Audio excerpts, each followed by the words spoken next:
Morning, morning, morning, chat. Or morning for me, I guess. Probably not morning for most of you. Oh, wait.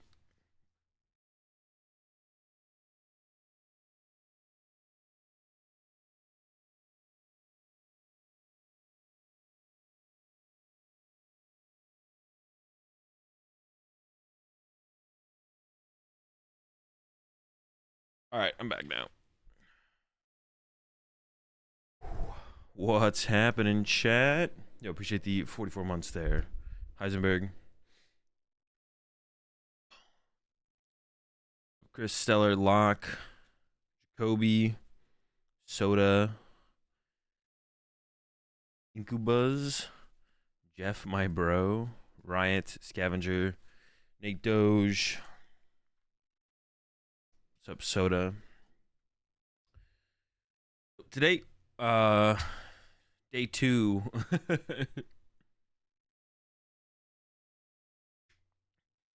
Day 2 of avoiding trying to play PTCG Live.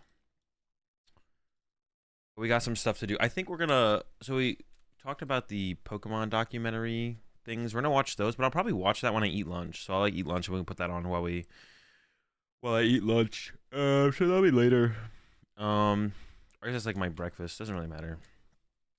Um, I want to VOD review the rest of the Japan Championships. I appreciate the 40 months there, Fred. 40 is so many months. That is a lot of months. That's like it's one thing that keeps reminding me, like, it's kind of crazy. Like, who is it? Halsall has like 70 something months. Is sub to me for 70 something months. That's like a long time. It kind of like it's the only thing that really puts it in perspective for me, like how long I've been doing streaming and content and stuff like that. It's like that's like what like kind of like makes me like, oh wow, I've been doing this for a long time. Um, Thoughts on Lutri as P1P1 in chromatic Q? I have no idea what you just said. If you want to like actually break down of what you just said, Soda, I might be able to have an opinion, but you're gonna have to give me some more information than that. Do you ever worry I'll run out of content? Not really. That's not something I really think about. Um, it's like the game is always going to be new and fresh, right? There's always new sets coming out, so that's always content. And I think recently I've started to expand into more different kinds of content, the VOD reviews, rants, stuff like that. And I've been trying to expand a little bit more of my content into doing more stuff like deck list reviews and stuff like that. So I feel like I pretty much have infinite content in the Pokemon TCG sphere to work with. Because like previously, like before this year, all I really did was like, constant like deck profiles and deck updates and stuff like that, which is cool. But I think doing more than that is better. It keeps the content a little bit more fresh, and it even makes like when I do deck profile videos with like gameplay and stuff, it makes those better because then I was like, I'm not just like doing it with like every single deck in the format, but decks that I like really enjoy, really work on a little bit more. So like it increases the quality of my content overall, just like adding more. Doing like Mogul Mail, but for Pokemon TCG. What is Mogul Mail again? I've seen like some clips from it, but it's basically Mogul Mail is just I'm blanking on their name right now. I know who it is. Someone just tell me who it is. I can't remember. I'm not gonna try and think about it. Might have a 1K this weekend for you to commentate over if you want. I'll definitely tune in, Mello. If that's going, that's like another thing that was like that I really enjoyed, to be honest. Ludwig, yeah. Is Mogul Mail is just him reacting to basically drama or whatever, right? Isn't that what Mogul Mail basically is? Or like when something happens like in the streaming / esports sphere, Mogul Mail is just him reacting to it. Yeah, more stuff like that would be cool too. Like, I mean, I could like do that. Like, there was the statement from Pokemon recently. We didn't look at that on stream though. We could talk about that on stream actually. React Andy content? Yeah, exactly. Dude, all my content recently has been React Andy content. Like literally I don't think there's anything wrong with that. Like, I don't know, I just like hanging out with chat more. It's just I enjoy just kind of the chilling and hanging out with chat and just kind of having more discussions. Just kind of talking with chat more. I appreciate the 7 months there. Duskfire, because that's something like in my initial when I initially started streaming, all I did was just kind of Pokemon gameplay, which is fine as well. But I think there's more growth to be had doing other stuff outside of just gameplay. You know what I mean? So, um, so I think there's just like yeah, more content, better content, stuff like that. People liking you for you is awesome. We'll give you, yeah, I want to get my personality and my opinions, like beliefs to some extent. I'm not trying to become like a political channel, but basically some ways that I view the world and get that through in like my opinions and stuff and takes on stuff in the Pokemon TCG community, but just kind of just like life stuff in general. Like fitness content is always something I've like thought about kind of doing. So like might be one thing I branch into later on in life. As I'm still learning like a lot about that stuff and still working on my own like fitness journey, but maybe once I get to like a peak in my point in that, I might start doing like fitness content once I feel like have a better understanding of everything. What I can do with the topic, but how many Pokemon play shirts do you have? I have a lot. I actually have some. I have so many that I have some in the closet instead of like in my dresser because like it's just unnecessary to have them. So as I get most of them, I usually just use them. The black ones are the nicest ones. The other ones that I have, the ones that are like the other ones I have that are not black, the green, red, purple, what are the blue? Those ones are all like those are just my running shirts and my gym shirts basically. Yeah, those have just become my workout shirts. Black ones are definitely the nicest ones for sure, though. That's why, like, whenever I would once I like, kind of realized that was a thing. Whenever I would get called to go on stream, I'd be like, can I have specifically a black Play Pokemon T-shirt? Hello, Zul, are you going to Columbus Regional for Pokemon? I didn't realize, but Columbus Regional for Pokemon is at the same venue 1 week after One Piece Regional. I've really swolled up and didn't realize. I would have tried to get a second pick to see if I tower more. Anyways, how have you been? I'm sponsored pickleball athlete now. What's up, Forerunner? I appreciate the 35 months. I will be in Columbus for the international championships, not the regional, but I know what you're saying. But one color tier list? I mean, it'd just be like black and S, and then I guess there would be like some that are pretty, like a yellow one. Do they have yellow ones? Yellow one's like a pretty ugly shirt. It's just too bright. Like red, green. The red is actually a little bit too bright as well. I put like green, purple, blue. Probably another couple colors you could put in there. That would be like A tier, and then everything else would be like F tier. The red one is also like a little bit too bright.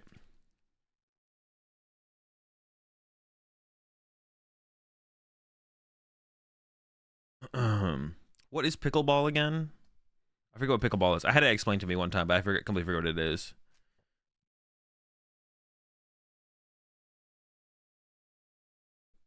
My parents think my Pokemon life, they're fine with it. Paddle sport, so it's kind of like it's called ping pong, table tennis.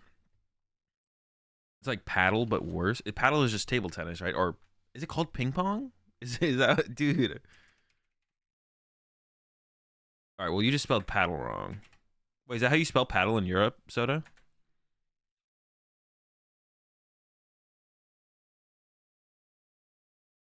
I Googled paddle, and this site came up, paddle.com.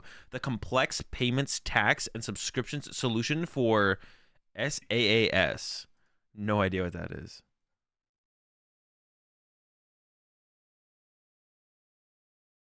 Fastest growing sport in America. Don't get left behind. What? Pickleball? Was it called? What was it called? Pickle something?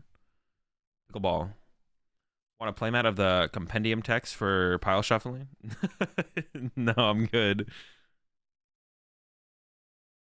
The compendium text for pile shuffling? Wait, is there a compendium text for pile shuffling?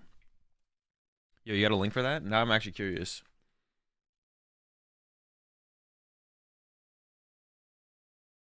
There is. Wait, so the compendium is not the Pokemon TCG official rule book, but it's the what is the official what is the compendium officially? Like the compendium is not the official rule book or tournament, the judge compendium.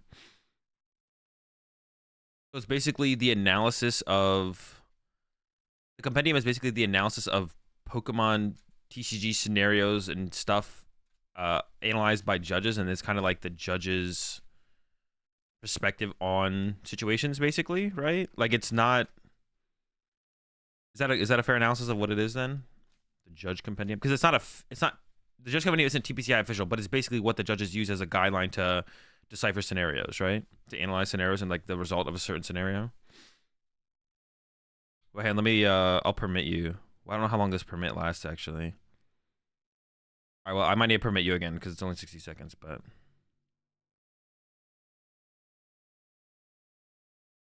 What deck will I be working on next? Or will you stay with the current meta? I don't know. Might take me more than 60 seconds. Yeah, just let me know when you have it and I'll give you another permit.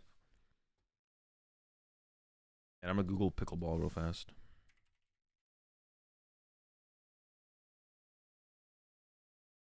Oh, pickleball is like small tennis? Hold up.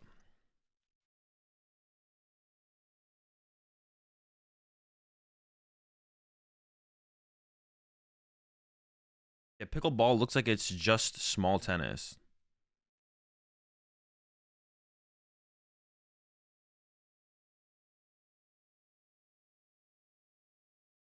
Wait, fuck, I did spell it wrong. EADEL? What is that in Europe how you spell paddle? Or is that actually a thing? Oh no, paddle is just small tennis as well. Hold up.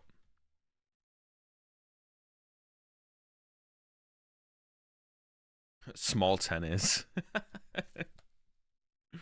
Oh, hang on, let me.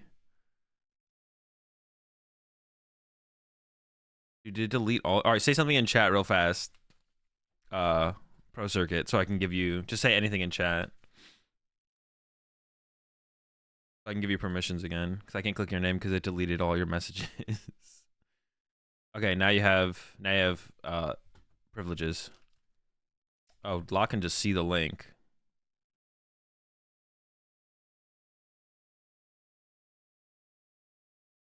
Oh wait, but this is the one from this is the one from Matt. I thought this was in Pokemon's I thought this was Pokemon. This is Magic's rulebook. I thought this was coming from Pokemon's compendium. Yeah, I thought this was like something coming from Magic's compendium, not, or what's it called, compendium, not Magic's compendium. This is Pokemon's, I thought? No. This is from Magic. This is from Magic. In the tweet I put out, I even said, what did I say in the tweet? With a little Photoshop, it could be Pokemon's. Yeah, in the tweet that I put out, I said, I wish Pokemon had something like this in there. That's from Magic, yeah. Dude, Matt, like, I don't know if anyone disagrees with this, but this is something I said recently to Chip, and Chip was like, I mean, I don't know about that.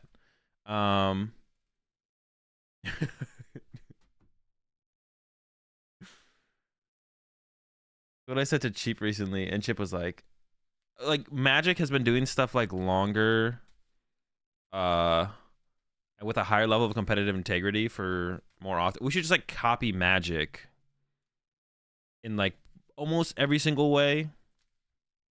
They've been doing it longer at a higher level of competitive integrity. Like we should pretty much copy Magic in every single way. I think I was talking to Chip, and Chip was like, I don't know, man. It's like not that. I don't think it's that simple. I think it is like pretty much that simple, personally. Like we basically have been copying Magic steadily over the last, I don't know, 8 years or whatever, longer than that. But we're just like kind of always playing catch up to them. Like we're not playing catch up. It's like we're slowly implementing things that Magic has had implemented for years.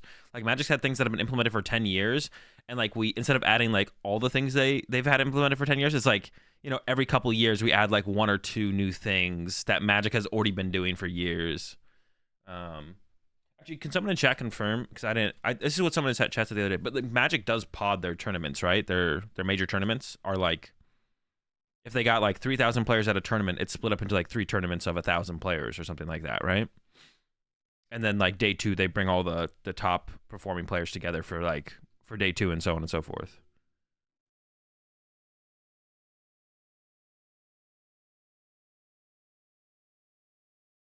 It was Power Spray again. I would be fine with a card like Power Spray coming back. We shouldn't have a lot of them. I don't think Pokemon needs to be a game where you can interact heavily with you on your opponent's turn, but I believe that is the case. Oh, you only play Cube? Soda, you're supposed to be the magic guy in chat. Well, maybe I can just like Google this.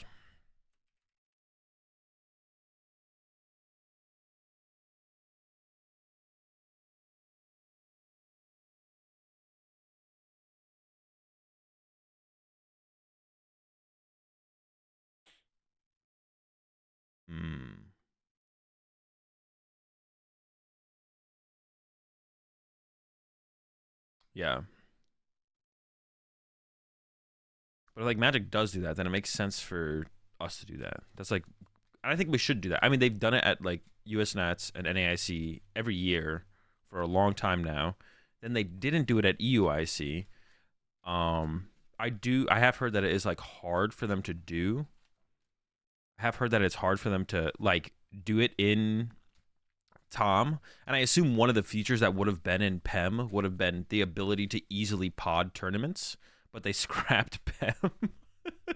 Dude, I don't know when I said this, but that's so embarrassing. That's so embarrassing that they had a tournament software that they were making, and they had to scrap it. That's like more embarrassing than what live is, to be honest. That's more embarrassing, because I feel like that's something that's so much easier to tackle, is a tournament software. Would you like a best of 3 format with 2 different decks with at least 25 different cards and you have to win with both? I mean, that's kind of cool. I like the idea of those kind of tournament formats, but I don't think it's realistic to run major tournaments that way. I don't think they should, because it's a little bit, the barrier for entry is a lot higher. But it would be like a cool kind of side event tournament or something like that.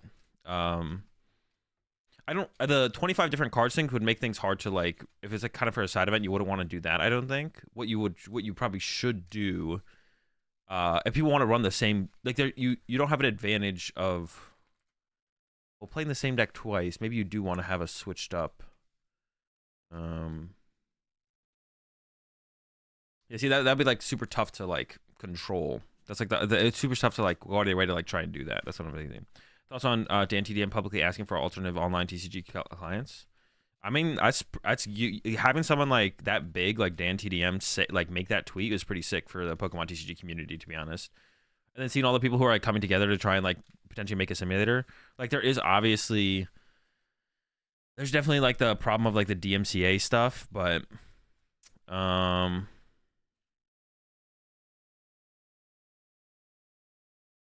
TPCI corporate is in Seattle too, which is one of the big software capitals. The talent is there and they just don't want to pay them. Yeah.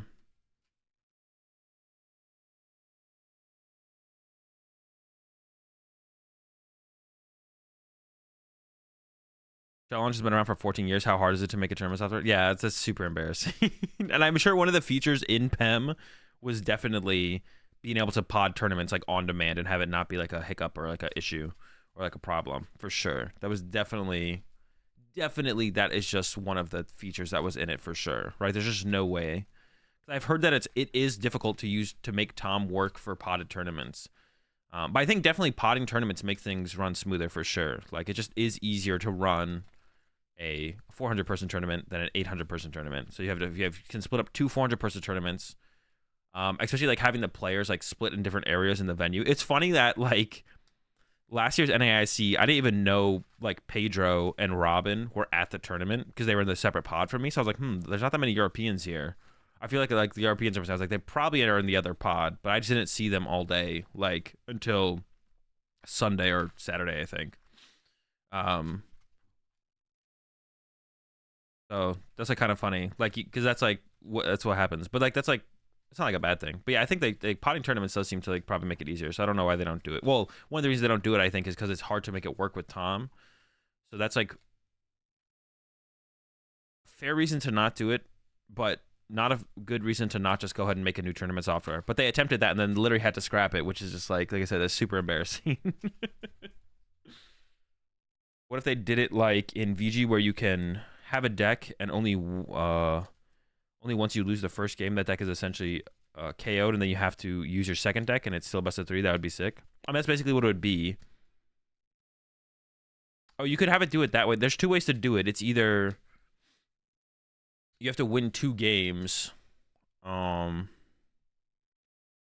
2 ways to do that kind of format, multi-deck formats. It's either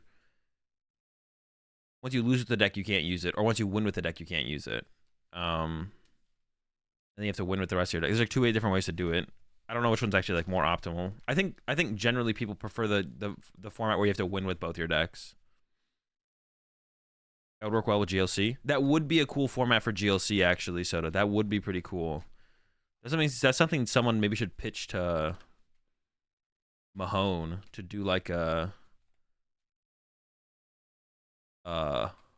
GLC type tournament where you bring 2 decks and then you have to win with both of them each round. That'd be kind of cool.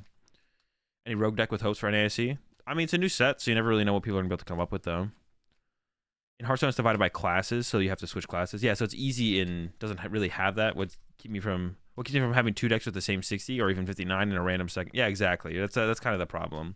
In Hearthstone, it's easy because of the classes. Well, you could do it in GLC. That would make it would work well in GLC, though, because you'd have to pick a different type of you'd have to play with a different type of deck. You couldn't play with 2 dark decks, so it would make it work really easy in GLC, to be honest. How would I feel about side decking in Pokemon? It'd have to be limited to like 2 cards or 1 card. I think side decking in Pokemon would be okay, but I think it's like another thing that adds like another. You want Pokemon wants to be like a very the barrier to entry in Pokemon wants to be really low, and I think that's fine. So that's another thing that increases the not really too much, but it's like another complication in Pokemon that I just don't think Pokemon needs. Basically, side decking. In other games in like Magic and Yu-Gi-Oh, you have like 10 or 15 cards that are not in your main 60 card deck. Wait, is Yu-Gi-Oh 60 cards or 40 cards? Magic is 60. Magic is as many cards as you want, but everyone plays at like 60 cards. And then in between games, you can add any of those cards. On the first game of the match, you have to play with your base 60 for Magic as an example. In Magic, you have to play with your base 60 cards, and then after game 1, you can put cards from your sideboard into your deck, but you still need to wait. How does it work in Magic? If you submit a 60 card deck, do you have to be playing with a 60 card deck even once could you just add cards from your sideboard into it? Magic is 60 plus 15 and Yu-Gi-Oh is 40 to 60 plus 15. Okay.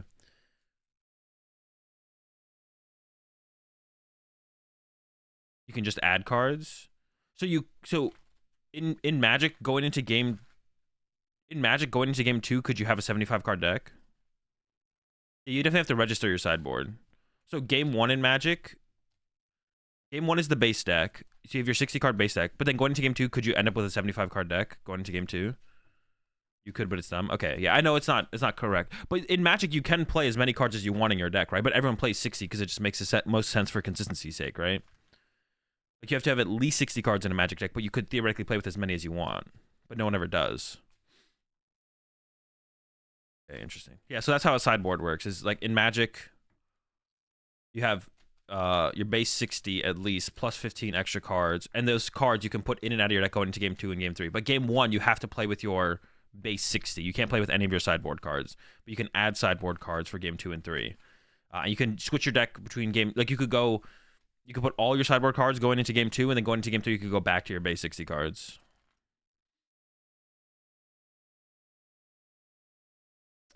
If Pokemon did sideboarding, I think it would have to be like 1 or 2 cards. Because if you'd like even let it like 4 cards, our deck could drastically change with just 4 cards, where I feel like that's not quite the same as it would be in like Magic or Yu-Gi-Oh. I'm sure there's some Magic and Yu-Gi-Oh archetypes in the past where when you sideboard 15 cards, your deck does drastically change, but I don't think it has quite the same influence that it would in Pokemon. Like 15 cards would be way too much in Pokemon to be able to sideboard. And then like the one of tech cards, like a Drapion, right? Like you could just add a Drapion into your deck for game 2 or 3 and stuff like that.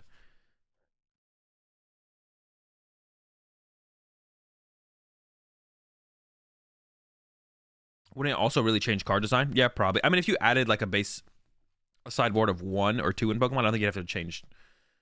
You wouldn't have to change too much, to be honest, but.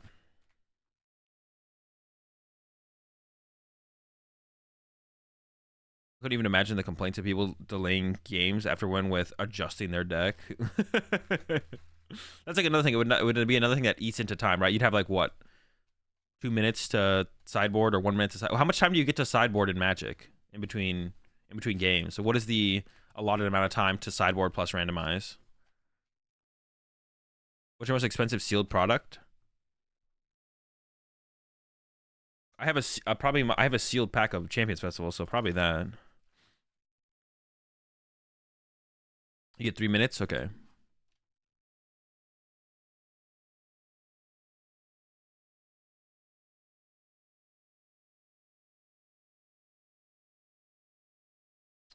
$10 to 15 years ago, it was kind of common to side in all 15 to change your deck, but nowadays that's rarely happens. Yeah, so it definitely seems like it would be a thing. It could be a thing. Yeah, that's probably my most... I think that is. I have a Forbidden Light booster box.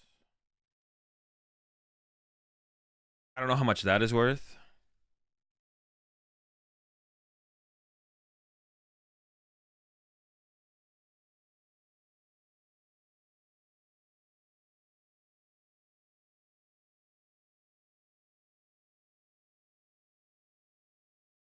What's the yellow box? The yellow box? It's Darkness Ablaze, the one right here. Best skill to improve at, to be better at Pokemon. Yeah, but sequencing is probably a good one. Yeah, that's maybe the number one. Yeah. If you learn how to like sequence properly, it'll be a lot easier for you to tell when what mistakes you're making and when you're making mistakes and stuff like that. Because if you can replicate the proper sequence every single time, then it's easier to like work from that as to where you maybe made a mistake. Price checking second. I don't know. They're all kind of up there to some extent. Sequencing. I don't know, sequencing and like I would say maybe game plans is the number one. Like coming up with a game plan at the beginning of your turn, trying to figure out what is the best game plan for the situation, and then maybe number two is sequencing. I would say maybe number two is sequencing.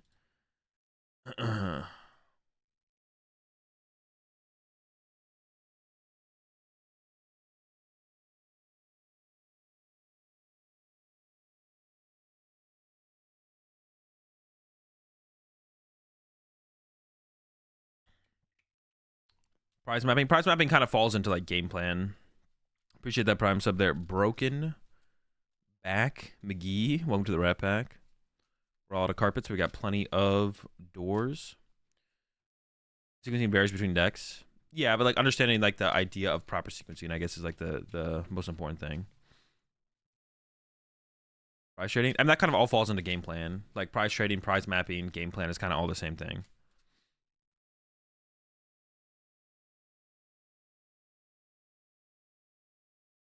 Prize mapping is probably a good skill too. Probably not, but resource management. Yeah, resource management falls into game plan as well, because once you understand what your game plan is to win the game, you know what resources you need to execute that game plan, or what resources you might want in excess of to more guarantee execute that game plan. But then where a lot of players fall apart is when they are unable to execute a game plan, or their game plan gets disrupted by their opponent. Is like how to pivot. Where do you go from there? And then that's where especially resource management can come in big time, because if you've already expended a certain amount of resources, now maybe you can't execute another game plan at all anymore because your opponent disrupted your game plan, or you kind of fail to hit or execute a game plan, and then now you just kind of fall apart like mentally in the moment, and you just have no idea what the heck to do. Do you think Lugia will still be tier 1? Probably not. It seems like it'll probably be tier 2. I think Guardy will be too popular for Lugia to be tier 1. On the pod should have a talk about spectator passes. Do you guys think are people gonna get in trouble for selling their spectator passes? That's kind of like one thing I thought about when I see so many people like selling them. I don't think so. I wouldn't imagine you could, but it almost feels like it could go that way. I don't know. I don't think anyone's going. Maybe you could, but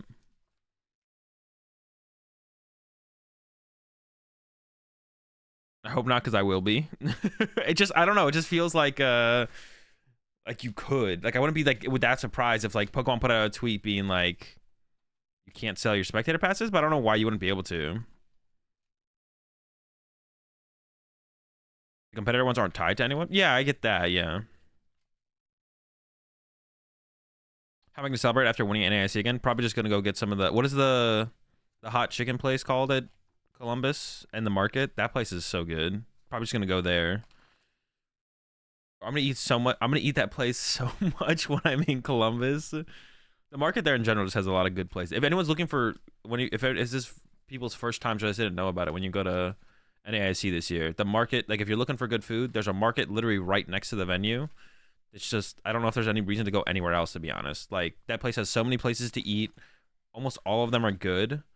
I don't think I've had a bad place yet there. No, there's some places that don't look as good as others, but that's like a real market type kind of place. That place, that has, every place, everywhere there that I've been so far has been good. The donut place, the boba place, the chicken place, and the chicken place is upstairs. Because I know like some people don't know about the chicken place because it's not on the ground floor. The best place there is definitely the hot chicken place, and it's on the upper floor though. Hot chicken takeover, yeah, that's what it's called. It's on the upstairs, so that's the best place. If you like chicken and you like hot chicken, if you just like chicken, they have non-hot chicken there too. But just yeah, make sure you go there.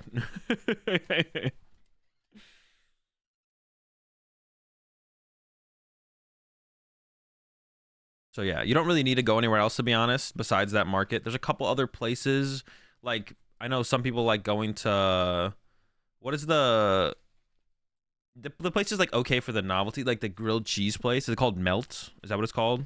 Where it's like the massive grilled cheeses with like a bunch of different random stuff on it. Like that place is like okay.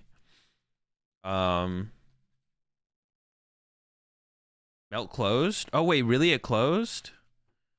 That's unfortunate. Yeah, that place is like okay. That place is solid. For like good novelty. I guess the market's not open super late. So if we're getting dinner, the market won't be open. But like lunch or like early dinner, at any time in Ohio, just the market's the place to go for sure. That's the go-to spot.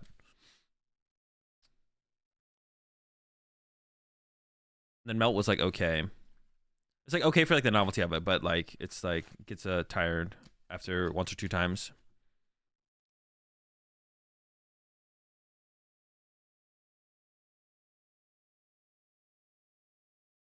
Dirty Frank's, this niche hot dog place. Oh, there's also a really good late night pizza place there actually as well. That's open. I don't know. They might be open 24/7. There's like a late night. It's called Late Night Slice, I think. That place is also pretty good. I've been there a couple times because it's like the only place that's open super late. They usually open. I think they might be open like 1 a.m., 2 a.m. Um, so that place is also pretty good, and that place is like right next to the convention center as well, and by the market area. Is there any news about the 2024 season? Not yet. Last year, we got the news about the 2024 season at Worlds. I'm hoping we get it a little bit sooner than Worlds. We appreciate the 34 months there, Jake. Selling 2 Gem Mint PSA 10 Worlds Spectator Passes. DM me through MySpace. What are your thoughts about trying your first land? Wait, what are you at? What is a land? First land in Yokohama?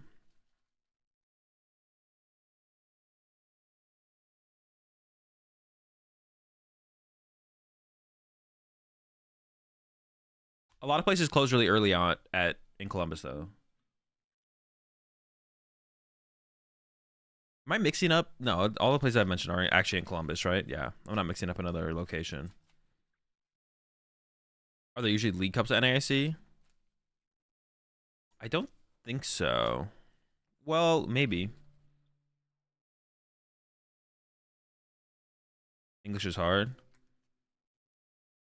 What are you? Oh, what are you trying when you first arrive in Yokohama? I see what you're saying. I have no clue, to be honest. I haven't researched too much about Japan yet, so I'm definitely something I need to do before I go to Worlds. Yeah, EUIC had a cup. I don't know, but EUIC does EUIC usually have cups? I don't know if NAIC has ever had a cup at NAIC. I'm not actually sure. I never play in the cups at ICs, so there's no way I want to play more Pokemon after after 9 rounds. I'm kind of checked out on Pokemon at that point.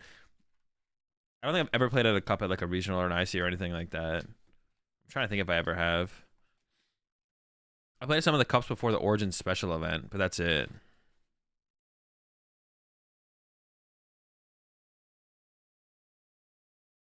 NIC never had a cup because it's the last event of the year. But you could still theoretically have a cup though, right? You could have a cup there. That's points would count toward because the deadline is the end of NAIC, so like those points would still count for Worlds invites. You could still have them. Can spectators participate in the Open at Worlds? Well, we don't know if there is going to be an Open at Worlds, so who knows? They might not do one this year because it's in Japan and we're on different systems than the Japanese players, so maybe they won't do an Open. I would assume spectators probably would be able to. Well, actually, I don't even know how that works. I assume so. I assume yeah. But could you register for the Open if you don't have a spectator pass? Would that? I guess you probably could, right? Then you'd get one because you are playing in the Open. But we don't know if there actually will be an Open or not. I could see them not doing it just based on the fact that there'd be so many Japanese players that played in it, but like we're on different systems than them, and it would be for our system and not their system. Not that that's like a bad thing, to be honest, to have like a bunch of Japanese players playing it, but that would maybe be a reason to not do it. It's like, okay, how much does it actually change anything? But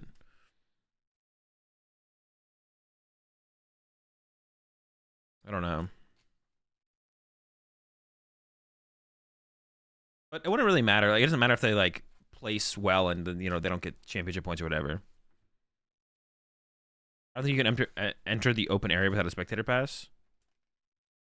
No, you can't. Well, I'm saying, like, could you register for the Open without a spectator pass? The answer would probably be yes, and you'd get a spectator pass because you register for the Open. Am I winning Worlds this year? I'm going to try. I want to win prizes, though. I mean, the prizes in the Open are just, what, packs? I don't even remember. They're not very good. They should do something. They should, like, give Champions Festivals away or something, though, for placing so high in the Open. Wait, do they actually do that? They maybe do, actually. Favorite color? I don't really have one. I usually just say blue when people ask that. But I don't know. Purple actually might be my favorite color. Purple's pretty good color. Maybe they do two opens, one based on. No, but you want to, like, it's Worlds, so you want the players to be playing it together, right? Like, you don't want Japanese players, just only Japanese players in an open, and then only everyone else in another open. Like, the goal of it would be like to have another like international type tournament where players are playing against each other. That's how I would want them to do it, anyways. That makes the most sense in my head. What's Japan's system again? I don't know. It's complicated. There's like, yeah, Japan's system is complicated. Like, you can earn your invite through championship points. You can also earn your invite for placing high enough at a tournament. You can also earn your day 2 invite from placing high enough at a tournament. And then yeah, I don't know. There's a lot of, the Japan system is just weird. Their system is just weird. There's like a bunch of different ways to earn your invite. There's certain ways to earn a day 2 invite. Some of their biggest tournaments don't actually give you any championship points. Like I'm pretty sure the Champions League tournaments don't give championship points. It's just if you get top 8, you get your invite. If you get top 4, you get like a day 2 invite. But they don't actually give championship points at all. But they do have a championship point system. And then the highest 40 people with championship points, I think, get their invite. And then the highest 250 people with championship points get to play at Japan Championships. And then everyone else is invited to Japan Championships based on placements in Champions Leagues throughout the rest of the year, I think. It's just like a lot. And then all of the Champions Leagues are a lottery system to actually play in them. I don't know if there's a lottery system part for the championships.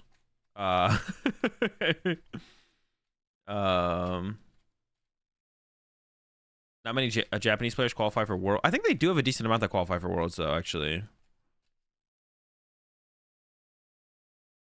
do you find this info on the Japanese circuit? I have no idea where you find it. I had Tuan message me on Twitter. Actually, I could like try and find the like a search feature on.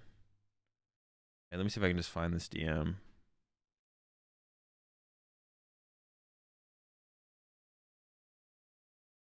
Tuan broke it down for me a little while ago. How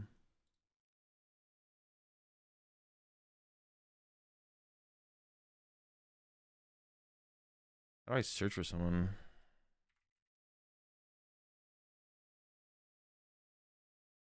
Okay.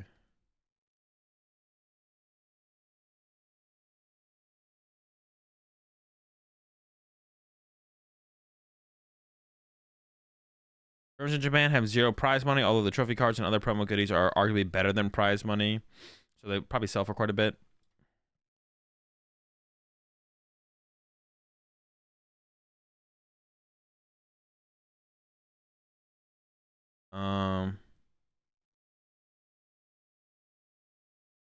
Let's see. And I'll read this all out right now. Break it down. The main way to qualify for Worlds in Japan is to be among the top players in championship points rankings. They have yet to announce how many it will be this year, but it should be somewhere around the top 50. So the top 50 in championship points get a Worlds invite. You've got 3 main types of events in Japan. Trainers League, small 4 to 16 player events held in stores. You can get CP in those, but it's capped at 30 CP for the whole season. Any half-series player can reach that cap in a few tries. City Leagues, 16 to 64 player events, are the main CP earners. They're held all across Japan in batches, which they call seasons, which is kind of confusing. There's 4 to 5 batches per year, and you get to play in 1 City League event per batch, which those give between 25 to 100 points for top cutting, winning the whole thing. For cutting to winning the whole thing. Registration for city leagues this year is done through a lottery, but there's enough of them for 90% of players to get a spot. Then you have Champions Leagues, which are the big events that get like 3,000 players or 2,000 players, 3,000 players. The big events with attendance reaching thousands of players. These are so hyped and popular that only 30% of people entering the lottery get to participate. Yes, the 3,200 Masters in Yokohama Championships Leagues were about a third of all the players that had entered those. Those don't give any championship points, although they do give you a chance to qualify immediately for day 1 of Worlds by making top 4. Okay, that's what it is. There's also a few ways to skip the lottery system thing for Champions Leagues. Players who top cut the previous big event get a guaranteed spot, for example. And I do believe this year the Elite Four, which Shintaro Ito is a part of, also are sure to participate. So you can put your worries about your favorite Japanese players to rest. They will be all the Japan Championships Nats, which just happened. That was the Japan Championships that just happened. Are held at the end of the season. Top placing players from Champions League, as well as the top 200 players in CP rankings, get to participate. Top placing players from Champions League, as well as the top 200 players in CP, get to participate, along with a bunch of people who won yet another lottery. Still no CP at the line, but the top 16 players get straight up get a day 2 Worlds invite. Top 4 also get a travel award. Speaking of which, okay, yeah. So that's how their system works. So all their big events give 0 CP, but getting CP does get you into the Japan Championships, and also the top 50 players with CP get their Worlds invite. And then if you place in the top 4 of the Champions Leagues, you get your Worlds invite. And then if you place in the top 16 of Japan Nationals, you get a day 2 invite. And then you also get a travel award if you place in the top 4. And there is an Elite 4 in Japan. And the Elite 4 is the top 2 highest placing players from Worlds the previous year. So that's Daichi and Ryota. Or Ryota. Is that how you say their name? Is that the player I'm thinking of? I don't actually remember, to be honest. And then it's also the last 2 previously highest placing players. But I think they have to like play a tournament. Ryota. Yeah, so that's Ryota and Daichi. And then Shintaro is one of the other players. I don't know who the 4th player is. But they have to like I think they have to play in a tournament against contenders. So basically Ryota and Daichi are guaranteed Elite 4 spots, and then Ito it's Yoshi had to play in a tournament against other players to get their spot or maintain their spot. So Shintaro maintained their spot by playing in that tournament, and then I think Yoshi won in that to get their spot. I don't exactly know for sure, but then those 4 players are the Elite 4, and they get to play in everything that they want. I don't know about like the smaller local tournaments, but I'm pretty sure they get to play in all the major tournaments. They're guaranteed a spot in every single major tournament by being the Elite 4, which I think is something that we should have in America. We should have some kind of like top, like it would be top player privilege, but I think that should exist. There should be like either like a kind of like Hall of Fame type thing. I talked about this on the podcast. I think like if Jason Klasinski wants to show up and play in NAIC this year, I think Jason Klasinski should be able to show up and play in NAIC this year. And then there should also be like a current top players as well. Like either you should be like grandfathered in as a pro player, or if you have a high enough placing in the current tournament, in the current season, you should also just be guaranteed a spot in any major tournament in your region or international tournament. So, like, just take the top 16 from North America, you would be guaranteed a spot in any single major regional tournament in America or Canada, or a special event. And then you'd also be guaranteed a spot in every single international tournament. But you wouldn't be guaranteed a spot in like European regional. So like if an American who's in the top 16 went over to Europe, you wouldn't be guaranteed a spot in a European regional, but you should be guaranteed a spot in like every American regional. And then there should also be like just some players who have achieved a certain status level in the game. Like I think in someone mentioned in like Magic, they have like a Hall of Fame or something where like any Hall of Fame player can basically play in any tournament they want. They should basically have something like that in Pokemon as well. But it should be more than four in Japan. It should also be more than four everywhere else. It shouldn't be like an elite four. Like the four is too low, I think. There needs to be more players. But I think there should be something that exists for archived Hall of Fame players. I don't know. I think there should be. I think they've earned it. Like I think you've just earned your status. You've just earned your status as like a player at some point. Once you've done enough, once you enter like a Hall of Fame type thing in the Pokemon TCG, like I don't know, like I feel like that's just like, yeah, you've earned your status in the Pokemon TCG. You know, like if you want to show up for whatever reason and just play in a tournament, you should be able to. Like I don't know, that's how I feel about it, anyways. But Elite Four is so good because Pokemon. Well, yeah, obviously, but I think four is like too little. Like I think four is too low of a number, so that's why I don't like the Elite Four. You can call it elite something, like elite something type players, but Elite Four I think is too few players for that status. So yeah, you could do it based on current season. You could do it like on previous season plus current season, so it'd be like the previous top 16 players from last season get guaranteed status, and then the players in current top 16 also get guaranteed status. I think that would be fine as well.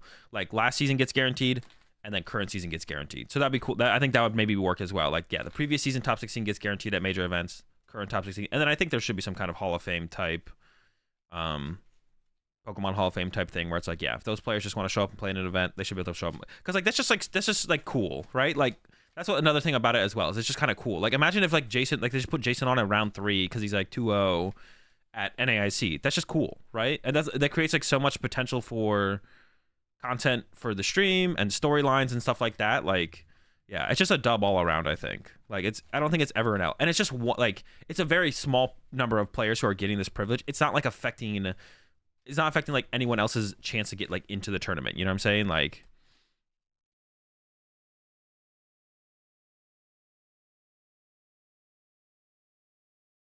which also does bring the question of, are there really players in the top 16 contention who are missing major tourneys because they can't sign up? I mean, sometimes for ICs, yeah, definitely, because like not every player, you all still have to pay. I mean, I also think with that you shouldn't have to pay for entry fee either. Like any of the players who like fall into that special category should also not have to pay for entry fee. Like like it's minimal perk thing, but yeah, there's no way that like, yeah, if you're one of those top 16 players or what's it called, you should also, entry fee should just be free. Like if you're a Hall of Fame type player, top 16 type player, like it should just be free.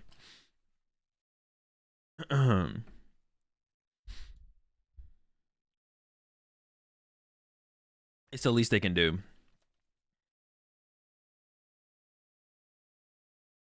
I know in Smash top PG players get free. Yeah, like it should just be like a thing. Like the tournaments want those players to be there. You know, people who are fans of the game and competition of the game want those players to be there. Like it's almost like a courtesy thing from the tournament organizers and Pokemon in general. It's like, yeah, well, we're not going to charge you entry fee. You're literally one of the.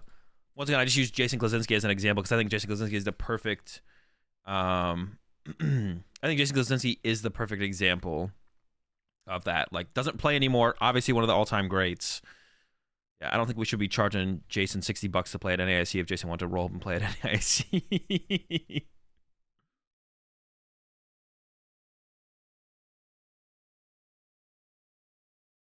Would you actually what an ideal quality testing session should consist of? Ideal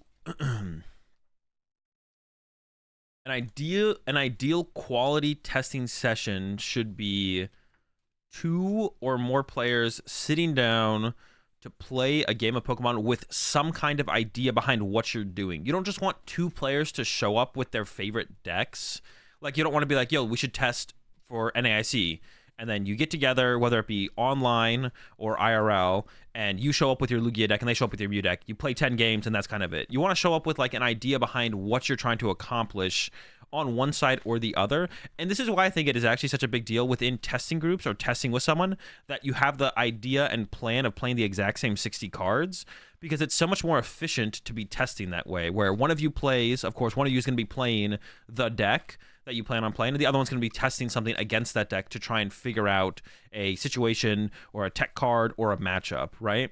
But if you both just show up with your favorite deck for the format and play games against each other, you can still have an idea behind what you're trying to do. Like, maybe one of you shows up with Lugia and you're like, I want to test the Mew matchup. So you have your testing partner, your friend, whatever, play the Mew deck against you, so on and so forth, right? But the other person, if they don't ever plan on playing Lugia, they don't really get anything out of it, right? They're like, oh, I guess they'll learn a little bit about how to play Mew, how to play the Mew against Lugia matchup. But if the deck they're playing for the tournament is Chi and Pao, then all of a sudden they're just kind of left with like nothing. That's why I think it's like really, that's why I've always liked the idea of, if you have a testing group, you should be playing the exact same 60 cards at every single tournament, because then you're on the same page and all the effort and work you're putting in is doubled times as many people as you have in the group, because you all have the same goal. So that's why I think it's like a pretty big plus to be planning to play the exact same 60 cards.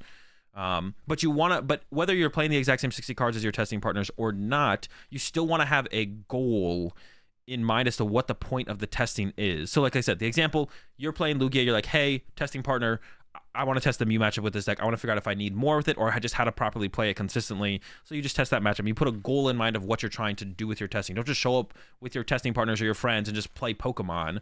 If your goal is to try and prepare for a tournament or improve as players, you want to put a goal behind what the purpose of playing these games of Pokemon is. If you don't have a goal behind why you're playing these games of Pokemon, then it's not that it'll be useless or you won't gain anything from it, but you'll gain so much less from the games of Pokemon you're playing, because you're not putting a reason behind why you're playing those games of Pokemon. And the other thing I would say on top of that is you should theoretically almost always play open-handed, especially if you're not, like, depending on the level of play you are. So for majority of players, average players in general, you should play open-handed with your testing partners, so that way you both can see what's going on and can discuss and talk about situations and plays. And at the very least, you should talk about situations and plays in general. Like, when I do testing with my testing group, we get on Discord, we play on PTCG Live or Tabletop Simulator, and then we share our screens. So each player can see the other person's screen and see exactly what they're doing. Now, you don't want to play as if you know exactly what your opponent's hand is when you're making the decisions on your turn, but you want to be able to see it and then be able to talk through situations and plays, and it will allow you to see and get the idea of certain plays that you maybe wouldn't have thought of before, and now all of a sudden you'll tackle the situation or the matchup differently based on that. Instead of doing X when you're in situation Y every time, now maybe you'll be like, oh, well, because I see you consistently have the answer to X, I should probably be doing Z instead, right? And then you actually do Z instead, and then you get a higher level of testing through that, where both of you are playing more optimally for the situation, which will lead to the result being more closely true to what the actual outcome of that matchup should be on average, giving you the most accurate level of testing to actually know how good your deck is actually against other decks or in the meta or in the format in general, as opposed to just kind of sitting there playing closed hand, never discussing plays or talking about situations, and then you gain like so much less. Once again, you still gain some knowledge and information by simply playing a game of Pokemon, but you gain so much less, and you're just kind of stunting your growth in the game by not playing open-handed or asking questions to your testing partners or discussing lines of play and options. And like, okay, if I do this, how do you think you'll respond? It's like, okay, well, I'll probably do this if you do that. Okay, well, if I do this, then this becomes better because, yeah, and you like talk through the situation before you even play down cards or whatever. You're like, okay, if I boss here, what do you think your response to that is? It's like, well, Well, actually, because you could boss here, maybe I should have never even benched this Pokemon to begin with. So then, like, if you're in a situation where you're using, like, playing IRL or using Tabletop Simulator, you just, like, put the Pokemon back in your hand. You, like, fix the mistake, and then you play from a more optimal board state. That's, like, another thing you can do. That's one thing, like, a drawback of testing on PTCG Live or testing on PTCGO is you couldn't take back mistakes. So it could be, like, player A benches the Pokemon, and player B is like, okay, well, obviously right here, my best play is now to boss up that Pokemon. Should you not bench that Pokemon? It's like, okay, yeah, because if you're going to boss this, then I kind of just lose the trade from here. So I just shouldn't bench this. So you just take it back and put it back in your hand, or put it back in the deck if you use Nest Ball or whatever, and then you just fix the mistake, and now you play from a more optimal board state, and then once again you're getting a more optimized result of that matchup or that testing in that situation. So I would say I think it covers most things, if not everything, about like optimally testing, how to optimally test, or like push to get close to optimally testing. I saw your cookie tier list. Was that supposed to be a joke? No. You appreciate the 19 months there, Yoshi. You appreciate the raid as well there, Mahone. Hope you had a good stream. I hope you had a good stream. Does anyone have any other questions on that after my rant? Have you tried Malamar yet? Now that Rod is back? I've not. I've played 0 games of the new format. I just don't want to open up PTCG Live, so I've just been not doing anything.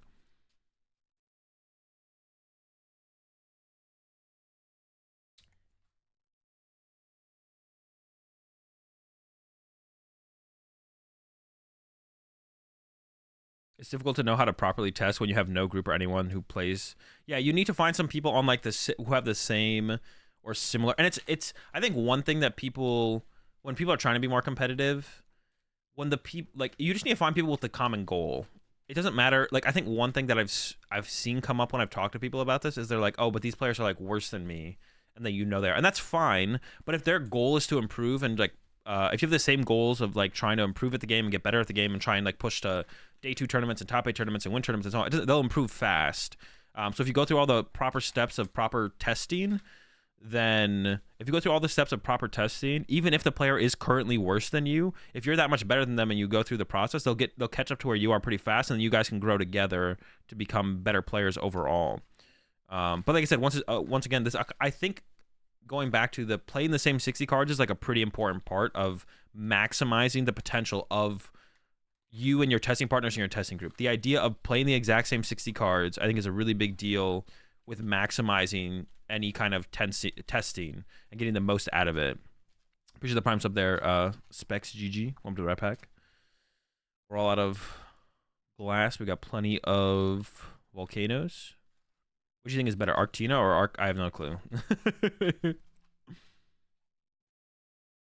I actively play bad against my friends to keep them down. That's how I keep winning local cups and challenges.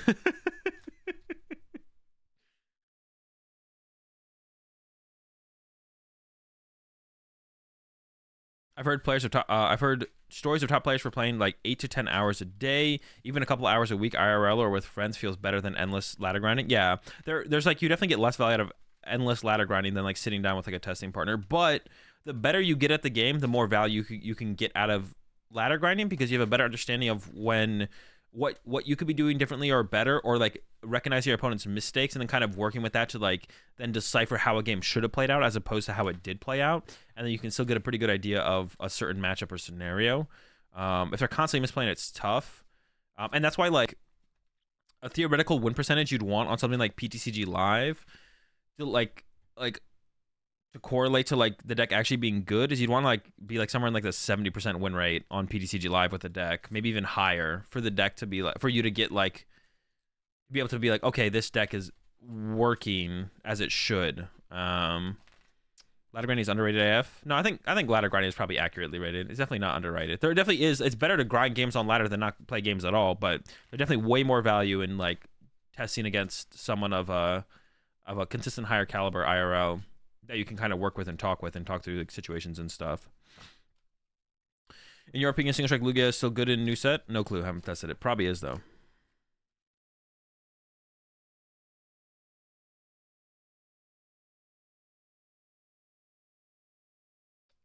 Why would it get better at no. Actually, you know, Soda, you should try it. You appreciate the 28 months there, will be. You should try it, Soda. Just don't test Pokemon at all for a year. You should do a science experiment. don't test Pokemon at all for a year, but try and play as much Magic the Gathering Cube as possible, and then compare your results next season to this season according to how much testing you did this season, and just see where you land. Oh, that's literally what you're doing already? Okay.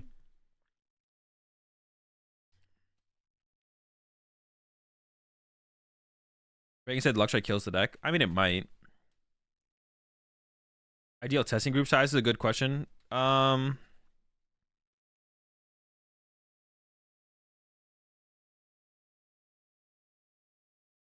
Ideal testing group size.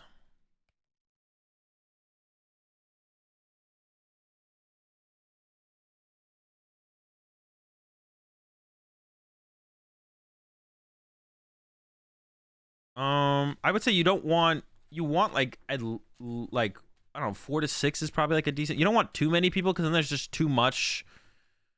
It's hard to keep up with everything. I would say like around like 6 is probably good. You usually want something at like at least 4 that we can have like 2 games of Pokemon being played at the same time if you all get on or meet up. So you at least like want 4. So like 4 to 6 is probably pretty good. If you get too big though, then it's just like too much information. Like yeah, too many cooks in the kitchen is definitely a real problem at too many players. So I would say like 4 to 6 is like you at least want 4, but then probably no more than like 8. At least 4, but no more than 8. Why does your team insist everyone? Well, I kind of just went over that. The reason we all play the same deck is it keeps everyone on the same page, and then it like if you have someone working on a Mew deck and playing the Mew deck for a tournament, say if someone working on a Lugia deck and playing the Lugia deck for the tournament, then your efforts are split, which means the outcome is theoretically going to be less for both players in terms of deck list efficiency, and just overall trying to progress, having like the best list for a deck. At a certain point, it doesn't matter when a meta is so developed, but especially like early on in metas and stuff like that. Like if you have everyone working on a new build of Lost Box versus everyone, if you have 6 people working on a new build of Lost Box versus 6 people working on 6 different builds of different decks going into a new meta, then the result is just going to be worse overall. And it's not that we all only work at one deck on a time, but like we come together with our ideas and then decide which we think is the best idea to like hone in on. And then you guys really test us train daily? No. I almost do 0. I do basically 0 try hard testing. I play 0 games of try hard testing. The last time I played any games is prior to Portland Regionals. I played like 5 games against Grant Lugia versus Kyogre Lost Box. And then before that, I played games before UIC. I played games before all the ICs because my group generally gets to ICs pretty early, and then we play a lot of games in the days leading up to an IC. Same thing for Worlds, but like regionals is basically 0. I basically do 0 testing. Everyone else does way more, like 10 times as much testing as I do. I just don't have the time. So, do you have one person just play all the matchups decks while everyone else plays a deck you want to bring, or do you consistently rotate? Like when you play, I mean, just and we don't like. There's no like solid structure for it. It's just kind of like if someone has an idea, they're like, okay, I have this idea, and then if someone contests their idea, then it's like the idea I contested against Grant recently was like, I think Kyogre Lost Box just destroys Lugia, and I was like, I don't think so. Let's play some games, and then I 4-1'd him. So, so if someone wants to contest someone's idea, then you just play games of that contestation, whatever that might be.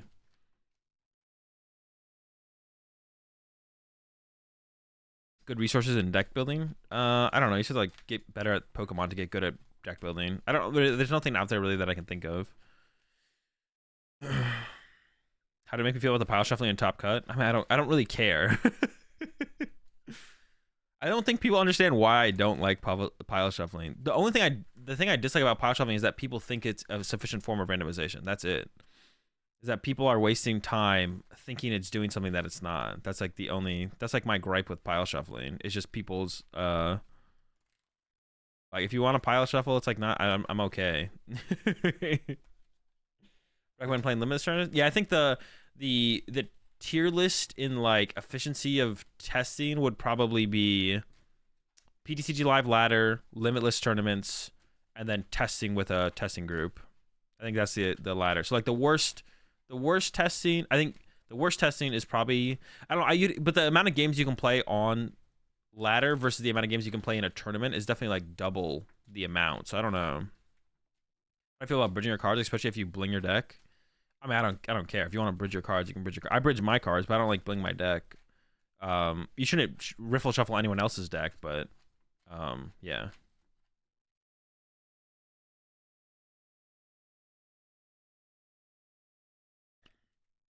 There was that one screenshot of me pile shuffling against Pram. I've said every time I bring up pile shuffling, I used to pile shuffle.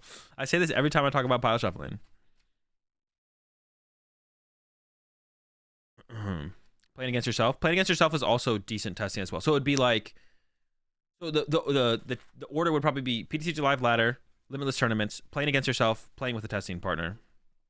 Is probably the list from worst to best.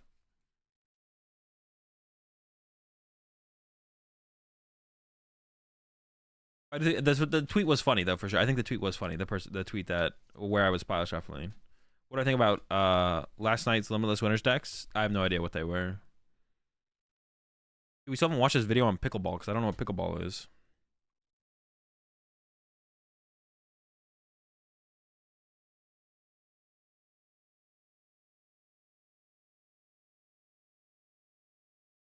I want to figure out what pickleball is.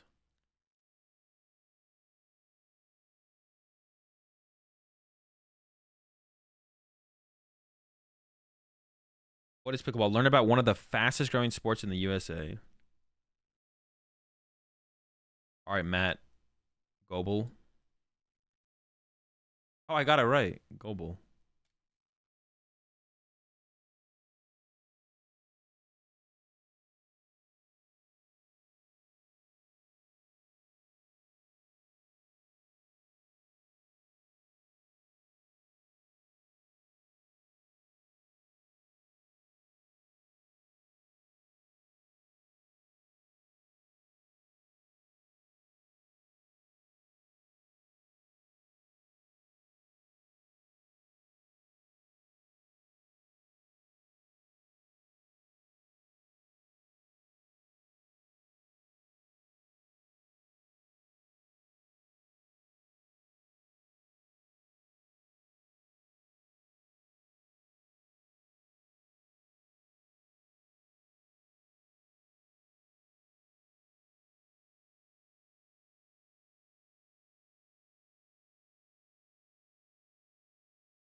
Bro, he's not very enthusiastic, bro.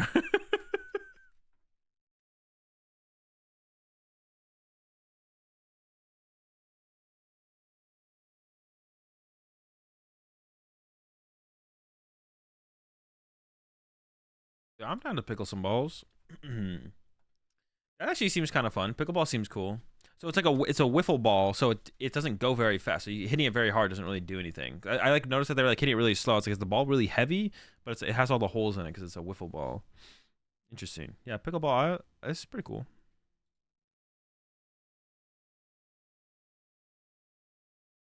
What's your favorite muscle group to train? I mean, it's probably chest. Muscle group. Wait, when you say group, do you mean like upper, lower, or do you mean like does chest count for what you asked?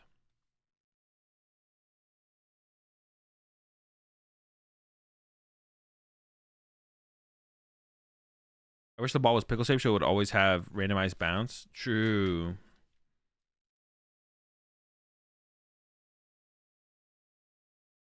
Yeah, pickleball looks chill to be honest.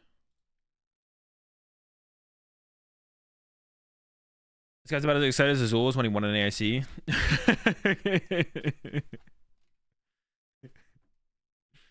He had no energy, yeah. I didn't really have that much energy either. Which Pokemon TCG player would be the best at pickleball? I mean, probably Forerunner, right? They already said. The pickleball master. I grew up playing tennis. I played pickleball one time and KO'd myself by trying to put topspin on the wiffle ball and hit myself in the head and woke up in a nurse's. Wait, actually, you actually knocked yourself out?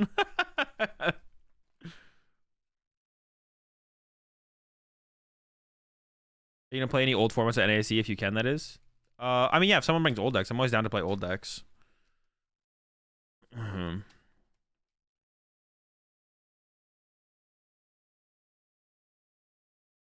Is there any old? Is there old format tournaments being run at NAC?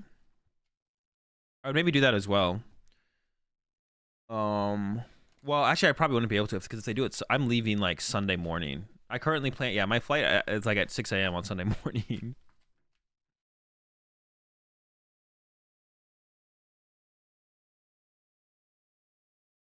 Getting out of there. Sunday flights. Also, if someone's like looking to be more efficient with like going to Pokemon tournaments, look for Sunday flights. Leaving Sunday from Pokemon tournaments is 100% the move.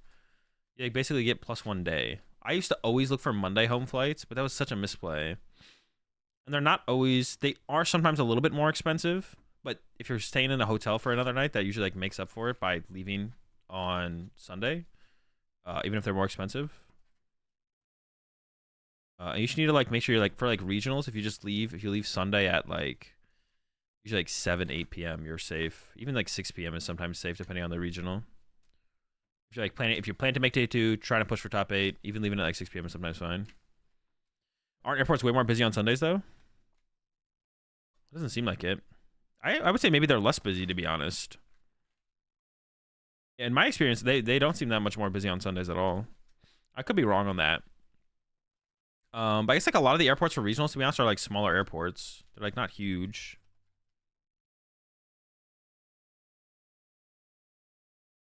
But the flights on Sunday are definitely more expensive than Monday flights. That's for sure. They're definitely on average more expensive. But it sometimes doesn't matter though. It's just like sometimes you won't be able to find one that actually leaves in time for you to like get into day 2, play day 2, and then actually leave on Sundays. Like usually the drawback. I go hotel. We usually hotels. Me and my group used to do Airbnbs, but I don't know. Once Airbnb kind of took off and became way more popular, it was like harder to find like good Airbnbs. They were a lot more sketchy. And then it's hard to find like an Airbnb that's like next to the venue. So usually you have to like Uber a decent ways away if there's someone's not local and you have like a car.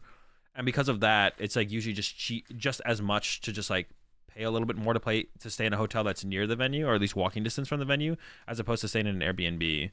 So that's like usually Airbnbs are cheaper than the hotel near the venue. They're usually further away from the venue, which means you have to like pay for an Uber anyways. So being able to just like wake up and walk to the venue is just like generally feels optimal.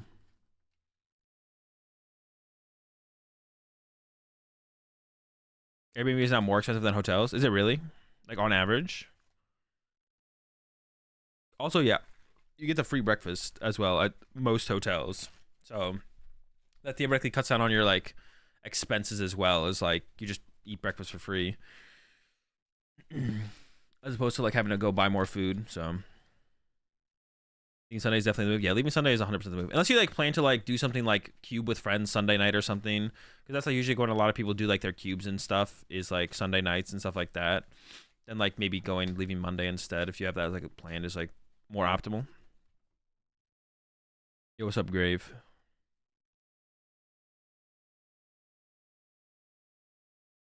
What are we watching here? Watching Japan Championships. We already watched this round though, so we should be going to this round here. I think this is the round we're getting into.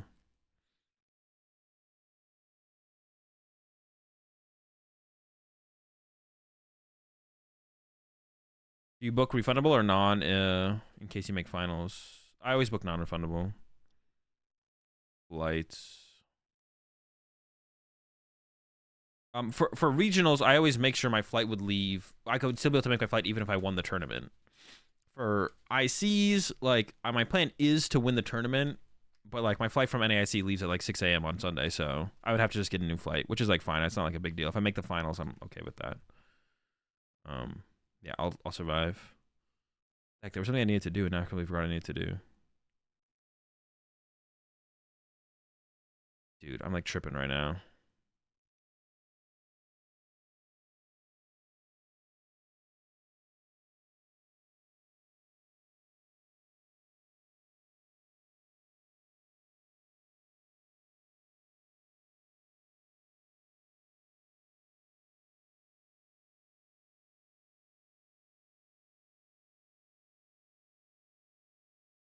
For Worlds, I always fly in at least 2 days early. Every Worlds, I get delayed 16 to 26 hours. San Francisco, I got 4 planes. I had 4 planes break down. I mean, that's just like unfortunate variance.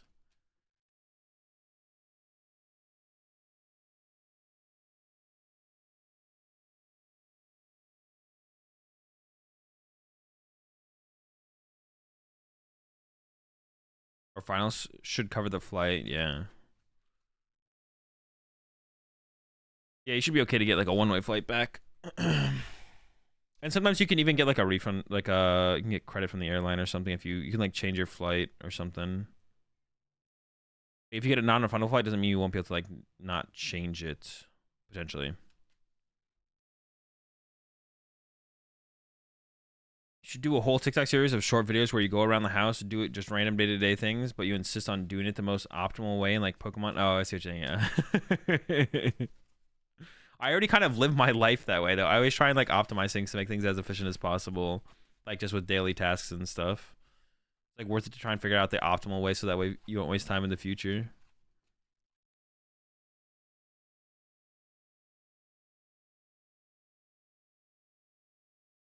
Book early flight when they offer money to take a later flight. Do it. Trip is free.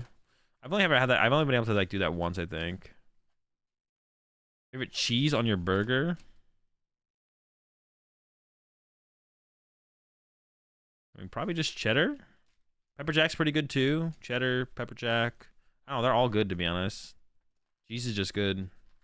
I don't think I really have a preference to be honest. You ruffle over your clothes before folding them and then putting them away? Of course.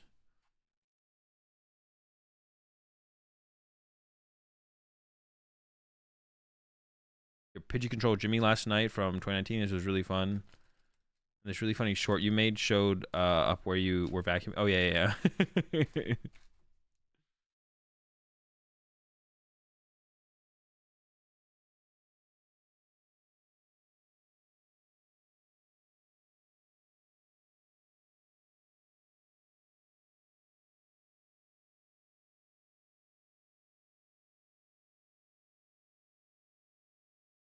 All right, chat. I'm gonna go grab. I need a pee, and then I need to go get some more advanced.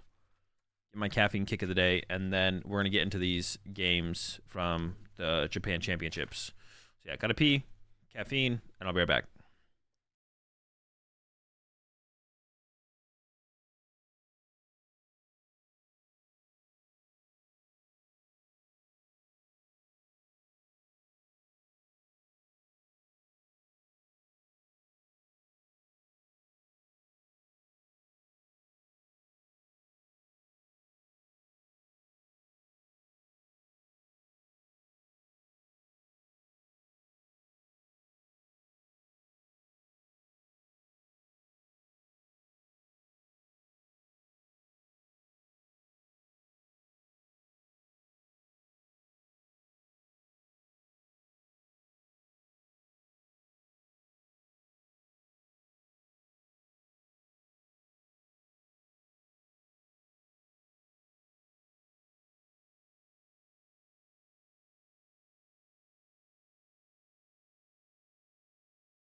Oh, sheesh, bro. This is a banger.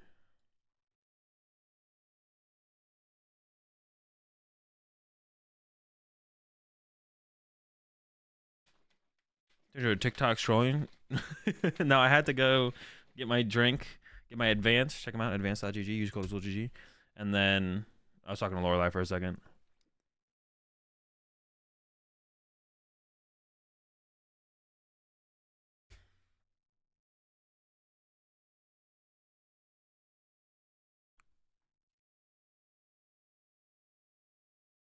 Azul, would you be happy if you won a Mickey Mouse chip? What do you mean a Mickey Mouse chip? What's a dub?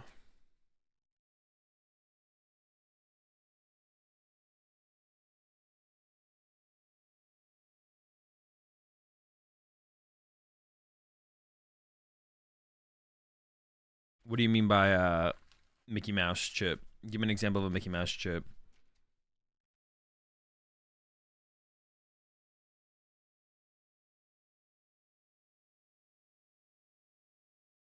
A fake championship, like how people say the Lakers bubble was a Mickey Mouse ring. Well, you have to give me an example in Pokemon then.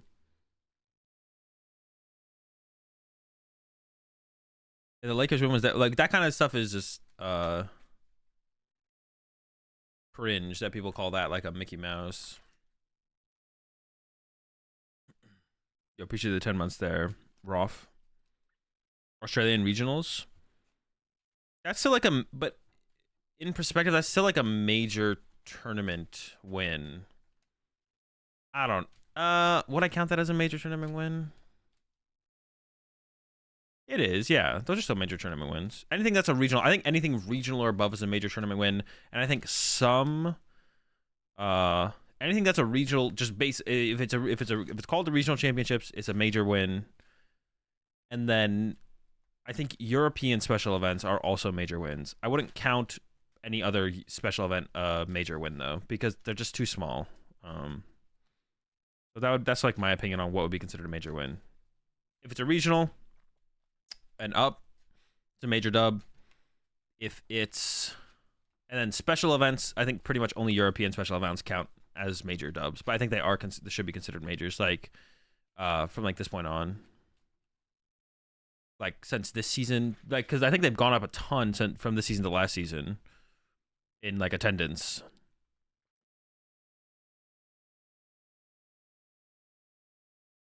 But I wouldn't consider like any Latin America special events a major tournament. I don't think. At least none that have happened this season so far.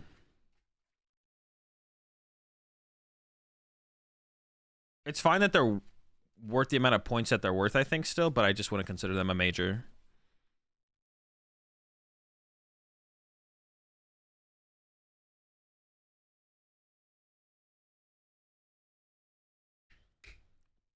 Hey, PTG Live lost 3 games today due to a bug. I use Psychic Embrace and I can't even attach it. Yeah, it's just rough.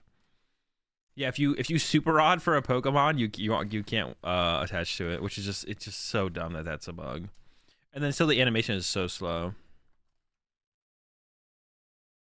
As a South American player, confirm that special events in most cases are like big league cups. Yeah, that's fine. The scenes are growing. Like it's not like a bad thing. But since Worlds in Japan this season, will it be in the States next season, or is it always international? This is the first time. There's Worlds has only been out of North America twice, which has been the last 2 years. Otherwise, Worlds has always been in North America.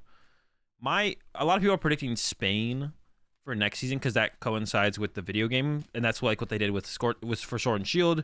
We had Worlds in London, but then we had the delay of COVID. So like the thought process was it was probably supposed to be London, then Japan, then Spain with Scarlet and Violet. So I think that like tracks pretty reasonably. So my prediction would probably be Spain for next year's Worlds, or maybe one more and then Spain the year after. But Spain can't have money events. Oh, is that a real thing? There's some way to get around that, I'm sure. They'll never hold it in Australia, I don't think. It's too expensive to get to Australia. I don't know. If Pokemon went to Spain and was like, look, we're trying to have the Pokemon World Championships here, I'm sure Spain would be like, all right, we're down. I'm sure there's some way around it. Like, I could be wrong, but we'll see what they end up doing. But I think that tracks pretty reasonably that it would be in Spain. Why does that background look like Yu-Gi-Oh? It does kind of look like, well, you say Yu-Gi-Oh, you made me think of Digimon. It kind of looks like Digimon. MTG is having a big money event there next month. Okay, so yeah, it seems fine, yeah. So that's what that would track as far as like the video game thing goes. But maybe they bring it back to America for next year's Worlds, and then the year after is Spain. That could also be the course.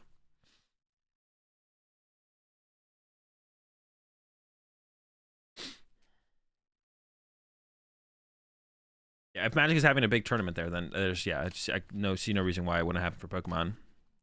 Oh, they hold it in Sweden? Nah, no shot. No one wants to go to Sweden.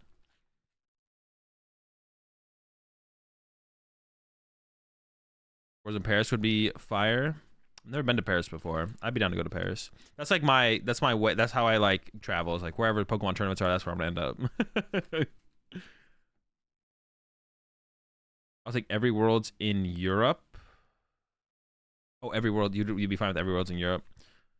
Do they still do best of 1 for top cut in Japan? No, it's best of 3. At least for this tournament. I don't know about the Champions League ones.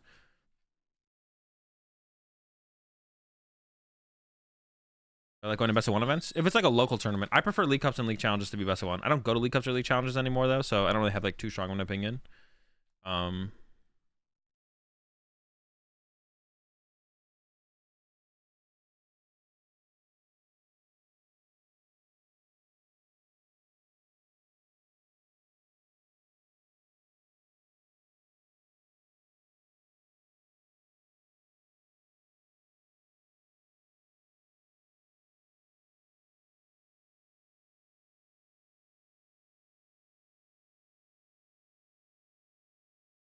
You prefer challenges to be best of 1? Yeah. Well, like when I went to League Cups and Challenges, I preferred it all to be best of 1 because I just didn't want to. I don't know. I'm just not trying to like spend the whole day at a cup or a challenge, personally. So I always preferred them to be best of 1. I didn't like really like best of 3 cups or challenges.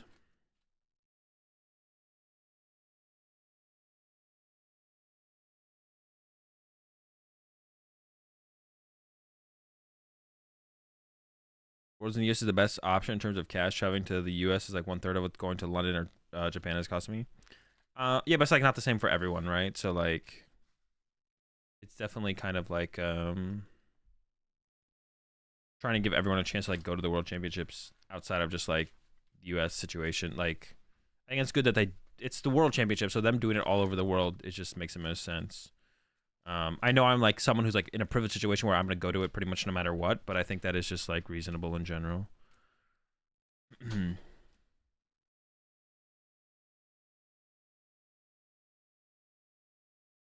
surprised we got done. Yeah, Fresno was actually ran like overall. The venue was small, the security lines were long, but overall Fresno was ran pretty well. They actually like Team Northwest actually did a pretty good job.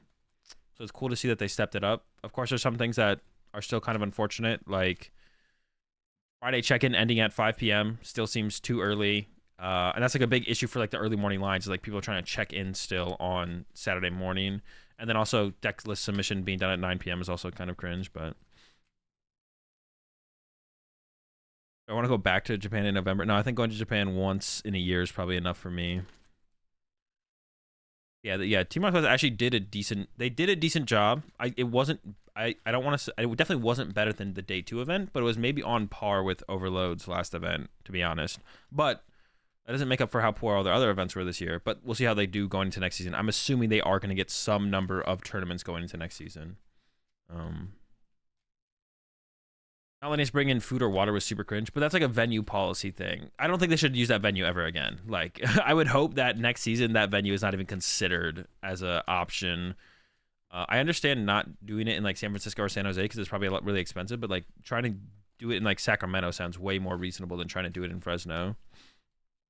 But yeah, I'm sure like the no food or water is a venue policy and not Pokemon's choice. That's like one of the things. Like a lot of this stuff is like venue policy.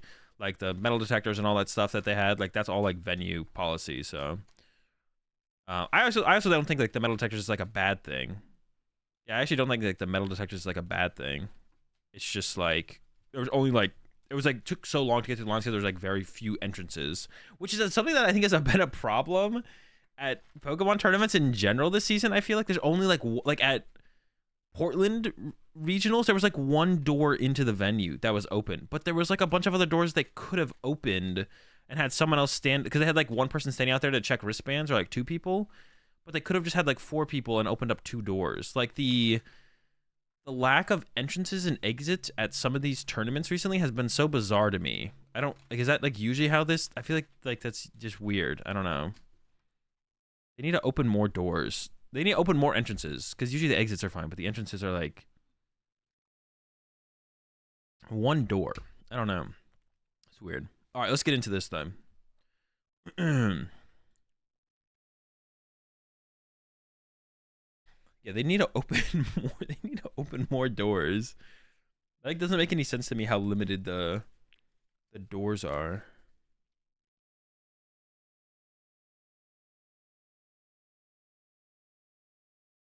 Oh, did they just rock paper? Can they do that? Did they just rock paper scissors to see who goes first? I didn't know you could do that. That's interesting.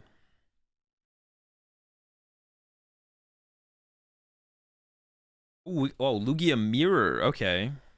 The Lug Mirror. There's a T-Tar prize for the player on the left, and T-Tar's like one of the biggest attackers in the mirror, but it isn't the first two prize cards. So I'm assuming they have two T-Tars, so they'll have the other T-Tar to get to the T-Tar. They both prize a single strike energy. There's an earn prize for the player on the right, which could be a big deal, but it's in the first four. So they will have access to it before like the game ends. So nothing like too important in the prize cards, I don't think.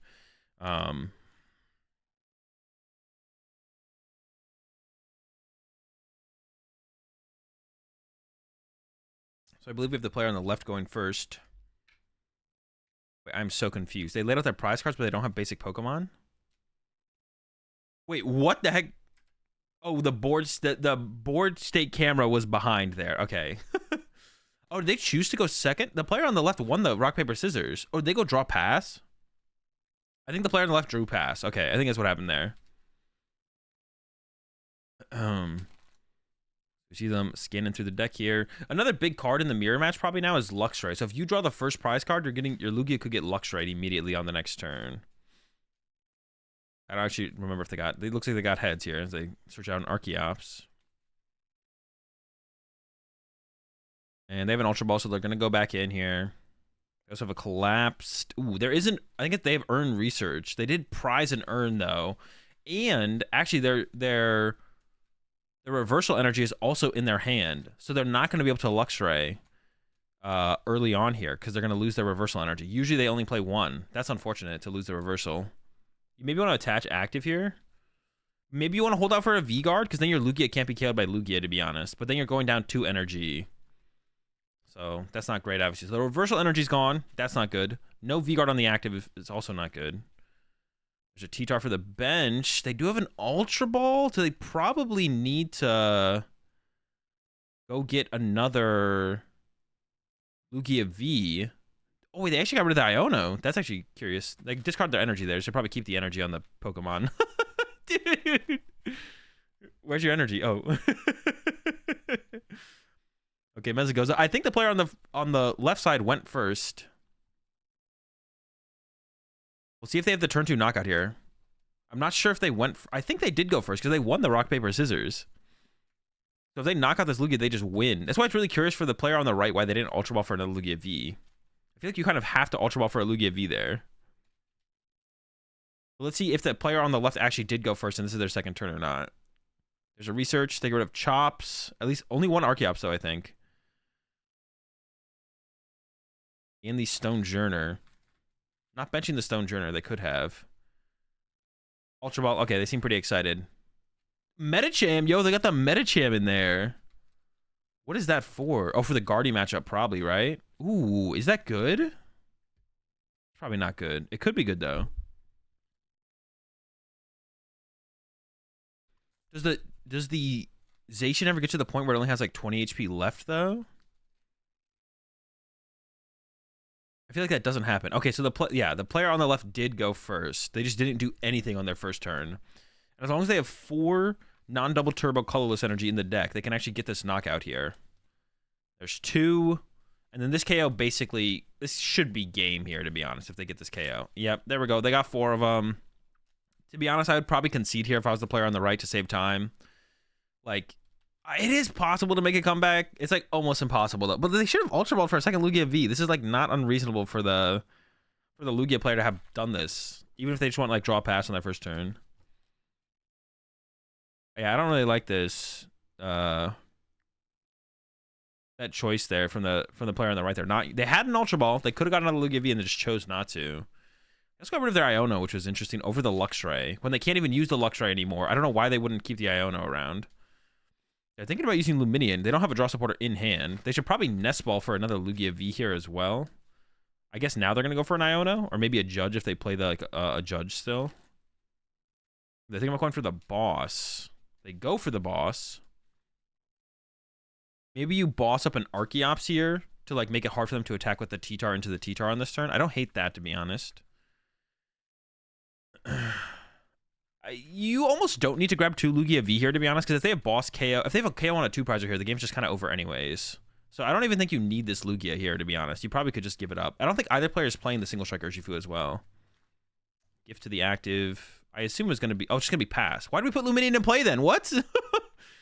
I think they thought they wanted something there that wasn't there. So we see Luminion immediately played down from the other Lugia player. Oh, it's going to go for the Ono. Interesting. Not going for a boss knockout.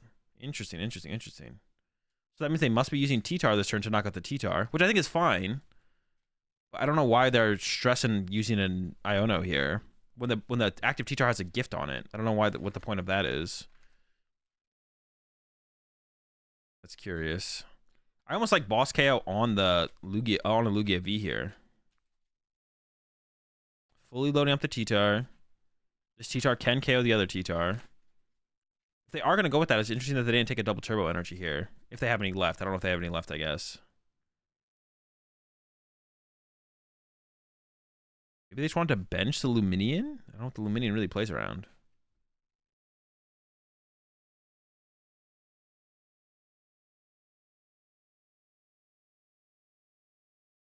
There's the retreat. And then here comes the attack with T-Tar, it looks like. But I don't know. I almost would have liked to have seen them play, like... If they just go, like, Gust Knockout... Put a gift on the bench T-Tar in case your T-Tar gets Gust KO'd. Don't trigger their gift so they don't draw more cards. I don't know. It just seems like... And then I don't even think they're going to play the Iono here. They just put Luminion in play for no reason. Maybe they knew... Yeah, I don't know why they would do that, to be honest. Maybe they know their opponent plays Path to the Peak or something, so they wanted to go get something with Luminion ahead of time. That could be a reason, I guess. All right, finally, we see the Lugias. But actually, the second T-Tar is prized here, I'm pretty sure. So they have no way to KO this active T-Tar here, which is a big deal. I'm pretty sure the second T-Tar is prized, right? Here comes the V-Star power. Double chops. And like I was saying, you probably could have just like left one Lugia V in play and hope they don't have the Gust there as well for the same reason. I guess you get to play the game now because you did put 2 Lugia Vs in place, so they would have been able to go Luminion. KO your only one. Oh, no, the T-Tar is in the deck. It was for the player on the left, I think, had a T-Tar prize. The player on the left prize second T-Tar. I thought it was the player on the right. Yeah, I don't know. You could have like left your... Yeah, I don't know. You could have left your T-Tar on their bench to force the boss. Because now they could go like... Well, I guess Iono doesn't matter too much because you have the gift. Oh, and they just concede. Okay. So I think they just didn't have the energy to pull off the T-Tar attack. Which makes it definitely reasonable to concede here. Jump ahead here. Oh, no! Double T-Tar prize. Okay, that's a big deal. And they will be going second, which means you're more likely to want to be potentially the first player to initiate the T-Tar trade-off, or you have to respond to a T-Tar. And they're in... That's actually pretty bad. Double T-Tar being prized is actually really bad. See what kind of start we have here. Oh, not a great hand, actually. They throw out the Mezagoza. We got a heads. Okay, so that's probably going to be for a Luminion here, then. You need some kind of draw power on the next turn. So I assume a Luminion is going to be grabbed here off this Mezagoza, because there's a potential that it gets bumped on your opponent's turn through a collapse or something like that if they want to take it away from you. The rest of the hand, I'm pretty sure, is dead. Yeah.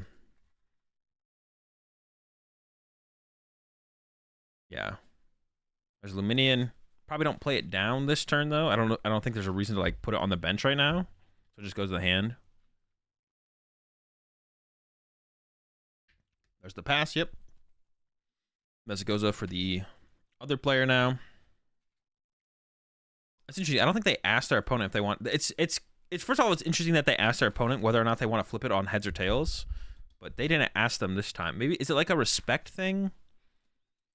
Or is it like one of those? Is it like cutting a deck where it's like you are, you cut your opponent's deck to confirm they're not doing anything fishy. Same thing with like choosing whether or not they flip it on heads or tails is like to remove a potential fishiness. I don't know. Weird. There's a research. Double chops to the discard pile. Didn't attach active to keep around the option of the read the wind, which is interesting. But they are getting rid of 2 double turbos. And their hand is dead. I bet they're wishing they had attached active so they could read the wind here. Because their hand is dead. Their hand is dead. They prize double T-Tar. It just keeps getting worse and worse. But there is only an Iono in the hand here for the player on the right, but no chops in the discard pile. It's not good. So they probably need a nest ball for another Lugia here, bench a T-Tar, and then play Iono here, I think. I think that's what we'll see here. Here comes the nest ball. Nope, thinking about it. Nest ball. They need to get another Lugia V. And then I'd ask to reflip that. There we go. Lugia. They're probably not getting it set up here. And then I'm assuming we're just going to have to see... Well, you could go Luminion for Burnett here, to be honest. I wouldn't hate to see a Burnett play here, actually. Like, bench T-Tar. Yeah, I don't hate the chance that you draw... It is possible, though, right? You could get Ultra Ball double Archeops here. So, I don't know. Maybe it's correct to do this, but I almost just don't hate Luminion for Burnett. And then just go for the Iono next turn. But maybe between these next 2 turns of draw power, you should be able to get there. I see a Zinnia's Resolve in hand. I mean, we can pull off a Read the Wind here. They just passed? What? Wait, what? They even have a gift in hand. Wait, dude, why do they hate Reading the Wind in Japan? Right there, gift energy, play the... Well... No, you could at least read the wind... No, you should play the... You should play the Capturing Aroma. If it gets tails, you grab Luminion. If it gets heads, then you go get an Archeops and you read the wind with this gift energy and get rid of it. And you get to keep your Luxray plus triple combo here.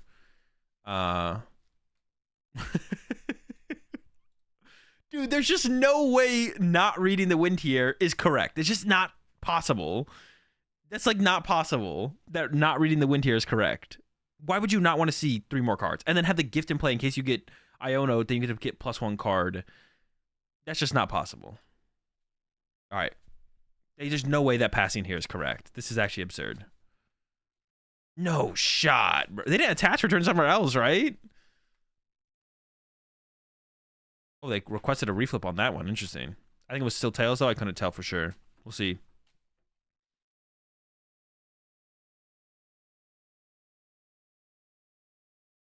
Are these high-ranked players or what? I mean, that doesn't really matter. That's like such a bad... I don't know. That's just a bad... So they made a mistake. You guys, like, in chat need to, like, chill out with, like, calling the players bad or, like, asking those kind of questions. Like, I'm not even saying the players are bad or good or whatever. I'm just, like, shocked at the mistake. It's a mistake, but don't attack the player. Just attack the... Yeah, don't attack the player. Attack the sequence or the action. It just doesn't matter. Like, I'm analyzing the mistake made. I'm not saying anything about the person or the player.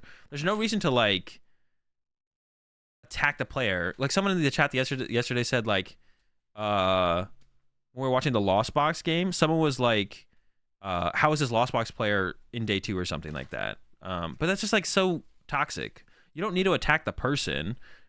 We can like laugh at the misplay, right? Like that's like shocking to me, but it's a question more than anything. Yeah, but the way you come on Y2K, like the way you phrased it is like toxic. The way you phrased your question is toxic. That's all I'm saying. Like, there's no reason to have those kind of toxic statements or questions. Like, who cares how good the players are truly, or if they got lucky to be there and maybe they're not that good and they're misplaying on stream now that they're on stream. But also being on stream, you're gonna misplay more often because it's just it's a new environment, bright lights. More pressure, stress, whatever. Like, you're just going to play worse on stream than you would play, what's it called? Yeah, I never attack the players. I'm always just, like, talking about the plays. You know what I'm saying? Like, and that's what you can laugh at or like joke about, whatever. But yeah, don't ever go after the players. Just go after the actual plays. Like, I'm not holding anything against the players. I don't have anything against the players. The play is just like blows my mind that we're not reading the win there. But like, it's a player making a mistake. It's just a mistake at the end of it. It's not that big of a deal. So like calling them bad or like what's it called, talk to stuff like that is just like not cool. Definitely gonna start timing out people for doing that stuff when we're doing these VOD reviews. It's fine to like, you know, laugh at a situation where my opponent has like in the when we watched the game yesterday where the player on the win-in against Cal literally had game and then they just like threw. That's funny, bro. That's like, and we can laugh about it and talk about it being like a huge mistake, but like we don't want to sit here and call the player bad or that they shouldn't be here or how are they here on the win-in or something like that. Just like that's like toxic. But laughing at the moment itself I think is fine. Like, that's hilarious that they like decked themselves out and then Cal was like, okay, pass, and they're like, wait, okay, I win. It's like, no, I win, you're decked out. Like, it's a huge mistake obviously, but I don't want to, we're not going to sit here and call the player bad and stuff like that. Like that's just like irrelevant and just toxic for no reason. So no reason to attack the players in that kind of fashion. You know what I'm saying? He was so happy and excited. Wait, Cal or Cal's opponent?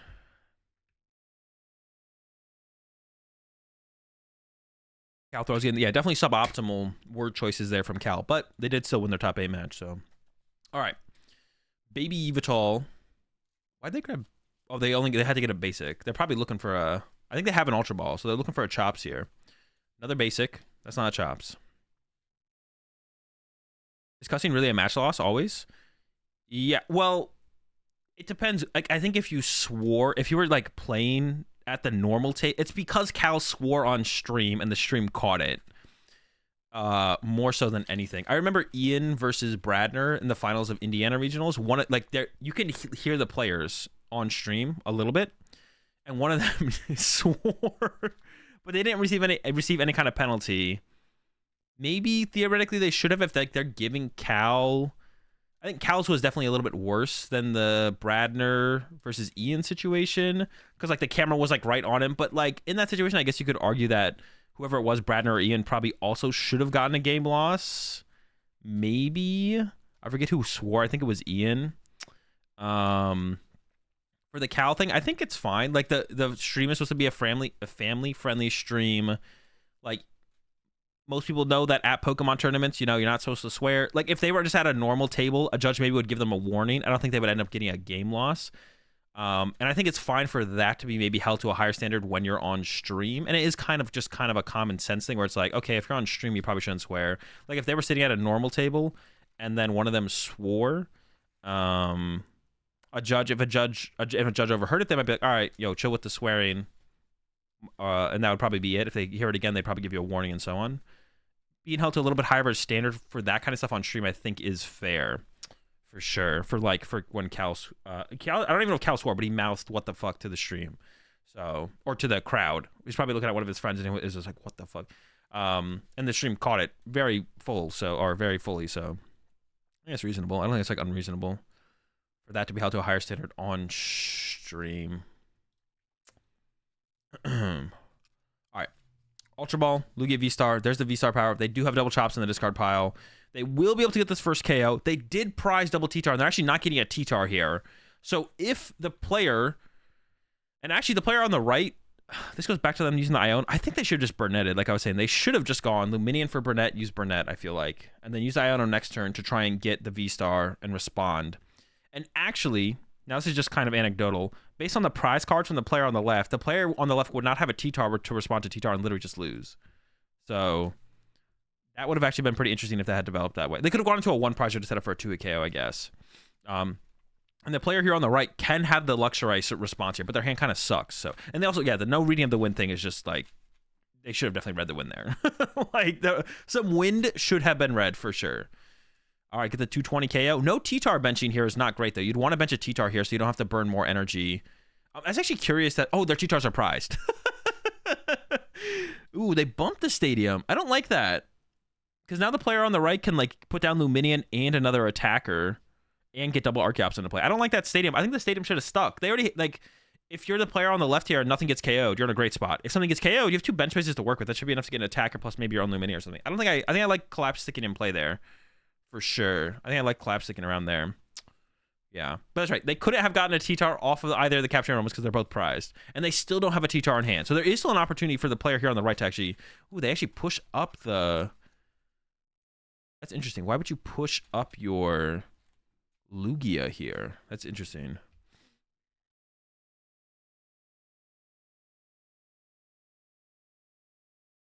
Not everyone has wind reading in their arsenal. True. Some people did not teach their Pokemon how to read the wind. So they got heads here. They can find an Archeops. Or they can actually go for Lugia V-Star and then put Luminion down, and then Luminion can get the Burnett. If the Burnett's in the deck. I assume they play a Burnett. They might not, but that'd be pretty silly. And I'm not going to lie, their deck list just kind of sucks if they don't have the Burnett. Oh, they got Tails here. Wait, no, it's not a heads? Okay, yeah, they corrected them. Yeah, they got too far ahead of themselves. They're like, okay, Lugia off this, Ultra Ball for... They were like, okay, Lugia off the capturing robot, Ultra Ball for the Luminion. Get Luminion, use Burnett. Okay, get Luminion. Oh, wait, I forgot to get my... What's it called? But now we get the Ultra Ball for the Luminion. So we're all good. Luminion for the Burnett. And like I was saying, this is what they probably should have just done last turn, because now they're doing it another turn, the turn after instead. Then here we go. V-Star power. And you could have disrupted your opponent's hand with Iono here. They do have a gift on the actor, so it doesn't like really mean too much. There's Electro. And this is what I was talking about. I literally called it. If they just leave the Collapse Stadium in play, we can't see Luminion plus Attacker happen. And now we see Luminion plus Attacker. But if they had just left the Collapse Stadium in play, because the bench space is more valuable to the opponent on the, or the player on the right than the player on the left in this like exchange here. Because if the player on the right gets a knockout, you still have 2 bench spaces to work with on your next turn. But now you gave your opponent an extra bench space to work with on their turn, and now they're utilizing it to get Luminium plus Luxray into play here. So like I said, definitely a mistake there from the player on the left for doing that, because yeah, why would you give your opponent more resources to work with on their turn? That doesn't make any sense. They might put the gift here on the bench one here. I don't know what their hand is. They might do that. Let's see. They are thinking about grabbing a gift. Instead, they're just gonna go with a V-Guard. Oh, they still have another Archeops to use here. So V-Guard active. What does that really stop? It makes it a little bit harder for T-Tar to KO it later. Second Chop's being used.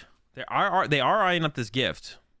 Yeah, so their hand is... So this is a tell to the player on the left that they seem to be pretty reliant. Because you don't want to put this gift energy on the Luxray, because you don't need it, right? It's kind of a waste overall. Because you already have the energy you need for the Luxray to take the knockout. So if the player on the left can boss KO instead... and then send up something that the Luxray can't KO, then you'd probably prefer to do that here. We could see a Gust here from the player on the left. We could see Gust with Yveltal KO Luminion into trying to set up a Gust KO once they get a T-Tar off the prize cards. Ultra Ball off the rip here. Get rid of Luxray and Lugia probably, and then Yveltal Gust KO Luminion. I really like that. Plus put a gift on it to try and go Gust. We'll see what they go with here. Yeah, the Luxray's going down. Yeah, I don't know if you probably don't want another Lugia here. They get rid of Lugia. I have no idea what they're gonna grab here. So like attacking with T-Tar here would be really good. Attacking with T-Tar would be really good. But like I said, Yveltal KO Luminion is pretty good as well here. I think that'd be the play to go with. They're just Lugia V-Star. Off to the active. Here comes some energy. You could KO the active Luxray with your Lugia as well, but it doesn't seem very good. Yeah, why are we not doing the Yveltal? They are going to KO the active here with the Lugia. Or they might still be boss KOing the Luminion, to be honest. They could be still doing that. Actually, I kind of like that. Yeah, Lugia boss KO Luminion is also fine here, actually, because you keep the single strike energy in the deck. Yeah, because you keep the single strike energy in the deck, which means... it'll be easier for you to follow up with T-Tar Gust next turn. I actually kind of like this a little bit more. And then you'll have no 2 prizers in play. Oh, they are benching the Yveltal, though. You could probably put 2 single strike energy on this. Oh, they just fail it. But you want to set up a pivot to get into your T-Tar next turn. I don't like not setting up a pivot here. Huh. Gift to the Yveltal. Okay, one more energy on that Yveltal seems correct here, because you have no pivot set up. Maybe the gift to the Archeops is better. So they KO the Luxray. Wait, am I like No, wait. That's not how the prize trade is going to work out here. So now we can see Gust here still. Or they could have gone like T-Tar, knock out the active, and then Gust after. But then you'd want to save the gift as well. I don't love how this is the... Yeah, because you have 3 prize cards left. For some reason, I thought the player on the left was going down to 2 prize cards here. Though they would have if they had gone Boss KO... Yeah, I still think for the player on the left, if they go Boss KO Luminion, then Luxray comes back up, knocks you out, but you have no multi-prize Pokemon in play, so then you can go Yveltal, knock out Luxray into T-Tar, 1-hit KO, whatever their active is, or Stonejourner, Boss KO, and Archeops. Or get Stonejourner here, put Stonejourner on the bench, Stonejourner KOs the Luxray, and then Yveltal KOs Luminion. So I think they should have Boss KO Luminion here with this Lugia still, and then you just go one prize to win the game. And but you have the option of your own T-Tar as well, potentially. I really don't like this line here of this into Luxray. Just I don't think you care that your Lugia's gonna get knocked out no matter what. I mean, you may as well get the 2 prizes on Luminion here. Yeah, I like that more. And then you either 2-hit KO a T-Tar and hope they don't have collapsed, or you just 1-hit KO 2 1 prizes from there. I'm not a huge fan of that that play there, to be honest. I think they could have done that better for sure.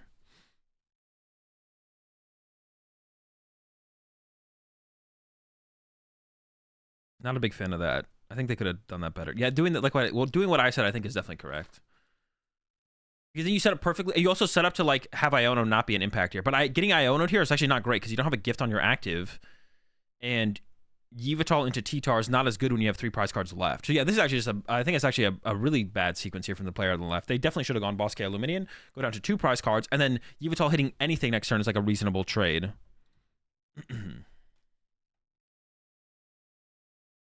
Yveltal Boss KO Luminion seemed right. I actually like it with the Lugia. I think I like Lugia Boss KO Luminion a little bit more, actually. Just utilize your Lugia while you can. Just make it happen. Keep your single strike energy in the deck so you could possibly win next turn through getting a T-Tar off the prize cards plus Gus on a 2-prizer. So I actually kind of like using Lugia while you have it with the energy that it has and just KO Luminion. And then even if Luxray comes back and knocks you out, you still have 2 turns to close out the game and come up with a way to win the game. Okay, there's the knockout. They didn't Iono them. They might be out of Iono as well, though, to be honest. Okay, there's Boss on Luminion. Now they Boss a Luminion. No, but now you have to go Boss in a row. Whereas on the previous sequence, you didn't have to go Boss. You would go Boss, hit Boss, or 1-hit KO. Yeah, so once again, I still think the other sequence, just KOing the Luminion ahead of time was just better. Like, your opponent's not stressing to run out of energy or anything. Like, the only reason maybe KOing Luxray would be correct is like if you think your opponent had to work really hard to KO your Lugia on their next turn.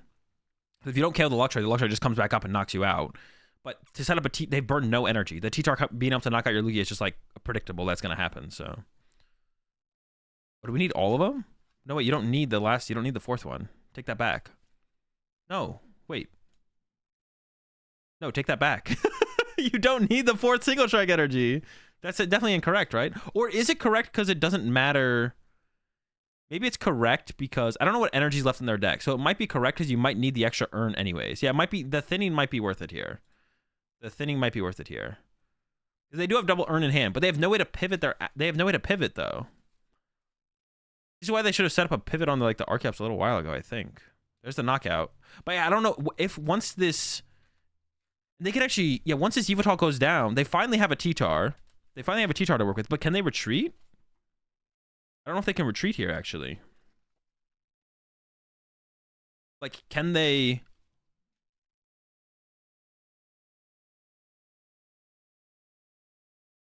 Can they retreat the Archeops and attack with a T-Tar this turn? I don't think they're going to be able to do that. Maybe they have another energy left, though, because they could, like, put all 4 single strike energy in the deck, search them all out with the Archeops, and then still have a different energy. They actually might have a V-Guard in the hand right here, so they might be able to do it, actually. They're pretty low on the non-single strike energy, I think, at this point. We'll see. They probably have something. They might have to draw into it, though. Okay, chops number 1. Lugia swinging into the Yveltal. They just need a way to move the active, if they have an option left. Is this live? This is not live, no.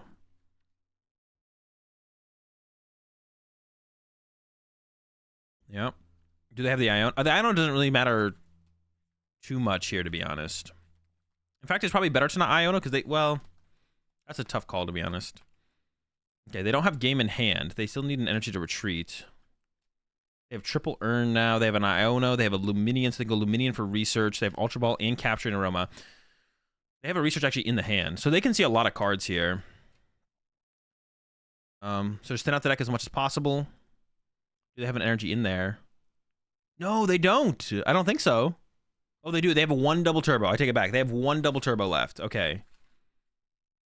I mean, it's probably correct to have the gift on the Yveltal as well, so you don't get Iona'd on the previous turn. That'd be, yeah, that's probably correct. Okay, earn for 2. Second earn for 2. Then they have an Ultra Ball as well. They can also Luminion for a supporter to thin that out of the deck as well, which they probably should do.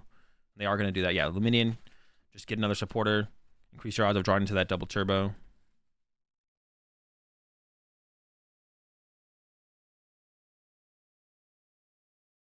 There we go, boss.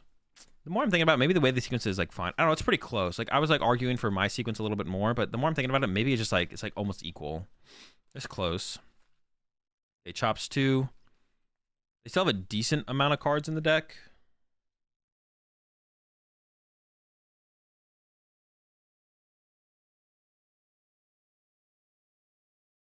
They wait. Wait, what? Wait, am I trolling? Wait, what just happened? Are they out of energy on the right side? Wait.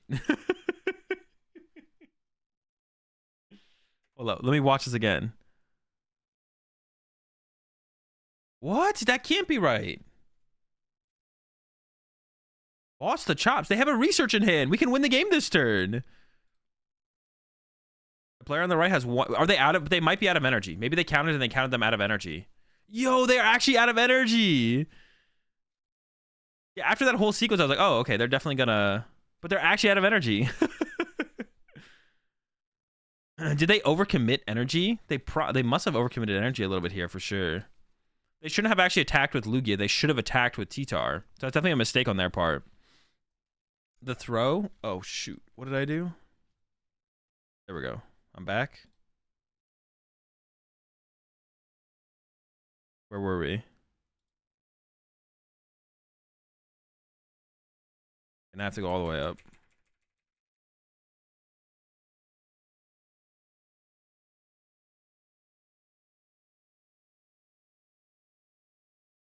Okay, yeah, they're looking through their deck. So yeah, they overcommitted. So if they had just if they had just attacked with T-Tar instead of Lugia, then they would have had energy in the deck to work with on this turn. So they definitely overcommitted. They definitely didn't count their energy properly and didn't realize that they literally just lose to getting bossed up. It's easy to tie. I don't think they win with this though. No, the player on the left has a double turbo in their deck. They have an energy left, so they just have to wait for the player on the right to pass, and then they win next turn with the double turbo. So this play like guarantees the win.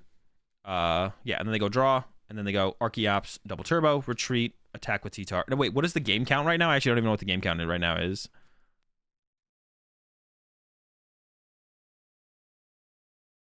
Was that game 3? Yeah, wait, what are we in as far as game count goes?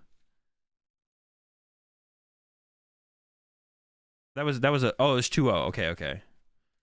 Yeah, so the player on the right, all they had to do there to like give themselves a chance was not attack with Lugia.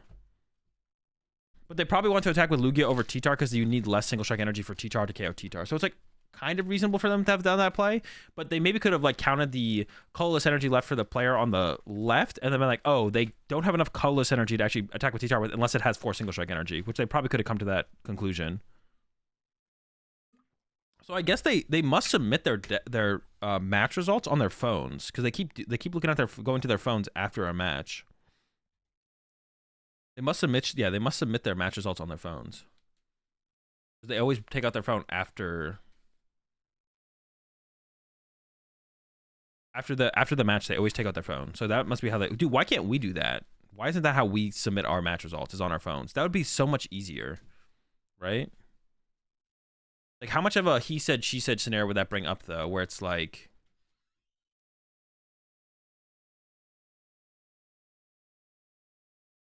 How much of a he said, she said situation could that bring up, though, if you're like submitting match results on phone as opposed to on paper? Would it be more? 40% of regionals have no cell reception. That is true. That is true. Sometimes there is no cell reception in the venue.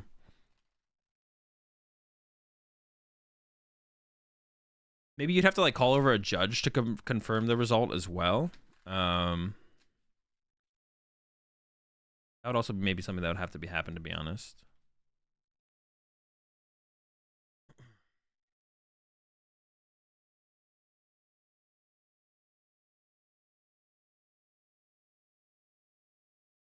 Oh wait, why are we into like we're into like time on this round?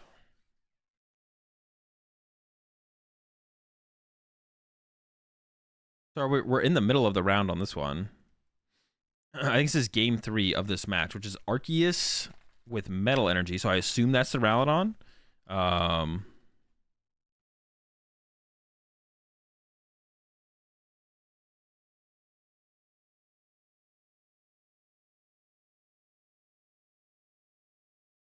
Battle VIP pass.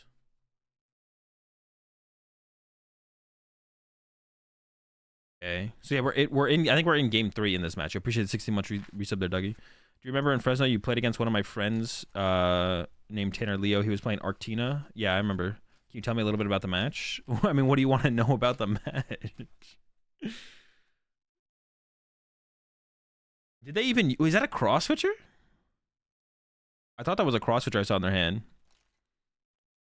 Report One Piece results on the phone for locals. First person to report goes through, and the second person must confirm or decline the result. Yeah, see, I guess that would be fine, right? Like you both have to pick the same result, and if there's a conflict, then you call over a judge. Yeah, I don't know. It seems like it would be fine. Like I don't think there'd be too many people trying to scumbag the situations. I mean, that was maybe like another thing that was going to be happening with PEM was going to be online phone submission.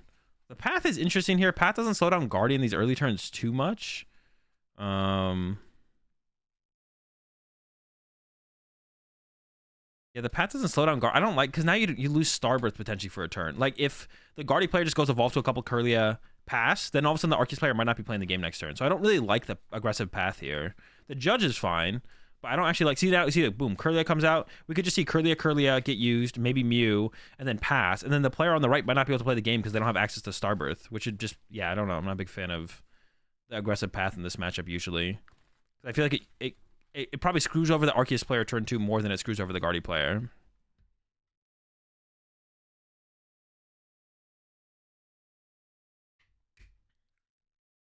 Second Kirlia.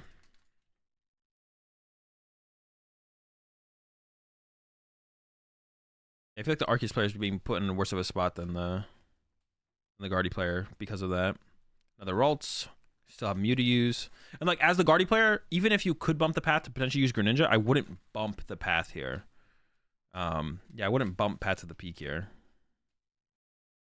Actually, the Ralts over a Kirlia is interesting. Did they use Mew? Did they get the fog? Wait, I think they just didn't use Mew. Am I trolling? I mean, it's on 1.5 times speed, so sometimes I do miss stuff. No, they did use Mew. They did use Mew. Isn't that where they got the... Yeah, they did use Mew. I remember them dealing out 6, I think. Wait, maybe they didn't.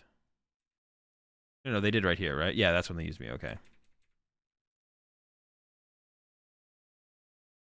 Okay. They do have the double turbo in hand, and then we have the Arven as well. The Arven? I don't know about that. Arven and Arctina? I assume they must play something like Panic Mask then. Wait, actually, is it Arctina? No, not Arctina, my bad. Is it Arcdura? They have Metal Energy, but... Dude, what? They play for a Seal Stone? That's genius. So in case the path sticks, you're still balling. No way. I think I saw water too. So they have water and metal energy. I wonder what they're setting up with the metal energy then.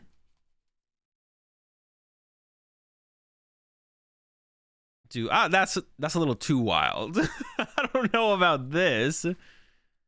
They grabbed the B barrel off the Ultra Ball, and then I don't know if they've used have they used the V-Star power yet? I think they did. So they probably have an Arceus in it because they have the double turbo in hand. Gudra? Oh yeah, it might be Arc Gudra. That makes sense. Okay, let me see a draw for 4. Let's see if they can find that Gudra V. They probably want it here. They don't want to set up another Arceus if they can set up a Gudra. Another Ultra Ball.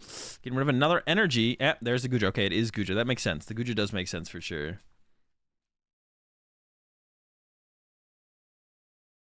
Seen a lot of them play the Seal Stone. Now it makes sense. Bro, I don't know about that still, though. They split the energy here, which is interesting. I would figure you'd maybe just want to load the Guja. Your Guja's not going to get boss KO'd, so I would probably just load up Guja here, to be honest. I like the idea of loading up the Guja more than I like of having the option of Arceus. There's the Ralt send up. I guess maybe they attach the Ralts over the Curlia to make it a pivot, actually, to be honest, which makes sense. Now it's pretty important to be doing something this turn. You could go one more turn without doing anything, though, as the Guardy player. It is possible to go one more turn without doing anything. They did use a Stadium turn 1, so they are down a Stadium here. Another Shiny Arcana Gardevoir hit. That's actually interesting. Getting rid of 2 Shiny Arcana Gardevoirs when they could be evolving on the bench. They get a Curly out there. Here comes the Super Rod.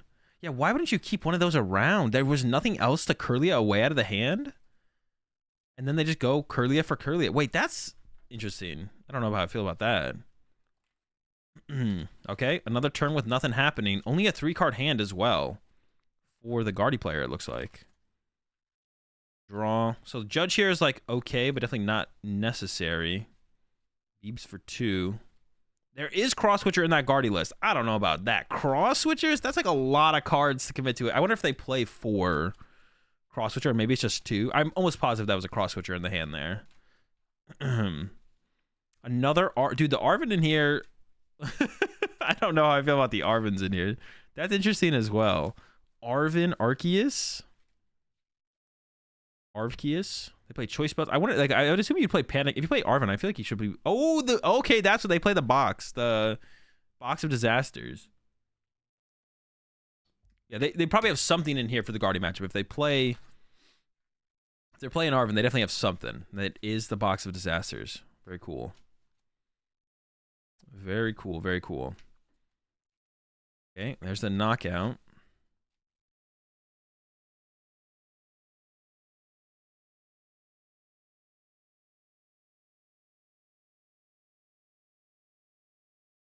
Here come the refinements. Did you see my super spicy deck I won a cup with last week? I did not, Danny. Box of Disasters is the name of their deck.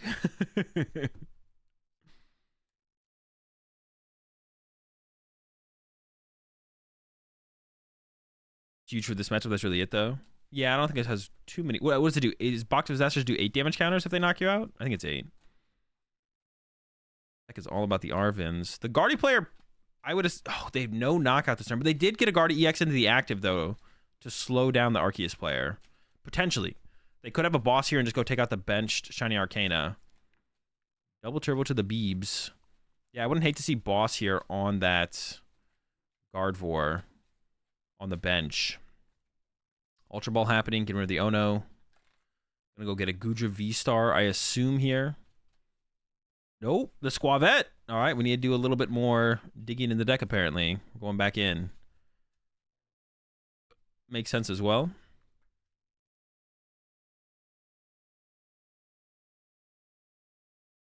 Maybe trying to increase the odds of... And that's the... the one off the Squavette is the boss. Yeah, you definitely want to just boss around the Guardy here. I definitely like that play. Comes a Nest Ball. I think playing Drapion in this deck, I kind of like the idea of Drapion. It's good for the Guardy. It's good for a Mew matchup, of course, and it's also good for the Guardy matchup as well to have an option to one-hit KO a Guardy EX. So you can like load up two basic energy on it, and then like be able to attach a double turbo and start swinging.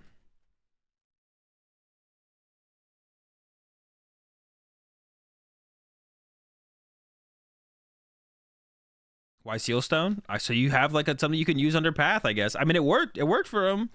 They went Arven for Sealstone when the Path was in play.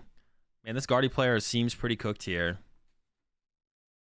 Checking the energy count maybe a little bit here to see if they could like boss stall something. Or cross switcher stall. They do play cross switchers.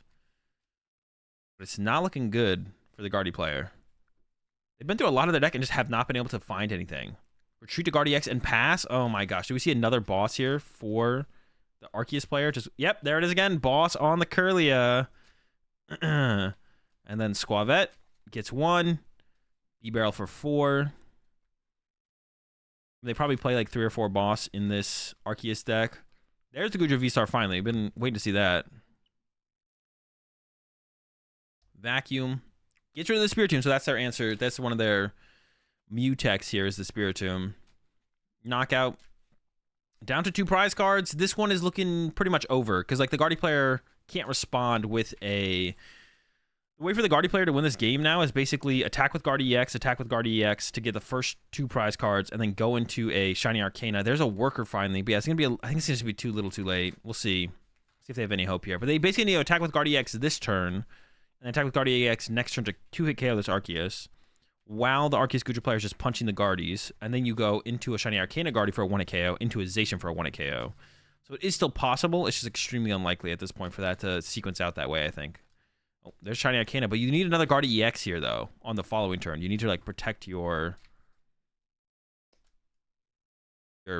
potential for your prizes getting KO'd. There's double cross switcher on the B-Barrel. Oh, but if they do play Sky Sealstone, I guess that could work here as well. You can go for the B-Barrel knockout, into the Shiny Arcana Guardy knockout, into Zacian knockout. Okay, I don't hate that. But we have the Box of Disasters Goodra in the active here. And there's a boss on the Shiny Arcana that basically ends the game here as well. So if they have boss KO here on the guard for the game basically ends. But it might just be a punch into the active. And then there is a possibility for a comeback from the Guardy player. Like I said, there is a possibility. We'll see. They're stressing about it. They definitely have something they could play, but they're choosing not to play it. If they have a boss here, I think they definitely should boss. Well, they could also just save the boss for next turn and then boss KO this to win the game on the next turn. That was also, like, obviously reasonable. So maybe that's what they're thinking. Yo, the deer! Oh, so they can play around Box of Disasters with that. Interesting. Oh, that's actually kind of cute. There's another worker. So they play 2 worker. The weird deer here for maybe the comeback, actually. This could actually be a crazy comeback. They got the Sky Sealstone. If they could also find Iono here to disrupt... I would probably disrupt the hand here because they didn't use Squavette last turn. The big thing that happened actually last turn is the Arceus player didn't use Squavette. So that means the Arceus player has something in hand they want to keep over getting a random card. So I would probably assume here that... you want to disrupt their... So you want to use Iono here as the Guardy player, or Roxanne, or whatever, depending on what you play. There's Greninja for 2. So yeah, I would definitely Iono here if you have... And there is one in the hand, so I would definitely use that here. No, they Ultra Balled away the... Oh no, they used Worker already. They already used Worker. So they can't. So actually, no, they get to keep their hand here. Okay, yeah, that's right. They already used Worker. 3 more on the active. 300. Wait. Oh, but they can Weird Deer it all to the... Yeah, they can Weird Deer it up.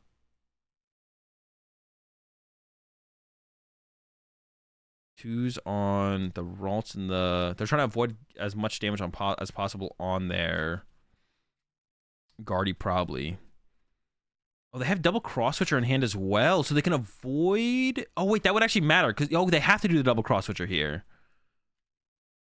Collapse. Oh, they got rid of the... Whoa, dude, what an insane comeback. This is actually insane. Yeah, so that... Yeah, because if they had hit with the Weird Deer and KO'd the Goodra, which they probably could have done, they just lose the game. I actually didn't, like, process that, because then they take the Box of Disasters damage, and then the Arceus KOs.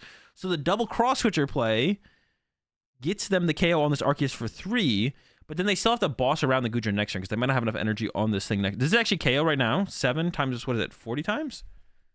Is that enough? How much damage does it do again? Yeah, that is enough. But they still need a boss here. They need a boss again. Oh my gosh, I can't believe they actually made this comeback. The Squavette is being used for 1. So the card in hand isn't good enough anymore. Dude, what an insane comeback. Oh my gosh. The player on the left is playing super fast, so I feel like this wasn't game 3, actually. I feel like we're probably headed into game 3. Only with 6 minutes left. Yeah, so that's why they're playing so fast. Dude, that was actually a ridiculous comeback. But now we're going... Actually, yeah, it must have been game 2, because there wasn't that much time left. That was a crazy comeback. I did not expect... Yeah, it was like a combination of the cheesy... They had to use the Sky Sealstone, the Weird Deer, the Cross Switchers. I don't think that's convinced me quite on cross switchers in the deck, but that was definitely pretty wild. Definitely wild. Yeah, without the cross switchers, they can't actually make that combo work there. And the collapsed stadium mattered as well. That's insane.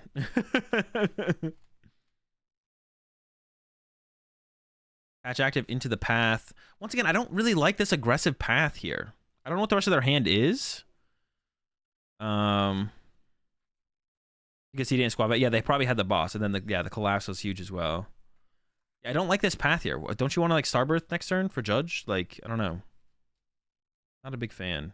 The retreat to the Mew. Well, they got to lose the end. Oh no, like they hit and run. What? What is their hand that they hit and run? Don't they have an Iono in hand? I guess you don't want to increase your opponent's hand count here. Wait, did they even use the Mew though? Oh no, they hit and run. Wait, why don't you retreat to the Mew and then use the Mew's ability? Is hitting and running here actually correct over retreating and using Mew? Probably not. They're probably just playing really fast and not really thinking about everything too much. Also, they have the Iono in hand but chose not to do that, which is interesting. But I guess you don't want to increase your opponent's hand size. But yeah, so if their hand on the right is truly dead, then yeah, why would you ever put this path to the peak and play? Because that severely limits your top deck outs. Now, like if you top deck an Arceus V-Star, you just don't have... I mean, you are going to be able to get a KO here at least. 130, knockout, draw a prize card. Yeah, retreat plus use Mew there seems a lot better. But once again, they're playing fast. They're trying to get through this game. So in these kind of situations, making some kind of mistakes like that is like a little bit more reasonable. They had the Zacian in hand there. I think that maybe... Oh, that was the Weird Deer maybe. If you don't want to bench the Weird Deer ahead of time, probably. I thought it was a Zacian, but I don't think they played the Zacian. Okay, we're Candy into the Guardy. Draw 2. Or get 2. They could load up an... Oh, they chose not to load up an energy. They can't use Greninja here. Teleportation for 10. That teleportation makes sense. Push up the Arceus. Wouldn't you... How much damage is this doing, actually? 100... What is it? 30 times? No, what is it? I forget what it is. It's 30 times, right? 150? 150... 180. Why wouldn't you put... You should have put the energy on this Gardevoir then, right? They're doing 150. They would have done 180 if they had put an energy on it. So they should have accelerated that energy to Guardy. Because if they just attack with Arceus again, which they might, just like Arceus V could be attacking next turn, then you're attack away from knocking it out. Well, I guess Arceus actually currently doesn't KO Greninja anyways, though. So maybe that's not a good point. Yeah, maybe not then, actually. I take that back. Yeah, because actually Arceus... It would have to become a V-Star to actually knock out your Greninja. Yeah, I guess. Maybe not. That's not worth it. They evolved and attached active. They could have hit... Well, they already attached to the bench before they Iono'd. So they can't attack. They could get the energy off the Guardy, but they couldn't attach again as well. So it looks like off the Arven they got... I'm not sure what they got off the Arven there. Do Japanese players ever scoop? Yeah, they do. They do in best of 3. They don't in best of 1. In best of 1, I've never seen like a Japanese player scoop before the game actually ends through a win condition. Okay, they got their Arceus online. There's the 4 Seal Stone. The 4 Seal Stone doing work, bro. That's so funny. Yo, appreciate the 16 months there, flying high.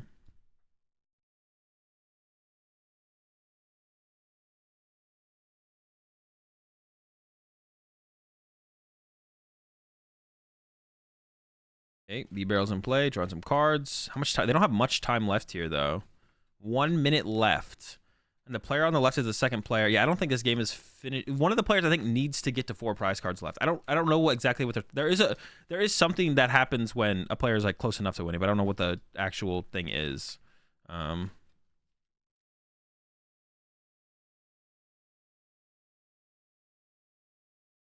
you read Arceus' ability? No, I think it's just because they play the Arvens. Like they're like, well, if I play Arven, if the path sticks, then I at least get to use 4 Seal Stone.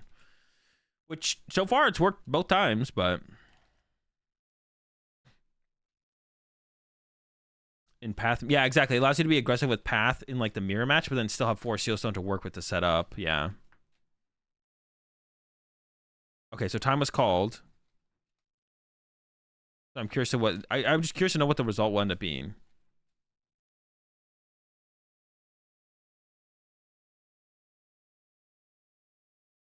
I think the player on the left gets 1 more turn, if I'm not mistaken. I don't think enough prize cards have been drawn for the game to count, so I'm pretty sure it's going to end in a tie here, because this is game 3. Or maybe like 4 prize cards need to be drawn total between the 2 players for it to count.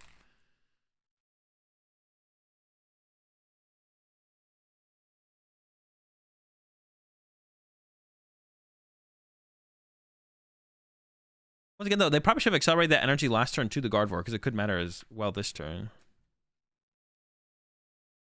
Oh, they got Stadium and an Ultra Ball, so they can take the knockout on this active here, I think, this turn, if they have enough energy in the discard pile. With the bench Guardy. But once again, I don't know if it matters. Yeah, I don't think it's going to matter.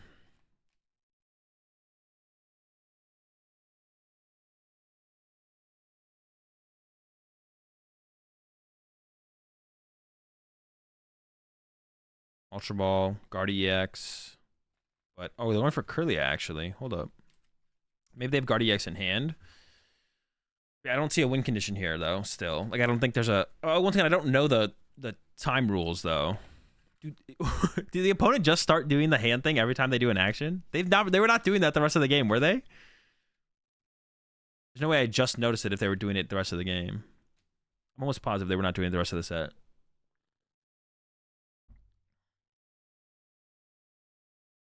Dude, he had to just start doing the hand thing. Dude, every single time. Bro, literally every time. Okay, and there's the handshake. Wait, so the player on the right popped off. So they weren't able to get the knockout. Oh, maybe it's just based on prize cards. It might just be based on prize cards. Yeah, it might just be based on prize cards. Let's see that again. So if they're able to tie the prize cards up, maybe it's a tie. But because they weren't able to get a knockout, the player on the right wins. These prize cards in OT wins? I think so. Unless it was like the players had an agreement that... Because like probably it's like a win is the only thing that does something for either player to like progress towards top cut. So they maybe had an agreement where it's like, okay, game 3 is how many prize cards? Oh, okay, game 3 is how many prize cards? There are no ties. Yeah, they don't have ties in Japan, I don't think. But so I guess it is based on prize cards then. Game 3 is based on, or if you're tied, it's based on prize cards. But I wonder if, because the extra turn, this was the last turn of the game, I'm pretty sure, was the player on the left was the last turn of the game. So because of that, I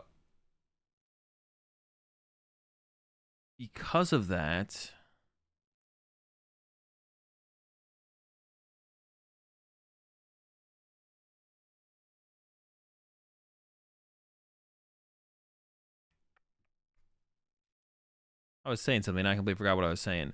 Because because they didn't tie, then I guess they just win. But if they tie the prize cards, maybe it is just, maybe if they're tied on prize cards when the time ends, then it's just like a double loss. Like they don't do tie, so it's not a tie, so it's just like a double loss, I guess. I don't know. Or maybe they each get one more turn. Like if they're tied on prize cards, they constantly just each get one more turn back and forth. That actually might be what it is. I don't actually know. But like the way they do it in Japan is they don't do +3. When time is called, the player who went second gets one more turn. And this little thing indicates who went second. So because they went second, when time was called on their turn, they got to play one more turn here on the left side. So maybe if they had actually tied up prize cards, then they both get one more turn, and then they both get one more turn, and then they both get one more turn, until prizes are not tied at the end of 1+1. I think that would maybe be how it goes. Like theoretically in my head that's how it goes, but... No, it's first to get a prize? Oh, it becomes first to get a prize card at that point? Oh, okay. Which rules are used at Worlds? TPCI rules are used at Worlds. So whatever we do at TPCI events, that's what we use. All right. I just need someone to fully explain the time rules to me. But I think it changes tournament to tournament because I feel like Champions League has different time rules than this. Or am I just trolling on that?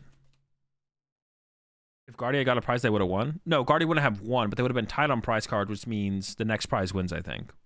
But then I don't... Yeah, I guess like then the Arceus Goodra player is always winning the match then, right? Well, I guess if they had attacked with Weirdeer, then Weirdeer could have survived a hit from Goodra, which means actually they wouldn't have guaranteed win. Yeah, I guess.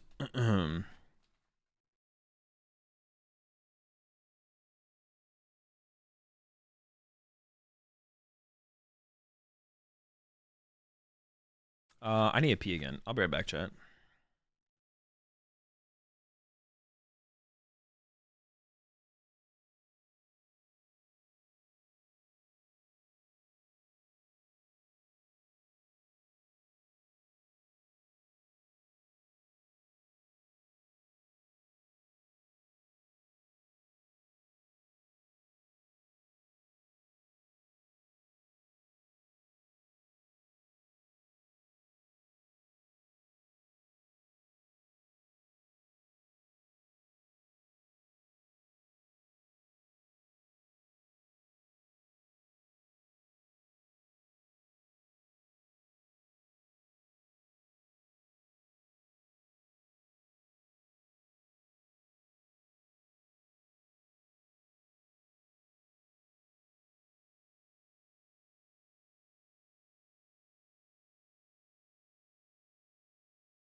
I should do it.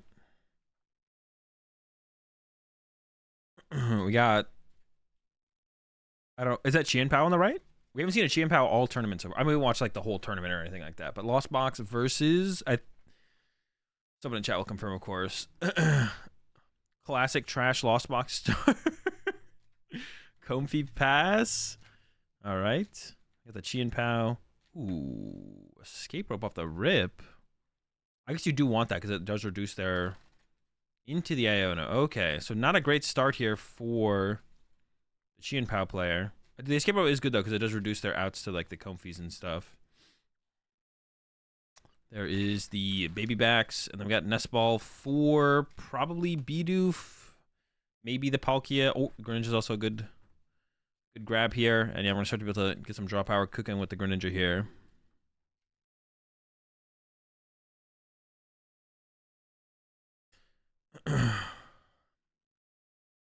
This is game 3, by the way. Oh, we're already in game 3. Sheesh. So this is like another round. This is round 11 here. Dude, how are they like putting these matches in here, man? All right, so this is a game 3 round. Bidoof. Got a value IP pass. We got ourselves a Bidoof, and then maybe the Palkia, maybe another. The Chien Pao. I don't know if they're actually playing the Palkia. A lot of people were playing Palkia in the last tournament we watched. I don't know if they're actually playing Palkia anymore still. That's double Chien Pao. So our Greninja in the hand here. There's also grass energy in the hand. So they're playing. Oh, is it just lost Tina? It's probably lost Tina. Next to the score. Oh, that's right, the X's and O's. I forgot to like look there. Yeah, so we are in game 3 here. Lost Tina versus Chien Pao. There's a Tina. I can't see what's in the rest of the hand here. They definitely want to use Comfy this turn. The question is, like, how are they going to get into the Comfy, I guess? I would just Jet Energy to the Comfy, send it up, and then hopefully get another Comfy and retreat that Comfy into a Comfy. Yeah, you just Jet Energy here to the bench Comfy. And either way, I think you're retreating back to Sableye because you don't want to lose your Comfy. So Jet Energy to the Comfy here always makes the most sense because attach active retreat just means you lose one maneuverability, theoretically. They have 2 cards in hand, though. You gotta make an action. I think. Oh, they have second Comfy the whole time. What? What? What are they thinking about here? They have second Comfy the whole time. They should have. This is actually a mistake though, because now they're setting up a Comfy with an energy to the active. This is a mistake. They should have. Oh, but this. No, because they have to retreat anyways. They should have put the energy on the same Comfy, because now if this Comfy stays in the active, they lose an energy in play. So this is a misplay here. They should have put the Jet Energy on this Comfy, sent it up, then retreated to the Comfy with 0 energy on it. Because now if this Comfy, if they hang this Comfy in the active here at the end of this turn, which they might, if they do that, then they just lose an energy in play. So that's kind of a mistake for sure.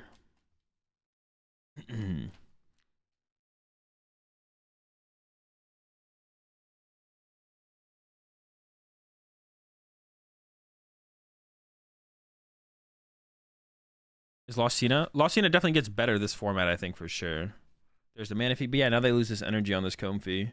Manaphy to protect the bench from the Greninjas. That's good. And it's probably going to be a pass. But yeah, now if the Chien Pao player just knocks out the active here, they get to take that energy out of play. So definitely a mistake, like I said. No Cram Punches early. Also not great. I would imagine Tina's a pretty solid attacker in this matchup just to like hit through the Chien Paos and kind of put it on the Chien Pao player to have to draw like the full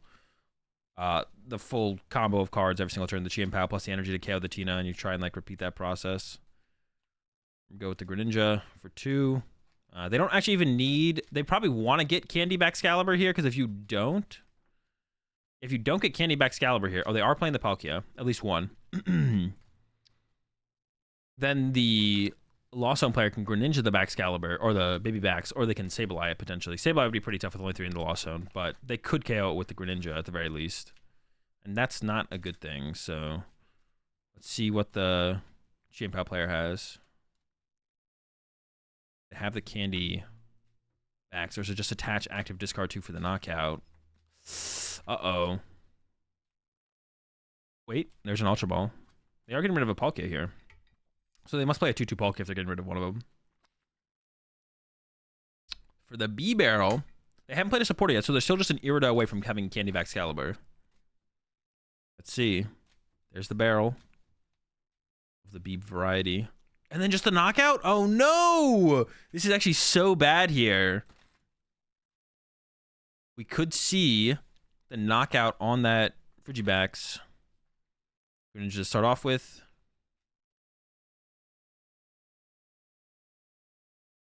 Yeah, can they get... Even, like, Cram Boss here would be fine, to be honest. Like, if they have Cram Boss KO Frigibax, that would be pretty good, too. Just KO on the Frigibax is the key here. They said they could attack with Greninja, maybe. If they play Water Energy. I don't think all builds of Lost Tina play the Water Energy. I think most probably do. Most of them probably do play the Water Energy to have the option to attack with the Tina. I shouldn't go look at the lists on Limitless real fast. Looks like they all have the Water Energy. Yeah, they all do. So you really want to attack with whatever I just said. You really want to attack with Greninja here, if you can. They have 6 in the Lost Zone now, so it might be tough to get to that 7. Yeah, they might not be able to do anything here, to be honest. We'll see. Yeah, attack with Greninja here would be optimal. Yeah, second Tina coming down. I don't think they're getting anywhere. Are they going with the Lost Abyss? Oh, man. Yep. That was definitely not what they were wanted to do this turn. Lost Abyss is definitely not it. They do finally get themselves up to 8, but not be able to KO that Frigibax is so bad. That's like the play there for sure, is KO Frigibax. Remove it, obliterate it, annihilate it from play. That was definitely what they wanted, but... Abyss Seeking? Oh, what did I say? Abyss... Lost Abyss? Did I say Lost Abyss? Seeking the Abyss. Yeah.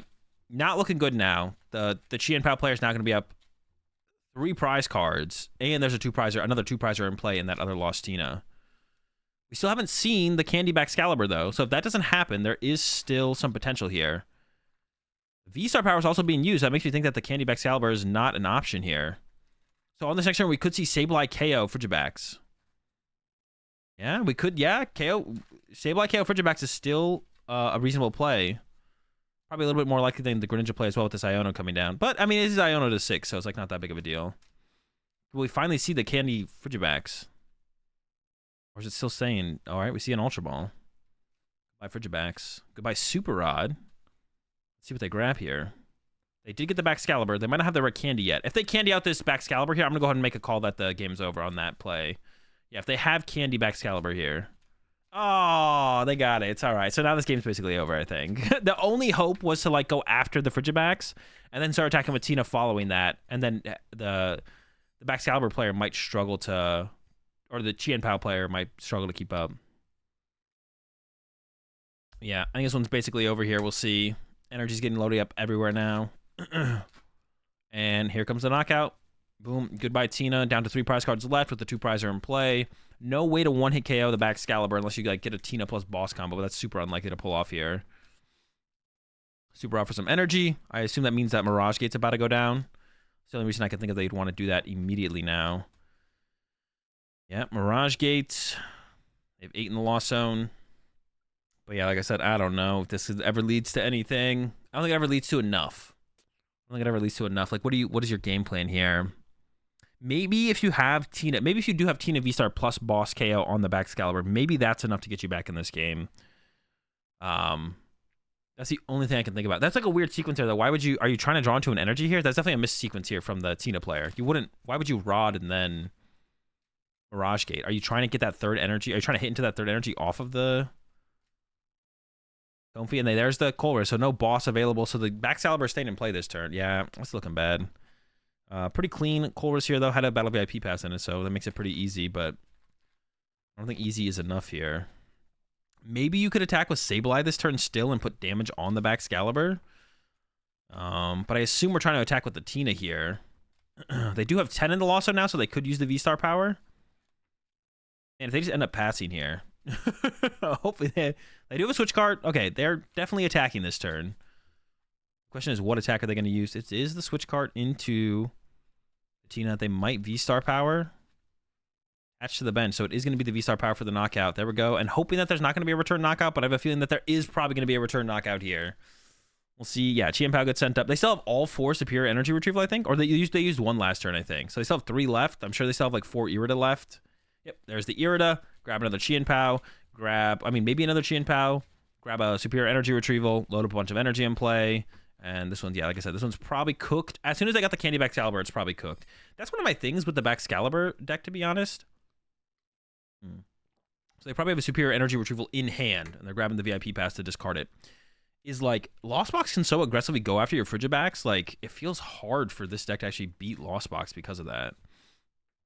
That's why attacking with something like the Palkia seems like such a big deal in this matchup, because, like, you don't lose your energy to attack with every turn. Even if you're just discarding 2 energy to KO a Sableye, if that Sableye is locking you out of Frigibacks, you just eventually lose, I feel like.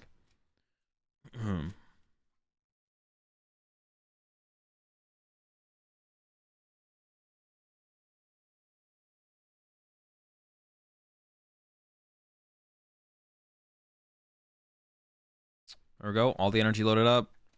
Beebs for a couple. I would like to not play B-Barrel in this deck, but it seems like it's almost essential to like keep up with the card, the draw powers like necessary. Lost City into play. Doesn't really change anything too much at this point. And then, yeah, discard. Actually, maybe you'd want to hold the Lost City. I mean, all your energy is probably out of your deck.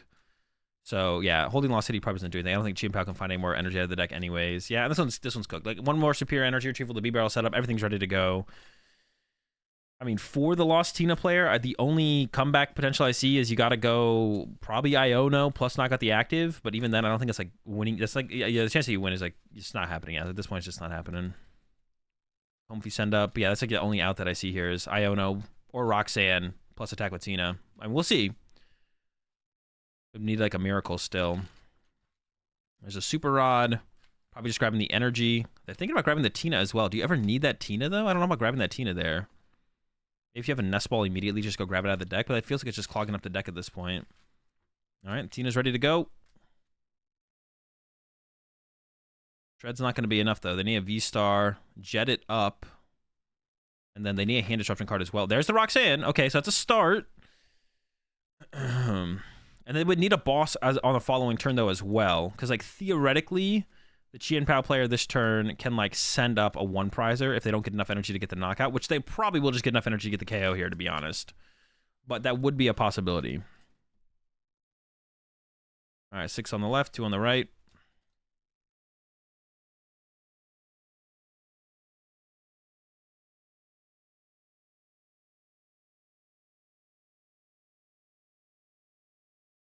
Pause the time? Oh, no, it's still going. I don't know what that was. That was weird. Oh, no V-Star yet either. They need the V-Star. Not getting a knockout this turn basically spells game over as well, I feel like. So they also need to get a knockout this turn. That's it. Shred for 160. So that gives the Chien Pao player like +1 turn to play the game. I mean, the game's probably over this turn anyways, but we'll see. Maybe there's Irida. They should have plenty of Superior Energy Retrieval left. You do play 4 in the deck. There's Excalibur. There's an Escape Rope. That also works. Escape Rope attack with Palkia will also be game. Yeah, it's funny that they like in this situation, like they're playing out the full sequence of everything. They shuffle properly, get the Escape Rope. The Lost Box player is not conceding. Now, I think if this was like game 1 or game 2, the Lost Box player probably would concede. As long as they actually won game 1 if it was game 2. But yeah, whenever, like if it's best of 1 or in these situations in Japan, they always like fully play it out. And then attack with Palkia, knockout, last prize card. Okay.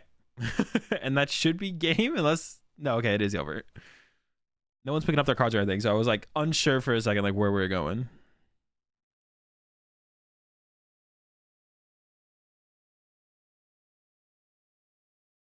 This is the next match. Oh, but this is like juniors. I don't really want to watch juniors, to be honest. Juniors... this is round 14 or top cut. I don't actually know. Oh no, it's top 16. Yeah, this is top 16. Okay.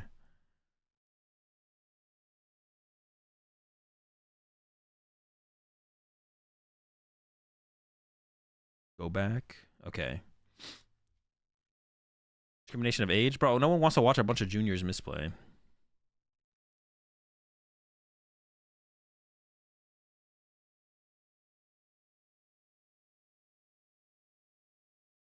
All right. No offense. I stream juniors during ICs. Yeah, they stream the finals of In chess, it is rude to not resign when you are in a position where losing is basically guaranteed. I mean, playing to your opponent's outs for them to misplay, I think is fair still, though. I don't know. Was there any Lugia in top 16? We don't have the full top 16 yet. We only have 9 of the top 16 decks. You were a junior at one point? Me? Yeah, but I would. But actually, I wasn't. I never played as a junior. I played one. I played like. I played like four tournaments or 5 tournaments as a senior, and that's it. And then I was a master. That is senior finals, I think. Oh, I mean, same thing. Seniors, juniors. I mean, it's fine if they put them on stream. I don't care about that, but I'm not gonna sit and watch their gameplay. High level seniors is pretty close to just Masters Division gameplay, though. To be honest, it is pretty close to Masters Division gameplay, like the highest level seniors. But yeah, I'm still not gonna go back and watch their games. I did it once. I did watch like NAIC juniors and seniors finals.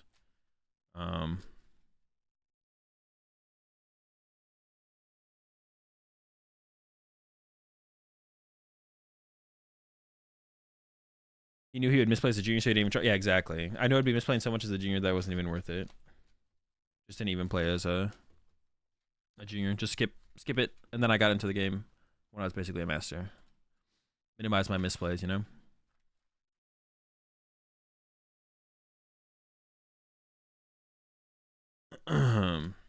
Listen, I'm not hating on the juniors or seniors. I think it's good that they stream them at least at ICs. I don't know. They could stream. It's like hard to say. They could do, you know what they could do, and they could stream juniors and seniors finals at regionals as well. I don't think that would be a bad thing if they did that. I think that would be kind of cool. But like, I don't know. You're just gonna have so many less people watch. Like, that's like a tough.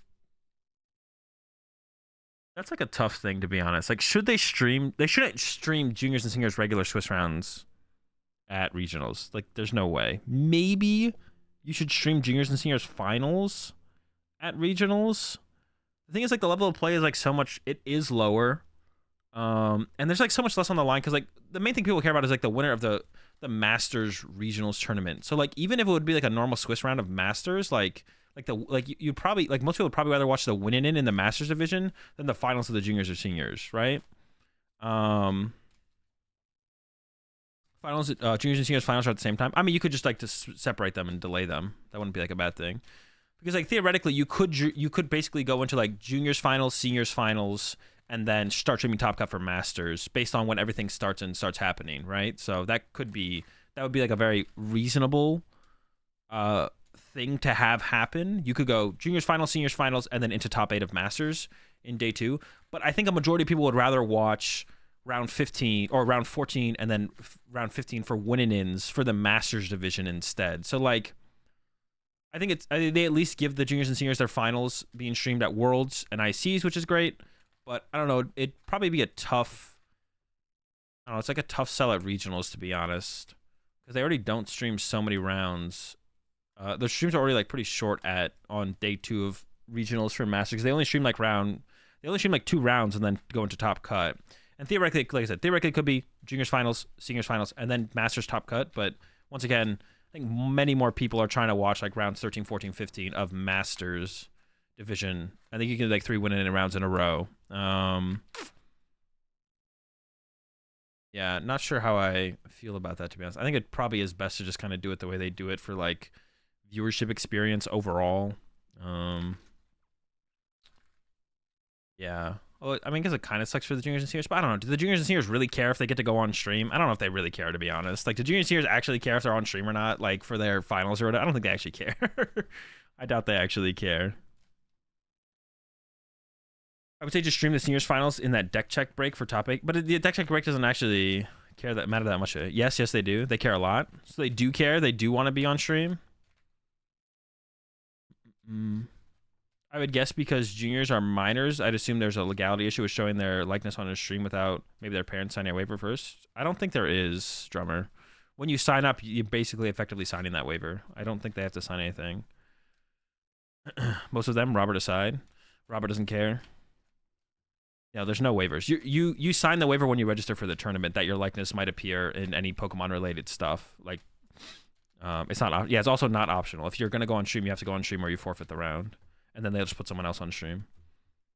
Yeah, the waiver is signed when you register for the tournament. Yeah, because they do the seniors on. I mean, I guess they could be making parents sign a waiver for ICs and Worlds, but they don't. Yeah, gotta read what you sign. I mean, you don't gotta.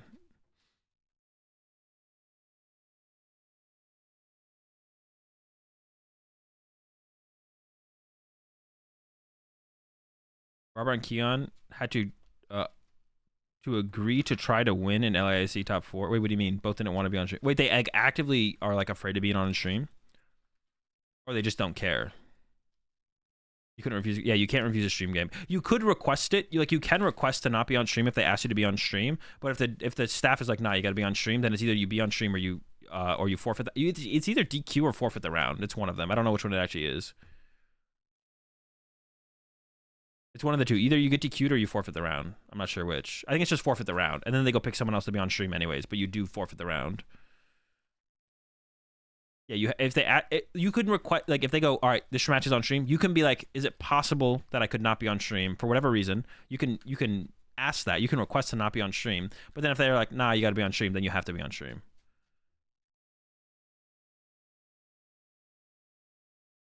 Both were afraid of being on stream. Both very shy kids.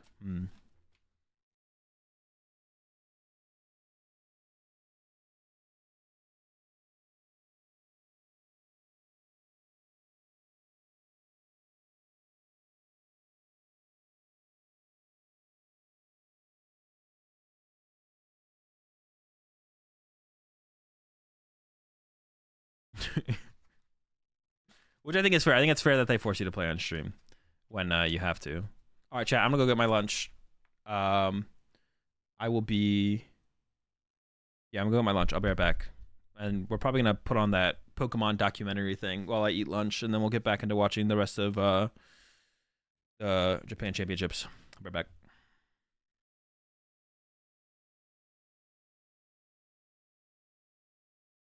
So what happens if you both refuse double game loss? Yeah, you just both get match loss. Start juniors while you're gone. Okay, yeah, you guys can watch the juniors game if you want while I'm gone. Is this it?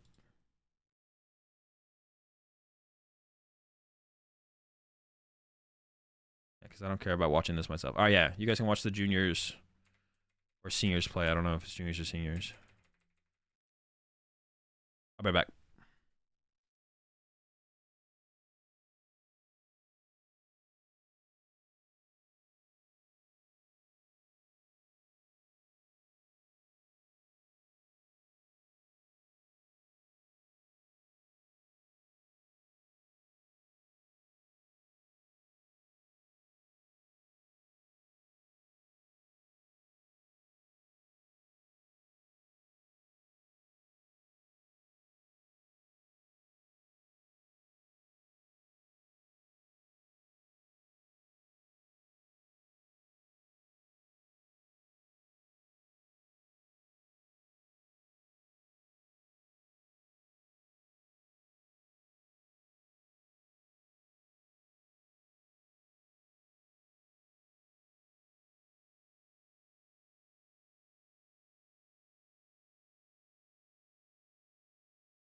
My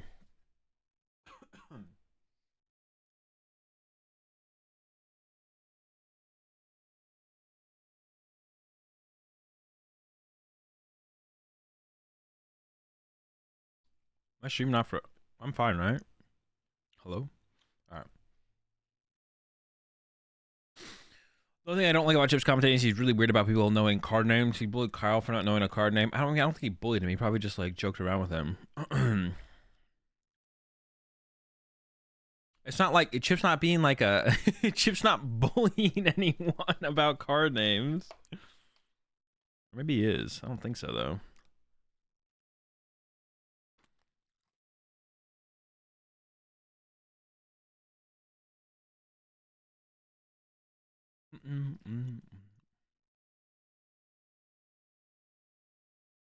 I'm pretty sure they're also told to say the card names correctly on stream.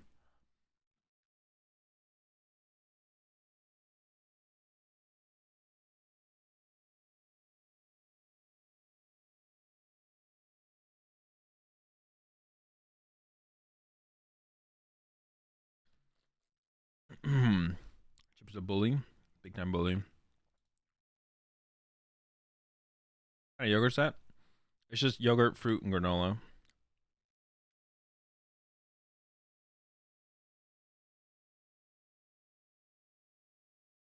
If I had to go to a class to learn the correct Pokemon names, I'd be anal about it too.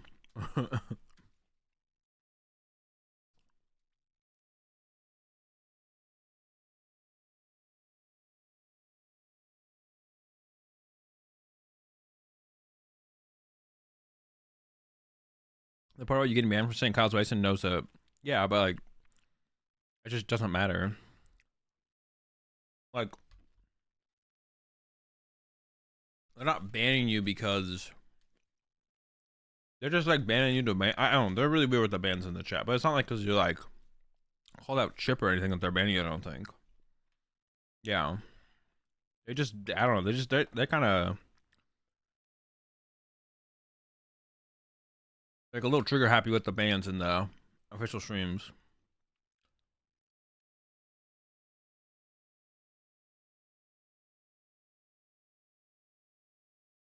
Let's play BTCG live.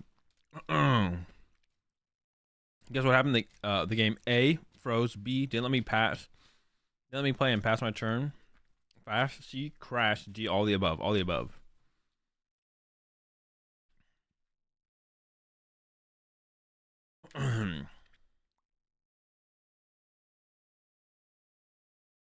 Okay, let me pull up the.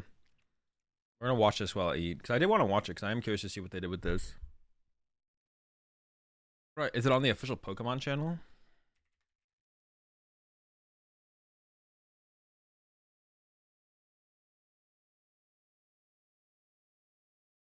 And this got like no views, bro. Holy smokes.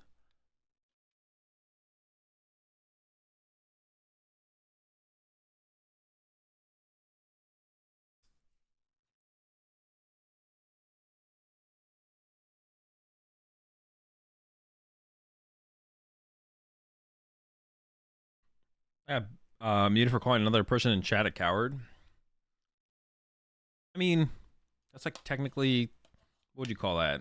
Online harassment? I don't know. I mean, I don't think that's like unreasonable if you're calling someone something.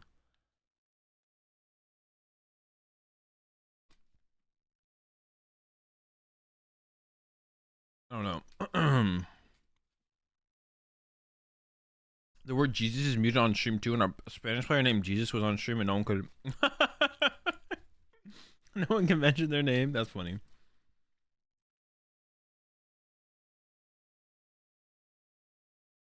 All right, let's see what they did with this documentary series. Hey, let me mute this or turn off this music. We'll watch one today. We'll just watch one each day, I guess. We'll watch the first one today while I eat, and then so on and so forth. Holy smokes, that's loud. Dude, this has like no views too.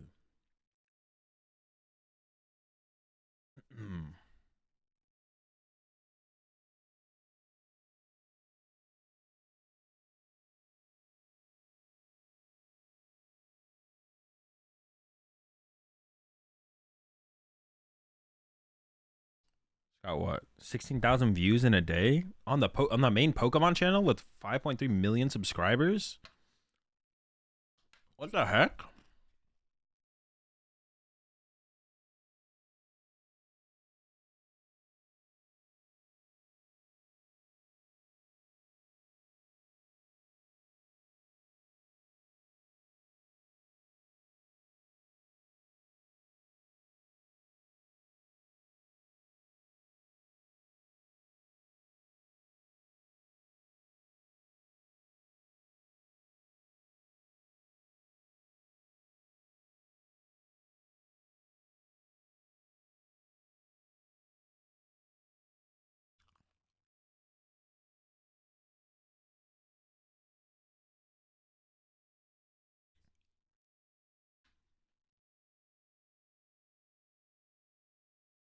Nah, some cards just suck. The kids got to learn the hard way.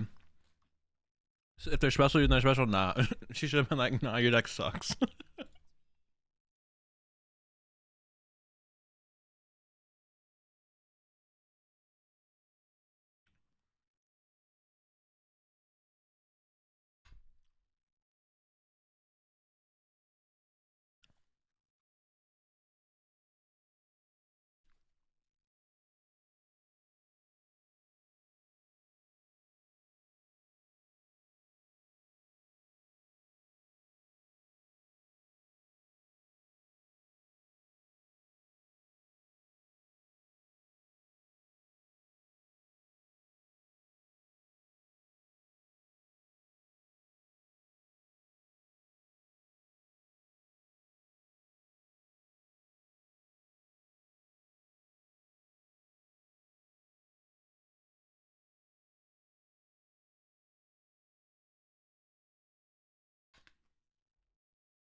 Black market, black market during school hours trading sessions.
Snover.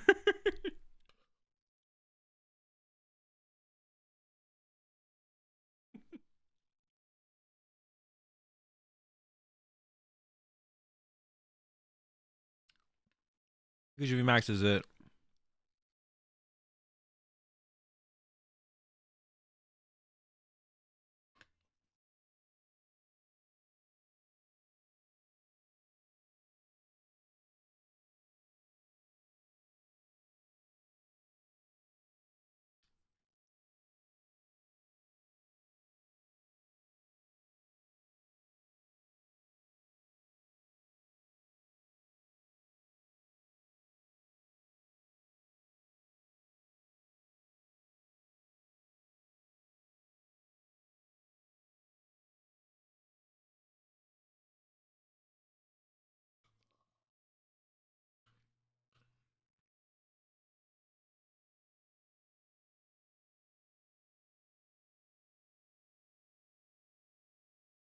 Yeah, they said that.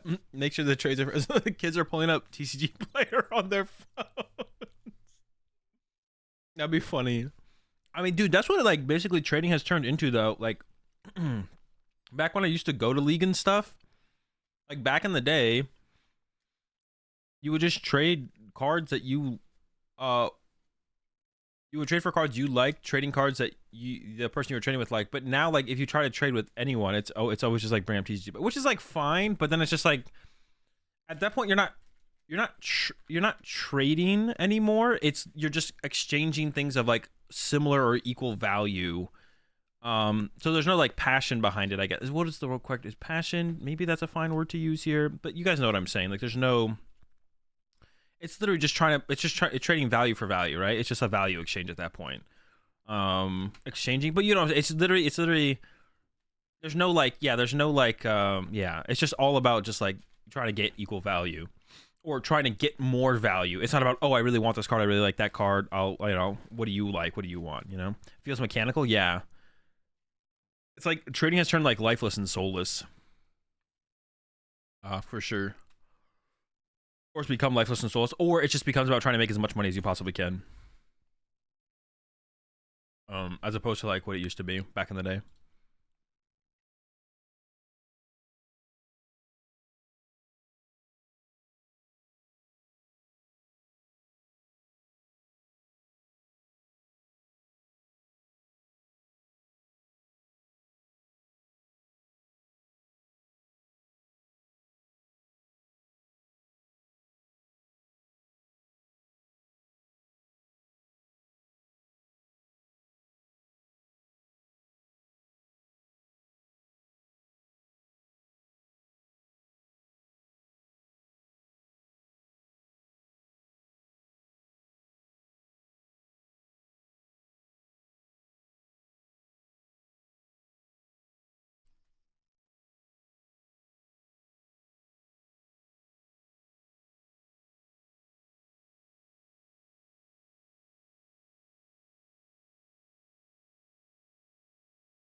Can we get these kids to send a letter about PTCG Live? Have a good success. Yeah, yo, that's a good idea. Maybe we just all need to. Right, it would be hard for me to sign a. It'd be hard for me to sign a letter that says love to TPCI though.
Are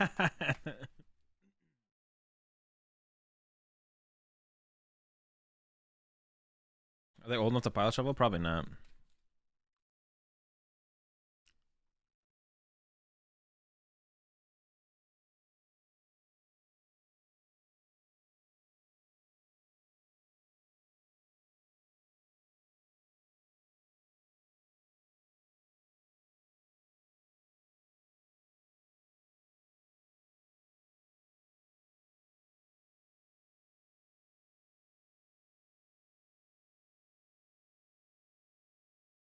Oh, that's pretty wholesome. I don't trust the documentary made by a multi-billion-dollar company that sells things they're talking about. I mean, well, obviously, like part of it is advertising, but that's such a negative way to view the world. Do Just to assume everybody's out to get you. Cheesy but wholesome? Yeah, definitely wholesome. I thought this would be more about playing the actual game, but it is like, how do you play? I mean, I guess trading is like how you can play with Pokemon cards. You already watched a newer one? No, we'll watch it tomorrow. Like, we'll just watch it whenever I eat lunch.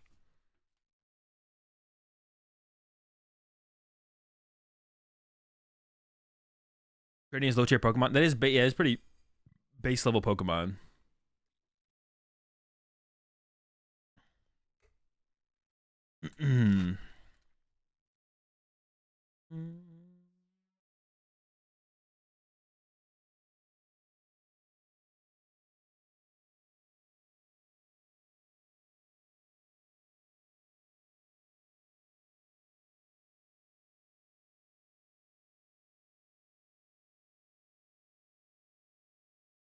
All right. I might watch this later, Chance. You didn't need to submit it twice, though. I have it up here from the first time. To be fair, though, trading is likely the most prominent. Oh, yeah, of course. Trading is probably the most prominent way the cards interact with. I agree.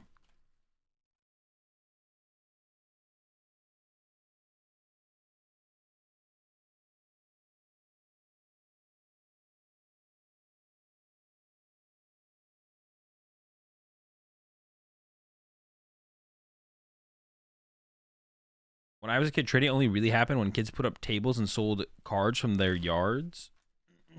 Wait, what? I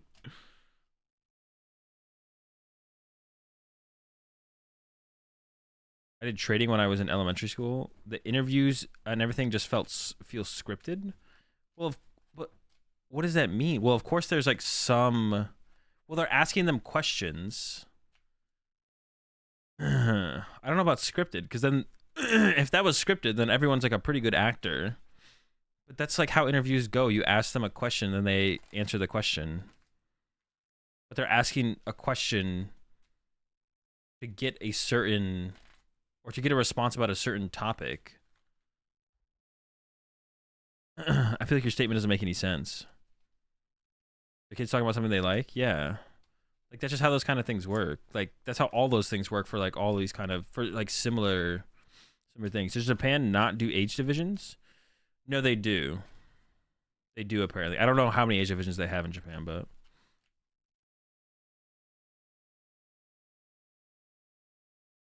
Next video will have me in tears? Hopefully not.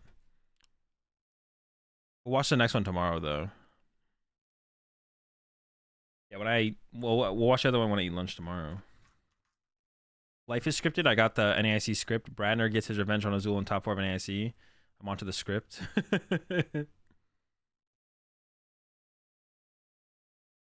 Your 8-year-old daughter only plays decks with Pokemon she thinks are cute. It pains me inside. I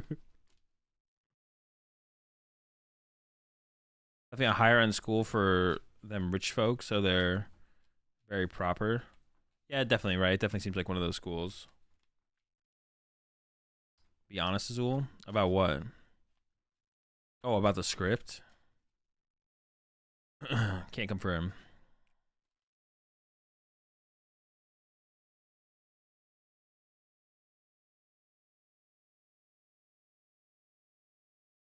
The school bully. The school bully stole my first ever pack of Pokemon cards, and my friend bought them back for me with a fake $1 million bill he bought at the county fair.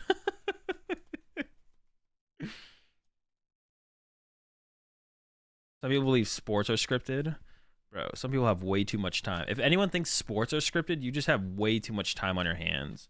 If you applied all your thought power to thinking that sports are scripted, you'd probably just be a millionaire. If you have that much extra time to put that much thought into thinking sports are scripted, then if you just apply that to literally anything else in life, you'd be set. You'd be a millionaire for sure, 100%. You think Pokemon will have a new age division called Super Seniors when we're all 80 and still playing? Maybe. At the Super Seniors division. Imagine kids going to a school with a playmat briefcase and whipping out their gold Charizard and deck. That's what it's probably going to be like soon. Like next level generations. Some people think WWE is scripted. Sheesh. YouTuber boxing is definitely scripted. No, I mean, maybe like Jake Paul, Logan Paul fights are, but I don't think like the creator clash stuff would be scripted. I think maybe the Jake Paul, Logan Paul stuff is scripted, but like the actual like YouTuber versus YouTuber, content creator versus content creator stuff probably isn't scripted. Wasn't some of like the Jake Paul, Logan Paul stuff like confirmed scripted or confirmed that they were looking for a certain outcome? That's what you meant? Yeah.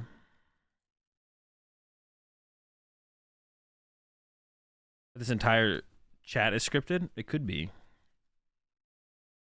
No leaks.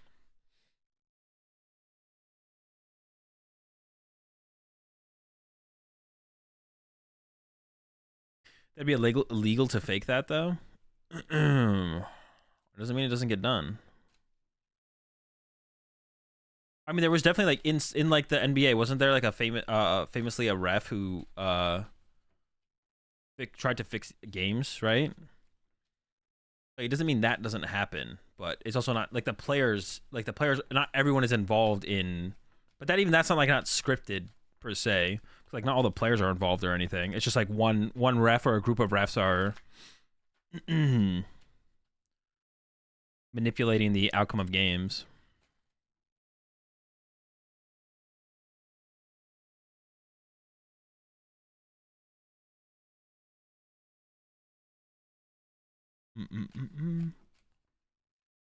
Message, please delete this part. Yeah, appreciate the 28 months there, Fuzzle. You still hope that Ting Lu is... there's the only way that Ting Lu is playable is if it's scripted. It's the only way that Ting Lu is playable is if it's scripted to be good. Otherwise, there's no shot. There's no way it's naturally good. All right, let's get back into this action. It's on 1.5. Good. So we got a Guardy mirror here. And we'll see how aggressive both builds are. We know the player on the right is playing a pretty aggressive build. It looks like it's the same thing. A pretty aggressive build on the right. Not the reversal energy build.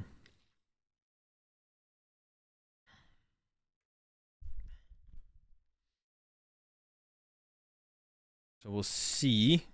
Going first is a pretty big deal then if you can get the turn to Rare Candy Guardian to start being the first person to be able to attack. So going first definitely is a big deal. We'll probably see them grab the Mew here because the Mew opens up, greatly increases the possibility.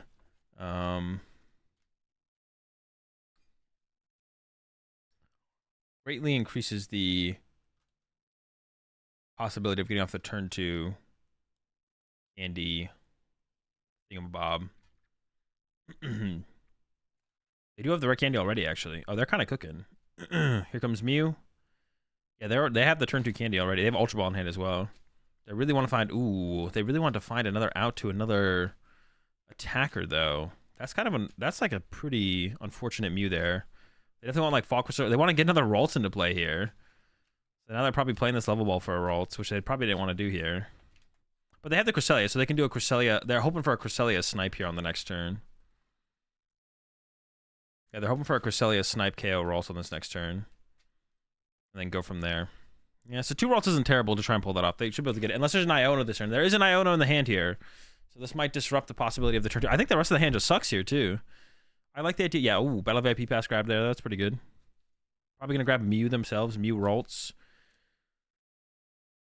And then probably just play the Iono. We'll see. The Mew might be prized. I didn't really check the prize cards. I don't know if they should. I don't think they should. Oh, no, wait. There's no prize cam on this table. There's no prize cam on this table. Ooh, they had Love Ball in hand as well. Okay. Yep, there's the Mew in the deck. There we go. Grab the Mew. Attach active. Iono. Use Mew. Look for their own turn 2 Candy on their side as well. Try to be the aggressor here. But you really want to attack with stuff like... oh, they're actually using Mew first. Interesting. Instead of using... That's actually kind of curious. I don't know how I feel about that. They go for the Rare Candy grab here, actually. So did they have an Iono in hand? I thought they did, but I guess they're just not going to play it. Yeah, they do have an Iono in hand. I'm pretty sure I just saw it there. But chose not to play the Iono. They don't want to see more cards. Interesting. Okay, well here comes. They're gonna be down to 1 Ralts in play though. After I assume this Cresselia knockout happens. We'll see. Haven't used Mew yet. They're thinking about doing that. Is that another Mew in the hand? What is that card? Oh, it's Spiritomb. Okay, so Mew before the Ultra Ball is interesting. I don't know why you want to just Ultra Ball first. Does increase your odds of seeing. Good card. They have no draw power here though. That's like kind of scary. So they do have the Ultra Ball for the Guardy, but then they have nothing else to work with after that. What is that? That's a Super Rod. Okay. What is that card? All right, there's the Ultra Ball. We're gonna go grab the ice. Oh, they're thinking about going for the Kirlia instead. Oh, they're checking some prize cards here. They are thinking about Kirlia versus Guardy though. It's tough to be honest. I don't know. That's a tough call. They go for the Guardy, so they can get the knockout here with the... But then they have nothing else. They get the first KO. They get this initial knockout, which is good. Then they have nothing else to work with on the next... Like, they have so little to work with here. As far as draw power and stuff goes. There's a Ralts. There's the Cress. There's a boss on a Ralts. Oh, they actually might be going for an attack with Gardevoir here. Okay. I kind of dig this. I kind of dig this Gardevoir attack. Because this puts a lot of... I don't know, pressure on the opponent to have a response. I don't hate the Gardevoir attack here. Actually, I kind of like that. Because the chance of your Gardevoir getting KO'd here is like so low. The chance of the Cresselia getting KO'd, because you saw them take the candy off the Mew, so you know they probably have the candy. So the chance that your Gardevoir goes down here is like low to like not going to happen. Of course, they can probably respond with a Cresselia attack here though and remove one of your Ralts from play, which you don't want to see happen. They could definitely even knock out your... They could definitely knock out the Mew probably. Ninja first here. But neither player is like extremely well set up. Even though the player on the left has a full bench plus the Gardevoir, they have no Kirlias in play. And then yeah, on the right side, obviously no Kirlias as well. So no Kirlias, no real great draw power for either player here.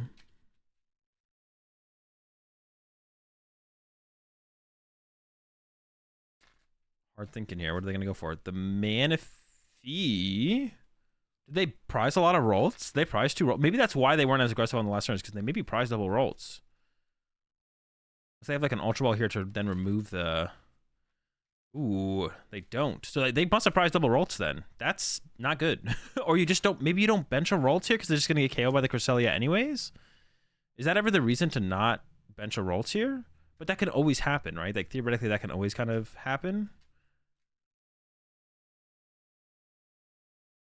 Goes for the Super Rod. Yeah, they maybe did just prize 2 Ralts here, though. Let's see. Already retreat. Triple on the active. They're going to punch back for 190. There's no bench space for something like a big attacker this... Oh, they could get Candy Shiny Arcana, I guess, but it's pretty unlikely. Just Evolve plus Ono. You're probably just going to Cresselia here, to be honest, and remove the Mew from your opponent's side. And then start to build up towards your Shiny Arcana. I would assume that's what's going to happen here. Ninja for 2. Another Kirlia. All right, so 2 Kirlias out now. Probably could go ahead and play some of these level balls and thin out the deck of like the Manaphy and stuff. If Manaphy's still in the deck. Would like to see that, but I don't know if Manaphy could be prized, I guess. And then it does make sense to kind of do it the other way around. Like level ball for Manaphy here. If Manaphy's in the deck. There was a Kirlia in the deck too, so you could level up for a Kirlia. Not that you'd want to discard the Kirlia maybe, but... Yeah, I think retreat to Cresselia, use Cresselia this turn is definitely the correct play. That is what we're going to see here. And probably just KO the Mew. And then once that bench space opens up, that's when you kind of go for a big one to KO. So you wouldn't want to like... and we even see... we even see the concession. I think that's pretty reasonable. You're pretty far behind at that point. And as soon as you open up a bench space, you're going to be in a really bad spot. Like, either you don't KO the Cresselia and you go for a Gust KO, or like, yeah. I definitely think that's a reasonable concede there, to be honest. Especially because, like, the mirror match likely goes to time. There's someone tagged me in a clip of this happening on on Twitter. So they asked their opponent to help them shuffle here, and they did respond to the tweet when someone like put the tweet out of this happening, and they said the reason they asked their opponent to help is because they say they're not very good at shuffling, which is funny. Kind of like a cute wholesome moment there, I guess. But you should know how to. You should just like learn how to shuffle reasonably yourself.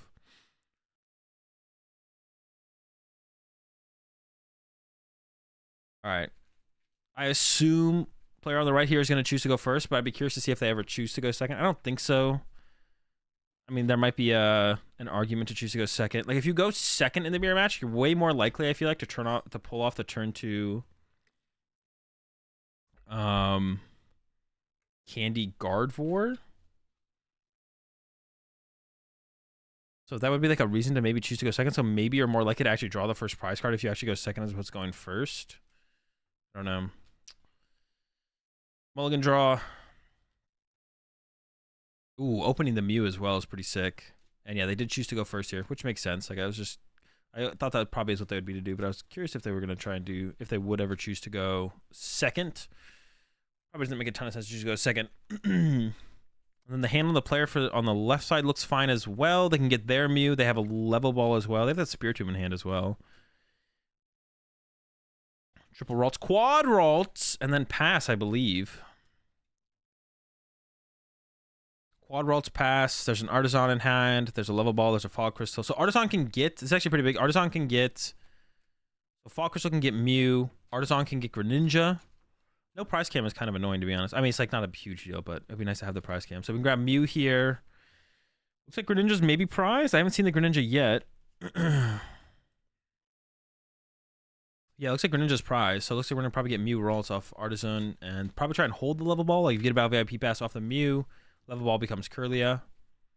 So there's that. And giving your opponent Artisan here is probably fine. You don't want to give it to your opponent, but your opponent also has Quad Ralts out, so they're probably going to do whatever they want anyways.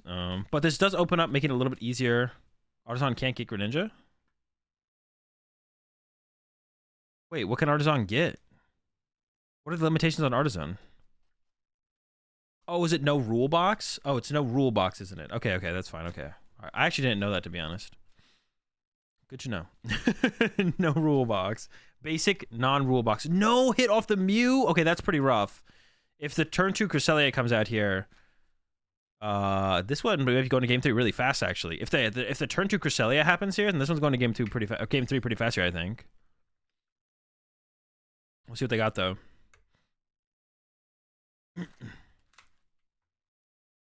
Okay, here we go. Kirlia number 1. Oh my gosh, the Candy Guardian. They have like no energy in the discard pile, though. Just straight into the Iono. Iono. They maybe should have used... they could have used Artisan before using...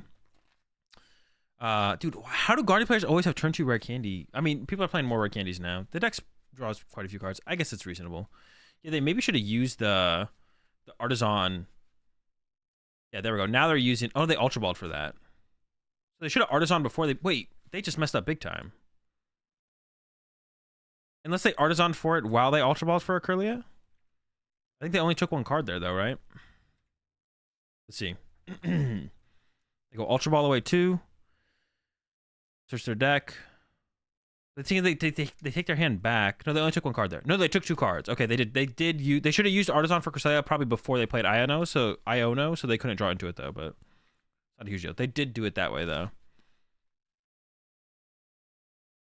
They maybe whiffed though. They maybe don't have the 4th energy to actually KO. Still KOing the Mew is fine, but you'd rather KO a Ralts here, I'm pretty sure.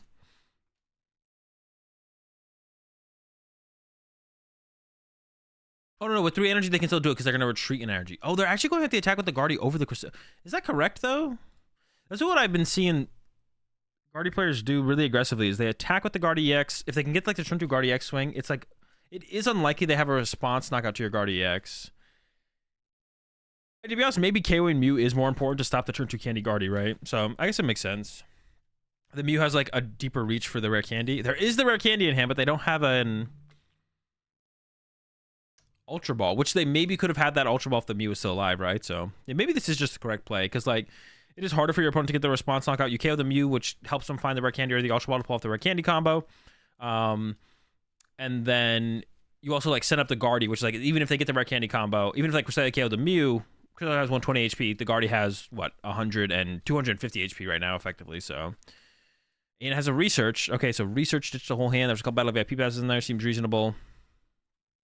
Oh, they got a rare candy. They got a lot of energy. They can still get there, though. Evolve the bench one. Curly away in energy for 2. Level Ball is not going to cut it, I don't think. I'm actually curious to see what they even grant. I guess you go with another... Oh, they play the they play the dupes Curlia. They're so far behind here at this point. Like, is this I don't know. This feels like you just lose, right? I feel like you just lose here still. Like, the game's over. Like, you're down 2 prize cards in the mirror match. That has to be game, right? I'm curious though what they respond with here on the right hand side now. Do you attack with the Guardia EX again? Maybe that'd be fine because you kind of because they can respond with a Shiny Arcana, or do you retreat and then use Cresselia? I think you want to use Cresselia as much as possible because it's a non-Guardia attacker. So Cresselia snipe one of the Refinement Curlias seems pretty good to me. But I'm curious to see what they do. We'll see what they do. Yeah, I think Cresselia snipe one of the Refinement Curlias seems like the optimal play to me. But I'm curious to see what they actually end up doing here. There's a Shiny Arcana. And I believe, yeah, now the Curlias are getting involved. I think they have another Curlia in hand. So just for a heads up, as long as Jake isn't lying, Jake did the math on this, and it's actually, or Jake has done the math on this, it's actually correct to use Refinement before Shiny Arcana if you want the option of hitting energy off Shiny Arcana. Because it's equal odds. Everything else neutral, like it's equal odds, but you could Refinement into like a Level Ball or a Fog Crystal or any other way to thin out your deck, and then if you thin out your deck first, that would then follow up increase your odds of Shiny Arcana happening. In my head, I always thought about it as, well, if you Refinement first, you could Refinement into double basic energy. But you could also Refinement into 2 non-basic energies, which then increases your odds of the Shiny Arcana hitting. So that's neutral, basically. If you're just draw versus draw, it's neutral when you do Shiny Arcana versus doing Curlia. But you could draw cards that could thin out your deck. So you could draw into Level Ball, Nest Ball, Ultra Ball, whatever. I never did the full math myself on that. But yeah, it is correct to, if your goal is just to try and hit energy off Shiny Arcana, it's correct to Curlia first, as long as there's things in your deck that could change where you would change the consistency of your deck or the amount of energy left in your deck versus everything else. But we all know how the game works. In the time you discard, draw, you hit 2 energy. Exactly true, yeah. So just for anyone who's playing Guardian in the future, you want to use Curlia first. If you're trying to hit energy off of the Shiny Arcana ability, you want to use Curlia first. So here comes the load ups. One there. And that is the KO. And then we got 4 on the Guardia EX from there. Get rid of one of the Refinement Curlia. So the player on the left now here is pretty set up. But I don't know if it's going to be enough, to be honest. Like, they're down 2 prize cards. That seems like a pretty steep thing to come back from, especially with how much draw power is on play on the other side.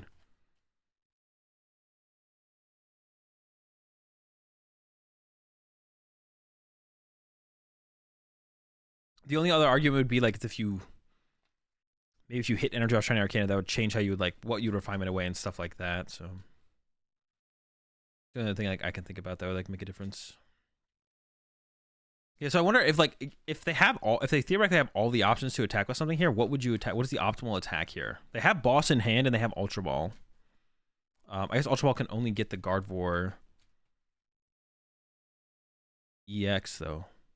2 more energy to the discard. Do you really want that? You don't want to hit any attachments for turn? What about discarding the Spiritomb instead? I feel like discarding Spiritomb instead is probably a little bit better. Maybe I'm trolling. Like, what is the play here? You could get Guardia EX and then Boss KO their Guardia off the bench.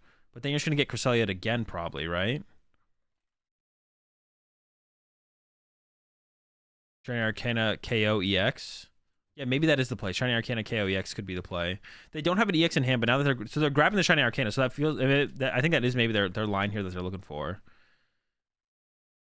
Draw 2, did not get there. They hit another Level Ball though, so they can Level Ball 4. No, they're out of Curlias. There's nothing to Level Ball 4. So just burn the Level Ball.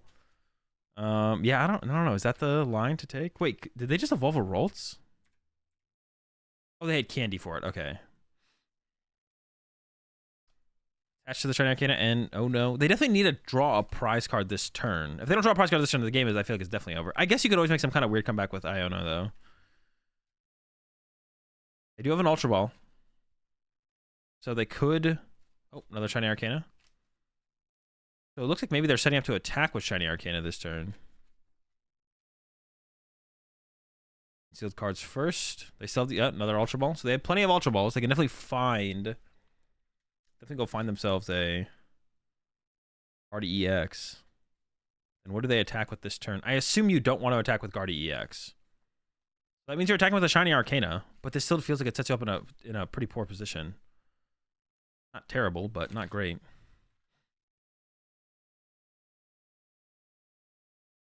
And I'm curious to see what the response would be on the other side here.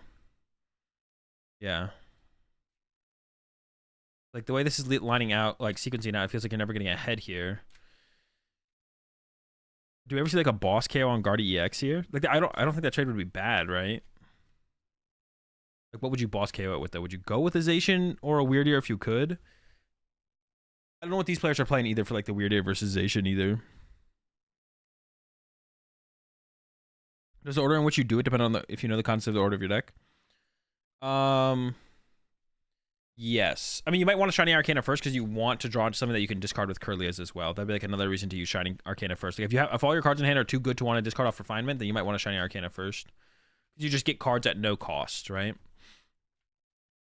The cost to get those cards is just using the ability. You're not like having to discard something or lose access to a resource potentially to get there. Like that's maybe what we saw here with this sequence here was they went, let's see. So they went Curlia first, discard a Battle Vat P-Pass, but then they maybe like every card in their, I can't see their hand, but maybe they like every card in their hand. So then they follow up with oh wait, they got the Cresselia back. Okay. Then they follow up with Shiny Arcana, and then they go into a Refinement again. So like maybe they didn't have a good card to want to discard, so like okay, I'll just use that first. And now we see that they are going to go into Cresselia once again here to try and avoid losing draw power and play as they start to get Iono'd towards the end of this game, which makes sense. Boss on the Greninja as well. Ooh, they counted their energy. Maybe they're out of energy to be able to move the Greninja. That's interesting though, because the boss could be good late game to try and get around like a Guardy EX or something without having to use like a 2-prizer yourself. I don't know. Load up some more energy here. Probably one onto the active, and then one onto the Guardy with Shiny Arcana, I would assume. Maybe you want to split it off the Curlias. You maybe want to split the energy on the Curlias. There's a collapsed. Oh. Got rid of their own Mew. Interesting. Ooh, get rid of the Ralts. That class is weird. Losing the Pokemon and play with damage, it means you have to split your energy a little bit more here. Maybe that doesn't matter too much, though. But see, I feel like the collapse is more powerful. I guess the collapse is pretty good here. You remove 2 Curlias from play. That's pretty good. Okay, that's pretty good. Yeah, that's pretty good, right? That is pretty good. The boss and the Greninja plus the collapse pretty good. The one play that I feel like is going to come up in the mirror match a lot is collapsing away your own Gardevoir EX. Just set it up so that your opponent needs to... they can't get like a 2-prize knockout on a turn. So when the prize trade is pretty close back and forth, if you can go like boss their Gardevoir EX, knock it out with Shiny Arcana, collapse away your own Gardevoir EX when they're on 2, and then you just win the trade-off from there. That's something I think is going to be pretty important in the mirror. But they're ahead now, so maybe just removing your opponent's reliable draw power on their turn is just going to be more beneficial here. So it's not so much about trapping the Greninja, it's more about pulling off that collapse play than anything, I think. But it is possible that they don't have energy in the deck to actually be able to get a retreat here. There's the Super Rod, though, so they're putting 2 energy back in the deck, and they have 2 Shiny Arcana set up, so this should be almost guaranteed. And we even see the Ultra Ball coming out. Getting rid of the Iono is interesting. I feel like that'd be a pretty powerful card here at this point to disrupt your opponent. But yeah, like I said, this one is definitely feeling like we're going to get a victory for the player on the right here. They're up 2 prize cards at this point. Yeah, it's looking pretty good. Looking pretty good for them. Shiny Arcana. There's energy to the Greninja. They have Temple of Sinnoh in hand. I don't know how much they care about putting Temple of Sinnoh in play. Maybe they just want to play it so it's not in the deck anymore, so they don't draw into it off Iono anymore. And then it seems like they're probably going to go for the KO. Oh, they might be hella loading here. They might have the boss KO on the Gardevoir on the bench. We'll see. Doing some math real fast. Another energy out of the deck. It looks like that's what they're going for. If they're like calculating all this energy. The thing that's weird about this play, though, yeah, see, there's the boss. They can just like, ooh, okay. We got 4. Yeah, but we could just see like another Gardevoir EX come down. I don't know if you want to like eat up your Curlius though, but you don't really have a choice. If we had seen 20 more damage in play here though, you could not put a Gardevoir EX, keep all your draw power around, and just go Cresselia knockout. But you don't have that luxury here now on this side, so you have to kind of respond with. You could just respond with Curlia though. That's one of actually the weird. You can like slap with Curlia in this matchup to take knockouts.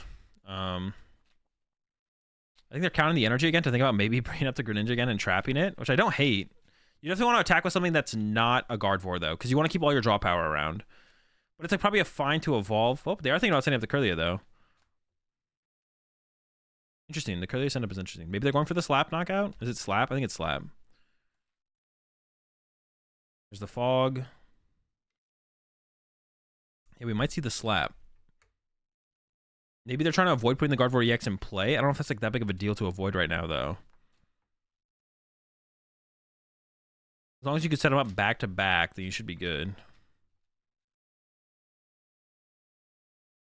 I'm definitely very curious to see actually what they end up attacking with here. There's an Artisan. Get rid of their own collapsed. Level Ball. Curlia. What do they got? What do they got? What do they got? There's Niono. Shiny Arcana.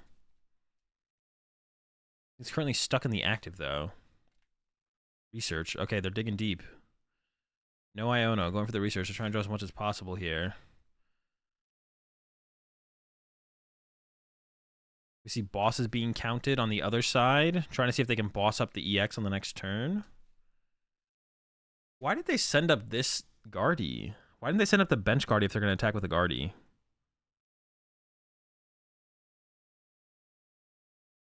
Were they... Because you don't want to put in... You don't want to put Guardy... I feel like you don't want to put Guardy... They're super odd. Maybe they're trying to just play with Guardies for... Well, no. You have to, like, boss KO the EX. You want to boss KO the EX. I did find the super rod now. They are putting an EX back. They maybe prize their second EX. That could be a possibility here. Yeah, Ralts, Curlia, Guardy. And then Artisan out the Ralts. Oh, there's a Guardy EX. All right, they're looking like they're in a really good spot here. Palpad. Probably just going to grab back Boss and Boss. We'll see what they grab. It was Boss and... Oh, it's just the sleeves. I have no idea what they got. Well, I think one was definitely the boss, though.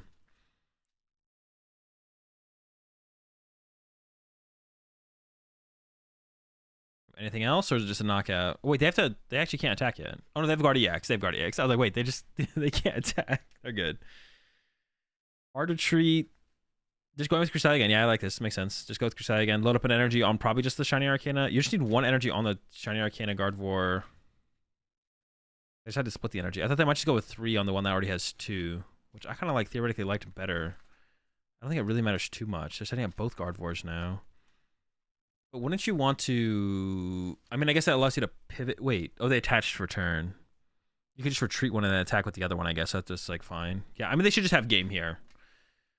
Even if Iono happens, I'm pretty sure the game is just over here. Because you have double... If you get Iono here, you have double Shiny Arcana and Gardevoir. Yeah, Cresselia is, like, such an MVP in the mirror match, man. It's actually insane. Because you, like, get to attack and get a knockout. It doesn't really matter what you KO in the mirror match anymore. Because, like, your opponent's not going to ever use Miriam. They have double Super Rod. Yeah, what you attack... with in the mirror match literally just doesn't matter anymore.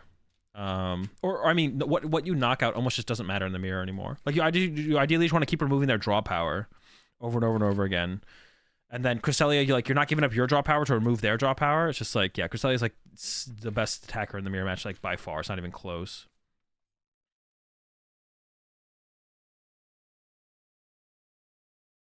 So this game should be over. I'm pretty sure Guardy on the right here has access to their whole deck next turn. So if they don't get Iono'd here, they should be able to draw everything. If they get Iono'd, wait. Yeah, if they don't get Iono'd here, they definitely have everything. If they get Iono'd, I think they'll still be able to see like pretty much their whole deck here. So because they have Shiny Arcana, and then also they put another Curlia back in the deck, so they can just like refinement. There's the retreat to the Cresselia, and then load up the Cresselia. And they're probably going to go Cresselia KO Ralts to remove a refinement from play here. But they don't have an Iono, so they're probably going to... Ooh, hold up. Maybe Gust on Greninja? Also, their energy is kind of spread out here, too. They have 2 here, 2 here. This is why I didn't like this load up here, to be honest. Because they might go Boss Greninja here, and then KO Ralts. And you might not be able to get enough energy on one Guardy to actually want to KO the Guardy EX. This is why I didn't like this load up here. Instead of 2 energy here, you could have just had 3 energy here. And I think that's just better. And then if they have an energy in hand, so they'd still need to be able to retreat the Greninja after that. But then you definitely probably would have enough to boss KO the Guardy. Maybe? How much energy do you need? 8? 8? 9? 9. Oh, wait, they didn't boss? Wait, did they have a... They didn't play a supporter, though, right? They have boss. Why would you not boss here? I mean, you still don't remove the Cresselia. Yeah, the energy load up here was just weird. Maybe they know that this it doesn't matter. Like, this Guardy can't KO their Guardy EX anyways. Because of how the energy's loaded on the Guardies anyway to begin with. That could be fine then.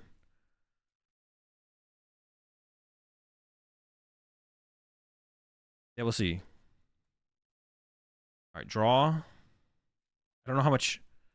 They're checking their discard pile, so I feel like this actually means that they don't have game in hand here then. I think it's because of how they split the energy as well, right? Yeah, this energy just shouldn't... Oh, that's right. You need to not have damage on your Guardy as well. That's right. You need to not have damage. Oh, maybe that's why they split it. Then it does get punished by the Cresselia play. Interesting. How is this going to work here? I don't think they have game. Yeah, because if you... Because that's right. You can't actually get that many energy on the Gardevoir. You can only put 6 on the Gardevoir. 7, 8, 9. But if they had 3 here... We haven't seen a Zacian from them. So if they just had 3 energy here, then they could load 6. They would force the boss KO on this. And if you force the boss KO on this, then you can go Zacian boss KO. If they have or play Zacian, which I actually don't know if they do. Actually really curious how this is going to play out. I'm learning a lot here about the Gardemier. I think they did mess up here though on this side, on the right hand side. I think they did mess up with how they placed their energy. Otherwise they could have won this turn if they had just done it the other way around. But now what do they do here? Wait, does it have 1 retreat cost? Wait, does Cresselia have 1 retreat cost? Wait, actually? I didn't know that. Okay, so now on this side, on the left-hand side, they could win this turn, but they also need Zacian. They need Zacian, Gust, KO, the Guardy X. Or, actually, another play that either player maybe could have made would be to just punch the Guardy EX really hard. Well, now they could do it on the left-hand side. On the right-hand side, what if they had just loaded up a bunch of energy on a Shiny Arcana and then boss punched Guardy hard enough that they couldn't load up energy out of the discard pile to retreat it? I don't know how many energy are on each discard pile here, but that could have been a play as well. If you just get, like, 8 energy... 8 energy is what? 300 damage? You hit it for 300, then they can't move their Guardy EX, right? Ooh, that was the play, I think, on this right-hand side here. If they could have got to 8. I don't know if they could have got to 8. Because then how does the Guardian move? It can't. You just KO it next turn and you win the game. Alright, let's see what else cooks. There's the Zacian. I think I saw the Zacian there. Yeah. Yeah, so definitely a mistake on the... But I think maybe the Zacian was just prized. I think the Zacian was just prized here for the player on the right-hand side. 9. Could even put 10. There you go. Yeah, so 2-0. All right, yeah. Was the Zacian prize? I'm actually curious. Did we see the prize card there? Maybe they don't play the Zacian. Yeah, they don't show us the prize card. Maybe they don't... Maybe they might not play the Zacian. All right, that was top 16. Let's go on to, I assume top 8 is what we're going to see next here.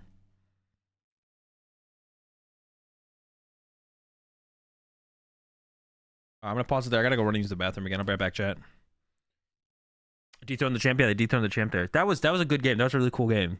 We saw, I think there was definitely some mistakes, for sure. But we saw the comeback potential from being so far behind, right? Because that's the game that they were super far behind. And they made a comeback, right? I think that was that game. 25. That was a comeback game, right?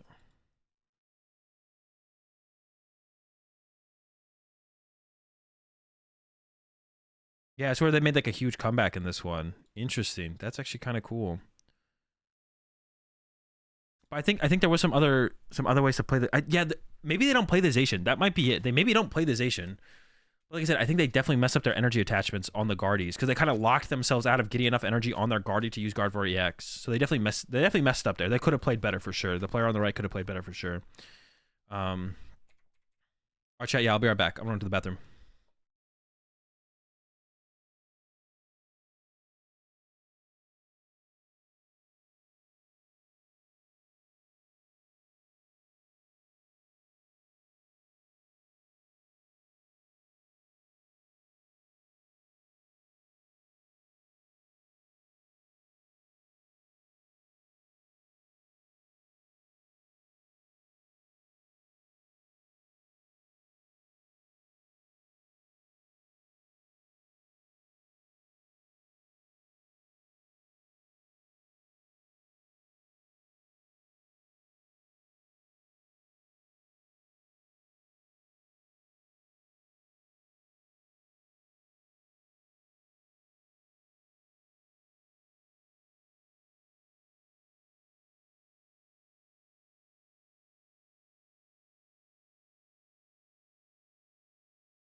This song choice? What was the song?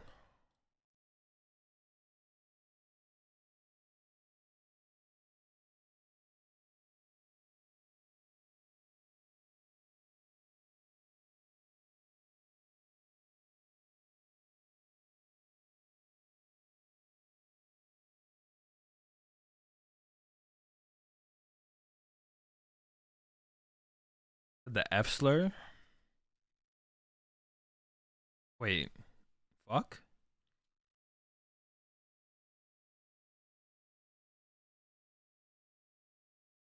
Or the other one? Eminem? Oh, was it the past song? Oh, Eminem.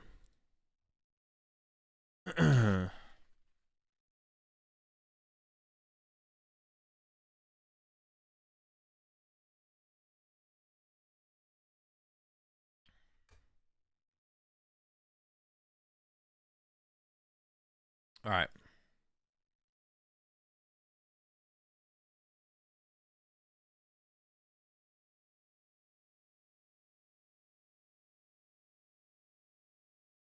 The guy in the white t-shirt. Yeah, they won the Nagata tournament.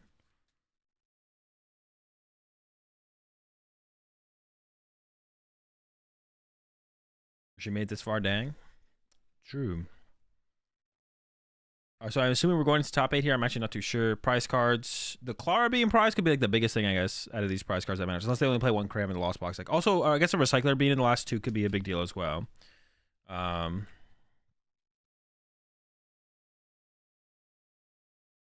they don't even... Actually, they're not even wearing masks on stream anymore.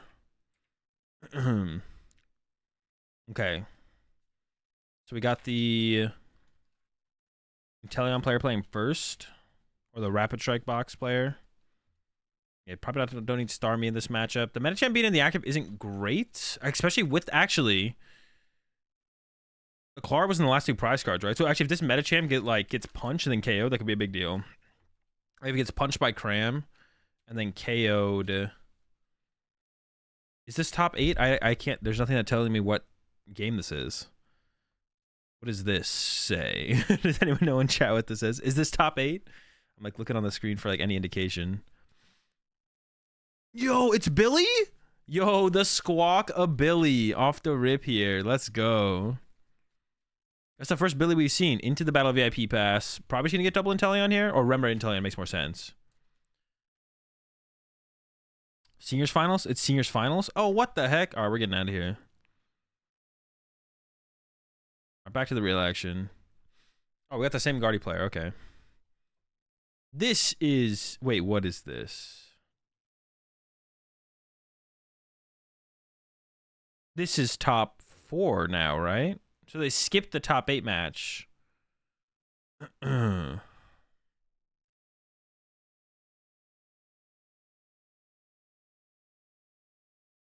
right. This is top 4, I believe. Yeah, so we skipped the top 8 match because they did the seniors finals, but we didn't watch the seniors finals. So we got... Opening the Spiritomb, bro. That's pretty funny. The Spiritomb start up against the Mew deck. Ooh, Mew with Drapion. Some mirror match tech there. Pretty fortunate to start the Spiritomb there, of course. Let's see if there's any fusion energy in the hand here for... That's a lot of Iono. I think. That looked like a lot of Iono. It's a Mew. Oh, is it not fusion? No, it is fusion. There's a fusion energy in hand. All right. They've got vacuum, so they could go play path. Oh, but they want to keep the path. I feel like you got to play the path here and attach the choice belt. They have it collapsed, so I think you have to go play path. Whatever. They have to get rid of the collapse energy active. Oh, and they're just passing. Wait, what? But their hand sucks. I feel like you got to draw that one card there with the fusion energy, right? Like, if the Guardy player doesn't Iono you here, you just lose, right? Maybe that's what they're betting on, though. Like, Guardy does play for Iono. Maybe they are just betting on the Iono. I don't hate it. I don't hate betting on Iono here. I don't know. You can't draw? No, they have the... Yeah, they can draw. You have fusion energy on the Genesect. Fusion energy on Genesect gets around Spiritomb. So they could have gone vacuum, get rid of the path. Bro, how many do I have to like repeat myself for like a 4th time?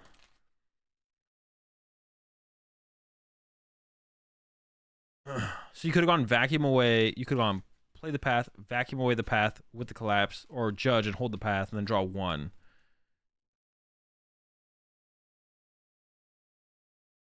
Yeah, we'll see. Maybe they're just gonna bet on their opponent having an Iono here and Ionoing them. I think that's like reasonable. Is it worth it to use that much as draw 1? I mean, drawing 1 could be huge though. If you draw a Battle VIP pass or Genesect. Well, no, you couldn't change Genesect there. Battle VIP pass would be huge. I mean, you never know what that one card's gonna be. If you don't get Ionoed here, you're just getting bodied. So, but maybe it's just 1 Ralts here for the Guardy player.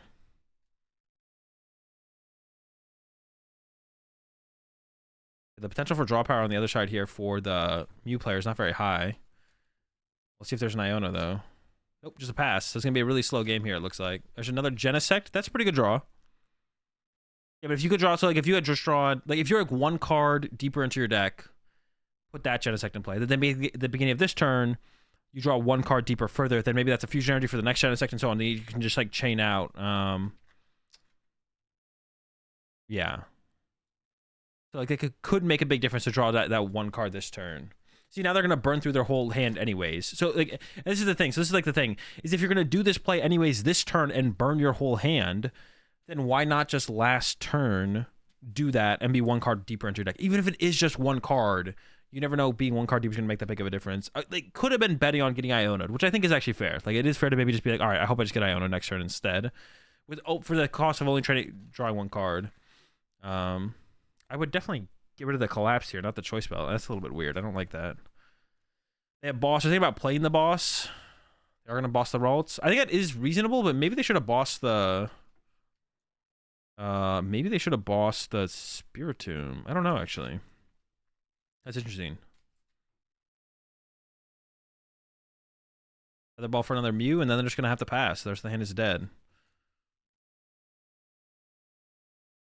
Yeah, I mean, maybe Collapse limiting your opponent is a little bit better, right? Because if they have Spiritomb and Mew in play, then the Collapse actually is probably pretty solid. Ooh, now they're thinking about putting Greninja in play.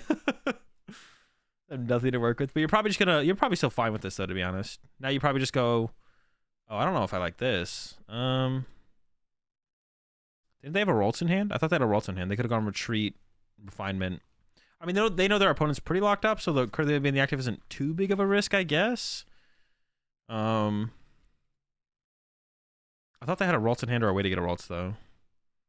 No, I guess not. Maybe this is fine then to not use Refinement. Just go with this Curlia. I guess that's still reasonable then. All right, Ultra Ball.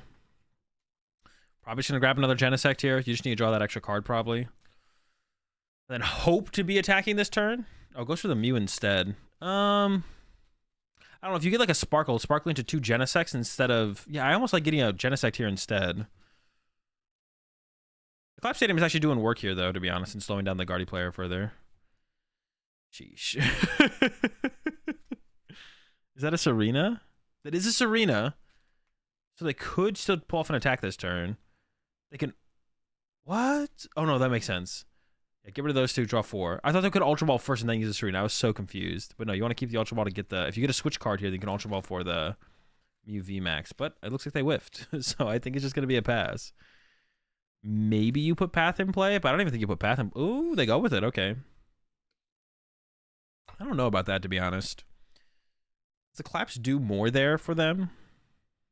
Maybe not. Because now you're giving them the bench space to potentially work with to actually put down something like a Zacian. That's what I was thinking. Is like you don't want to give them the bench space. Yeah, I'm not sure about that one. Okay. Looks like they're going to start with Iono. They don't really want to Iono here because I would have maybe Refinemented first there to try and draw into like a research. Because if your opponent's like not doing anything, you don't want to give them 6 new cards. There's a lot of new cards to give your opponent. Looks like they drew pretty well off this though themselves. Refinement. Yeah, so they could they have the Gardevoir. They can attack with the active one. They can evolve the bench one to the Guardy EX. There's an attachment. I don't think they've used Greninja yet. Maybe skip the other Ultra Ball. It goes with the energy instead. Probably keep it on the other Ultra Ball, makes sense. I think you probably want to Fall Crystal for another Ralts here, I would assume. Another Ralts on the bench. Oh, wait, they need to bump a stadium. They need to bump the stadium here to actually be able to attack. My bad. I forgot there was a path still in play. I was like, oh, we can use Greninja. We can this, that. There's the Fall Crystal going back in, and I assume getting another Ralts here, like I said. Then I don't even know if you want to evolve to a Guardy EX here, to be honest. Maybe Ultra Balling for it is fine, but if you evolve to it, then...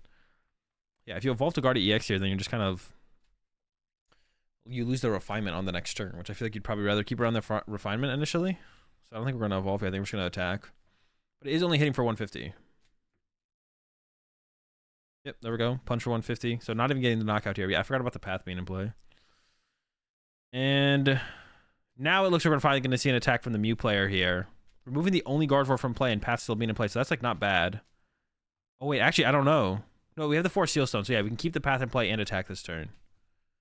Nest Ball, get another Genesect, I guess. Burns the first Nest Ball to play the second one. Makes sense. And then can double turbo active to retreat. And I assume they're just not going to... They have a vacuum in hand for the next turn. I don't think they're going to do anything else. We'll see. Yep, there's the Mew. Mew evolves to the bench. Double turbo active retreat. Techno Blast knockout. Okay, you know what? This has kind of developed into not being that bad for the Mew player, to be honest. There we go. Knockout. Yeah, to be honest, yeah, because the Guardy player has been drawing so slow that like it actually isn't terrible. No, Pumpkinpoo's almost never played in Guardy because the bench space is like never worth it in the early game. So you'd rather just have more stadiums so that way in the mid early game you just have that. Especially with like Super Odd now. It's like not worth it to play it's not worth it to play something like the Pumpkaboo. There's no way they could have predicted the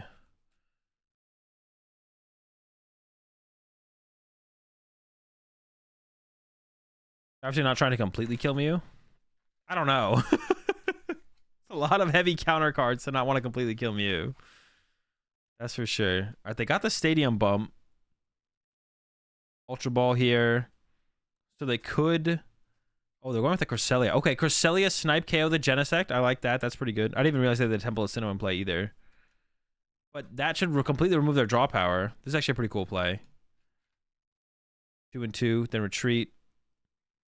Snipe, knock out the Genesect. All right, that's cool. Remove the only fusion one from play.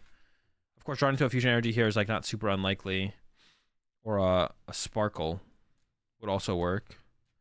I assume we haven't seen a Meloetta from them. I assume they play Meloetta though. I'm gonna assume they play Meloetta. It'd be strange to not play Meloetta. It's possible they just play fusion energy and maybe some Sparkles though, just to load up your Genesect around Spiritomb. There's an Iono. All right. No way to attack with the active yet, but if they get a double turbo or... Oh, wait, this is like the weird Mew list. It has a reversal energy in it. This Mew list has reversal energy in it. There's just a retreat and a pass. What are they retreating to, though? Wait, did they have the... No, because there's the Temple of Sinnoh in hand. I was like, did they have the attack with Luxray here? Yeah, they play Reversal Energy and they play Luxray in this list.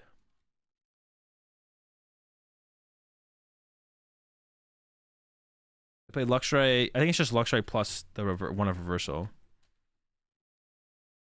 They're only playing one fusion? Wait, really? Only one fusion? Yeah, they get cooked by Spiritomb. If they only have one, is that can't be enough. Maybe it's enough to like get the KO on the Spiritomb. That's possible, I guess.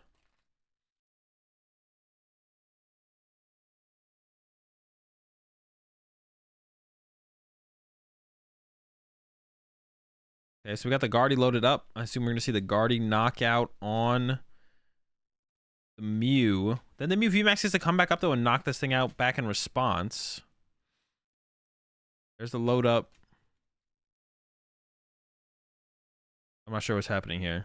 Are they waiting for the judge to get back their headset on? Wait, what actually happened here? Okay, now we're good to resume. 4. We don't need any more, right?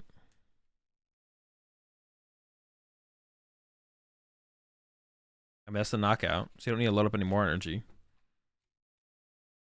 There's the KO. Here comes Mew. They have the vacuum, so we could see... Oh, they do have the Ultra Ball, but they're not going to play it. They could go Ultra Ball for the Luxray plus reversal energy to it, and then they take the knockout with the Luxray here. Maybe that is better. I don't know. I think Guard EX could respond to you. You don't have a great response to the Guard EX. Does Luxray have free retreat cost? Can you find the Luxray with Featherball? All right, 2 prize cards left. There's the Mew send up. To get the KO this turn, they would need Zacian. There's a Ralts, so no Zacian grabbed. We do know they play the Zacian. I think the Zacian was even in the deck there, though. Maybe they didn't have... Wait, did they just have game? I feel like they had game there.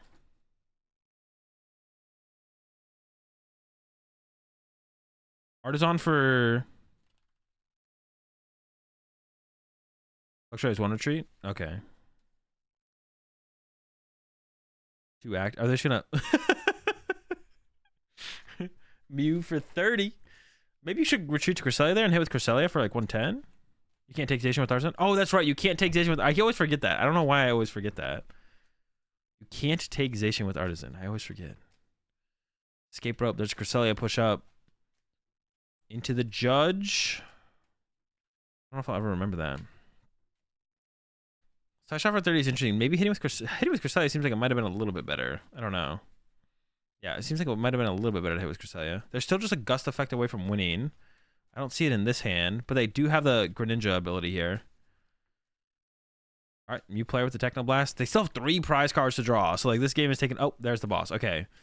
Boss Genesect. And then, okay, there's a concede, and we move on to game 2. Yeah, Spiritomb seems like it absolutely destroys Mew. I don't know. Some mulligans going on. Okay, so Mew player going for... Yeah, Spiritomb seems tough, man. I don't know. With only 1 fusion energy? I don't know. Once again, starts the Spiritomb, so the Mew player doesn't even get off the ground. Like, I think if you... like, if the Mew player goes first and they don't open Spiritomb... If the Mew player goes first and the Guardian player doesn't open the Spiritomb, you should be able to draw yourself into a position maybe where you can, like, turn to boss KO the Spiritomb. So, yeah, it's just kind of unfortunate that they opened Spiritomb 2 games in a row. But then you could, like, hold the Spiritomb to like, combo the Spiritomb with an Iono later in the game as well. I get playing 1 fusion energy, but you gotta play Lost City 2. Yeah, maybe. You gotta play at least... Yeah, because they do have Super Rod now, right? So they can aggressively recover the Spiritomb. Alright, Artisan. Mew won the tournament, though? No. Yeah, Mew won, but I think it was a Mew list that had, like... Had hella fusions, right? Yeah, it was a 4 fusion Mew. The 1 fusion does not seem like enough. But I don't even know if 4 fusions is enough, to be honest, anyway. I don't even know if that makes it enough. Like, that list only had 1 path. I still feel like you're losing to Guardy on average. I could be wrong, but it does not seem like a good matchup. 1 fusion is trolling. I mean, it got him to top 4. So that's, like, not bad. Yeah, it doesn't seem like it's enough, though. I agree. It does not seem like it's enough. They can need a little bit more. All right. Only double Ralts here out on the first turn. And then a boss on the Genesect. But with the Spiritomb in play, like, it's just still so hard. All right, they do have an attack this turn. Artisan to fail. Oh, wait, never mind. Oricorio. Double Featherball coming in. Going to get the VMAX. And probably search out a V as well. And then they have a switch card in hand, so they can Technoblast here. Wait, how much HP does Spiritomb have? Oricorio doesn't KO it, right? It has 60. Wait, does Oricorio KO it? No, right? Pretty sure it has 60. That would be... Yeah, not quite. I wonder if you do snipe it here, though. Do they have boss in hand? Ooh, they do have... Wait, they actually just have the nuts. Oh, what the heck? Wait, whoa. Wait, did they play a different supporter or am I trolling? It could have boss KO'd it. Why do you not boss KO it here? How are you not boss KOing the Spirit Tomb here? I mean, they have to have a reason for what is ever the reason though? How are you not boss KOing Spirit Tomb here? If you do leave the Mew alive, maybe they're trying to get rid of the Mew so the turn 2 Candy Guardy doesn't happen. Because that does definitely very much drastically increase your odds of getting turn 2 Candy Guardy if you let the Mew survive. So then maybe just boss next turn on the Spirit Tomb. The hand here is pretty rough for the Guardy player here. I think they have boss Genesect pass again. They do have an energy in hand, but they can't do anything with it. So I think it is literally, yeah, boss. You could put the Sinnoh in play. But then you start to run out of outs for... I think I would put Sinnoh in play here, because then they can't double turbo retreat, but... They do have the double turbo retreat. It would have been pretty good. Yeah, I don't know. I kind of like the Sinnoh there. Because then, yeah, it would make them need a lot more. Now they go after the Spirit Tomb. Okay. Vacuums away the Artisan. I like that as well. Oh, they concede. I don't like the concede. Your opponent was drawing basically nothing. Oh, they're getting rid of your Spirit Tomb this turn.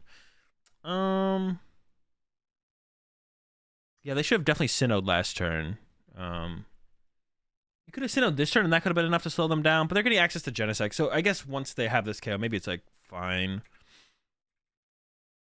I definitely would have liked to see them play Sinnoh on the previous turn. I think, yeah, playing Sinnoh on the previous turn I think makes a ton of sense. When your opponent is severely limited in their draw support, like how much you're limiting them in the draw support there, I feel like putting Sinnoh in play is like another huge hurdle for them to get over. That it's very possible they just can't get over at that point. Yeah, definitely possible they just can't get over that hurdle at that point. Definitely would like to have seen it. Can you bump your own stadium? Yeah. You just can't play it. The only thing that you can only play one stadium a turn, and you can't play a stadium that has the same name as the stadium in play. Oh, the Drapion start, bro. That's like cruel, bro. Like they got one. They're playing a one fusion energy Mew up against a Spirit Tomb deck, and they're going second in this game too. So turn 1 Spirit Tomb was like on the way, and they opened Drapion. That's rough.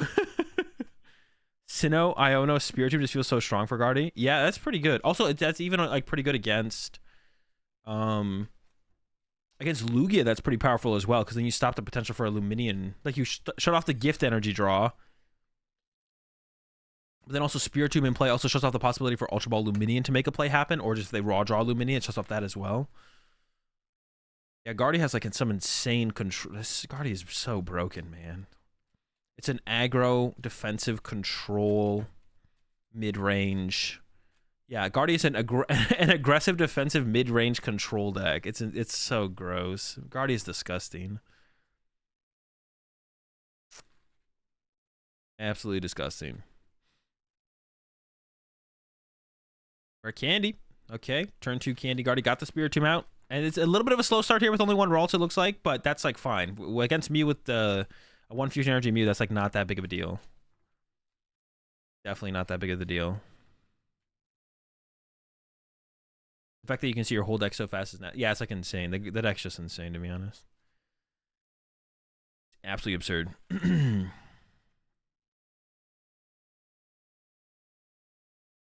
A quick search. They're using the Nest Ball here. The fusion energy is in the deck.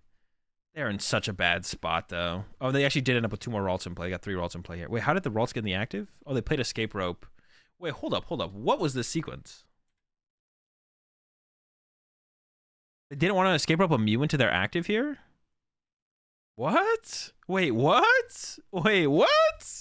That can't be correct, right? Actually, I wasn't paying attention for a second. They Escape Rope before getting Mew here. That's definitely bad. Why wouldn't you want Mew in your active here? That makes no sense, right? Makes no sense. Okay. Actually, I could probably like skip ahead with this judge stuff, to be honest. It's not that big a deal if I skip ahead a little bit like this. Genesect now.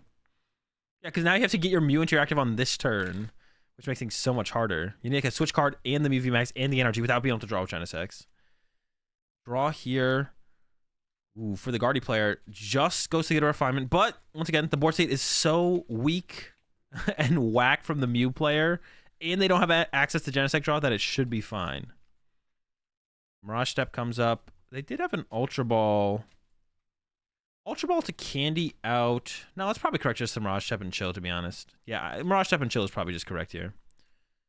There's the Luxray in the hand. They can't play it yet. Here comes another Mew. Here comes a Nest Ball to get another Genesect, I'm sure. Or the Oricorio, actually. Interesting. They have an Ultra Ball as well. And then are they going to Forest Sealstone? They're going to probably get another Genesect with this? Or no, probably another... Oh, wait, that's right, because they can only use one Genesect. You should probably set up a second Genesect just so when if you KO the Spirit Tomb, you have another Genesect set up, though, right? Oh, just another Mew. Okay. 4 Sealstone. I think it was to get their 1 Fusion Energy to attach that. And they can only draw 4 because they opened the Drapion. And this is actually such a big deal, too, because they could have... A Mew could be in the active here. And if they just get double turbo Mew, they're attacking. But because they didn't bench the Mew first before they played the Escape Rope, they're in such a worse spot now.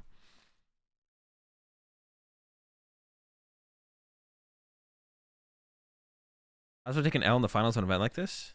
I mean, it feels about the same. I just like losing to me just all feels the same, to be honest. And then winning all feels the same to me. Okay.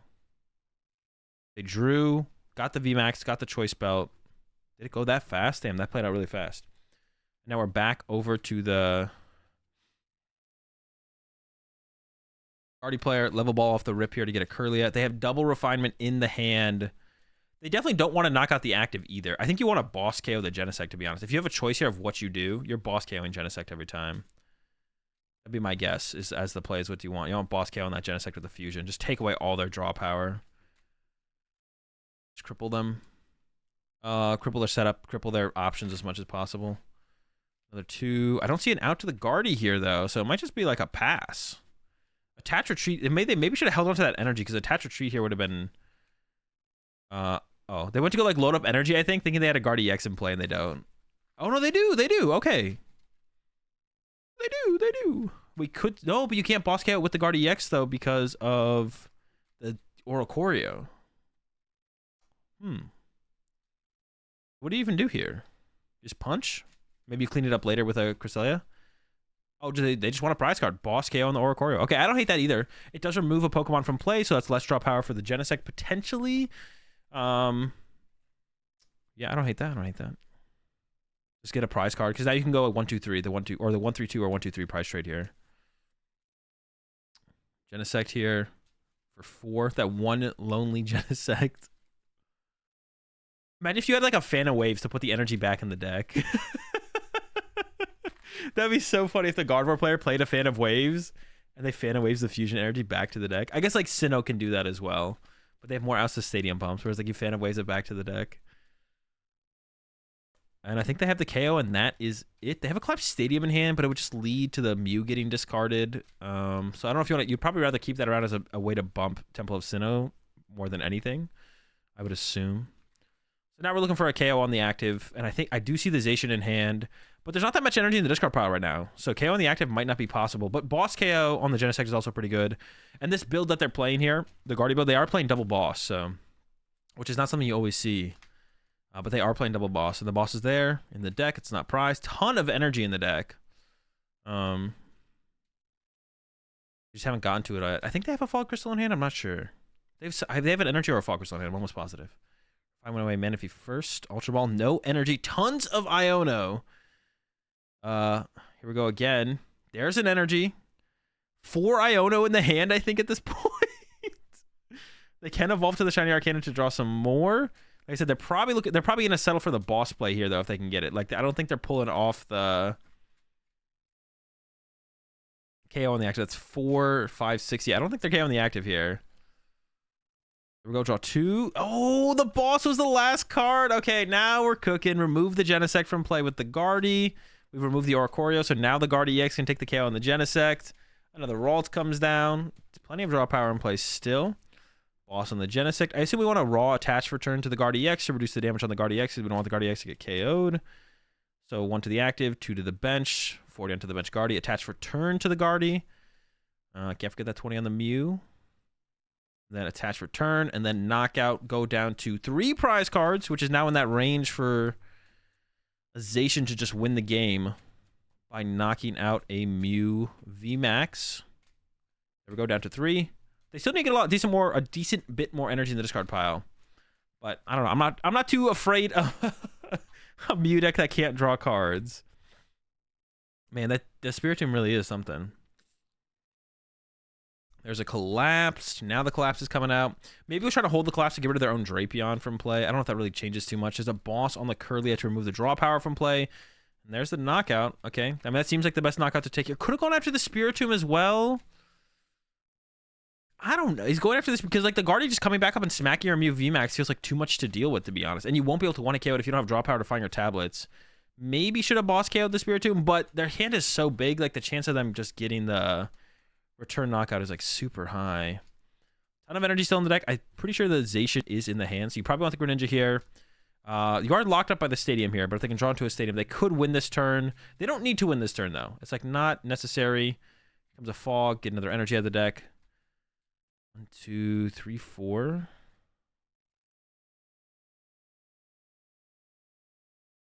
They're not that close, to be honest. I don't know if they'll be able to do this. I'm not sure they're going to be able to actually pull this off. KO this turn. There's an Ultra Ball, though, actually. That changes things for sure. Should see the Shiny Arcana next. Ooh, did get a hit, but didn't bench the... Oh, they don't have room for the Zacian left. Never mind. There's no room for the Zacian. Where is the... So they just kept the energy in the hand. They do have an... They could have bumped the Stadium first and benched the Zacian ahead of time, which I think would have been fine here for the current situation. So they probably should have done that. But once again, like, even just attacking with the Guardy EX here... Even just attacking with Guardy EX here and punching the Mew puts you in such a good spot. It's like, almost doesn't matter what happens from here.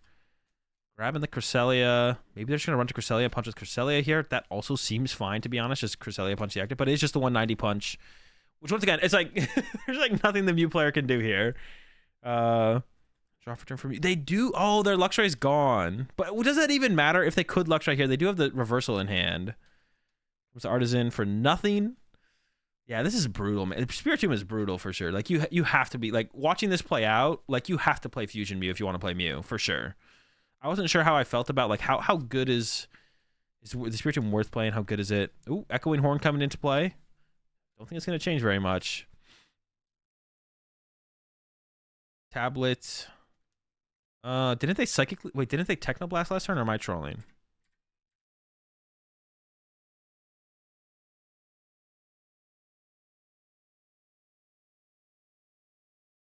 What did they KO?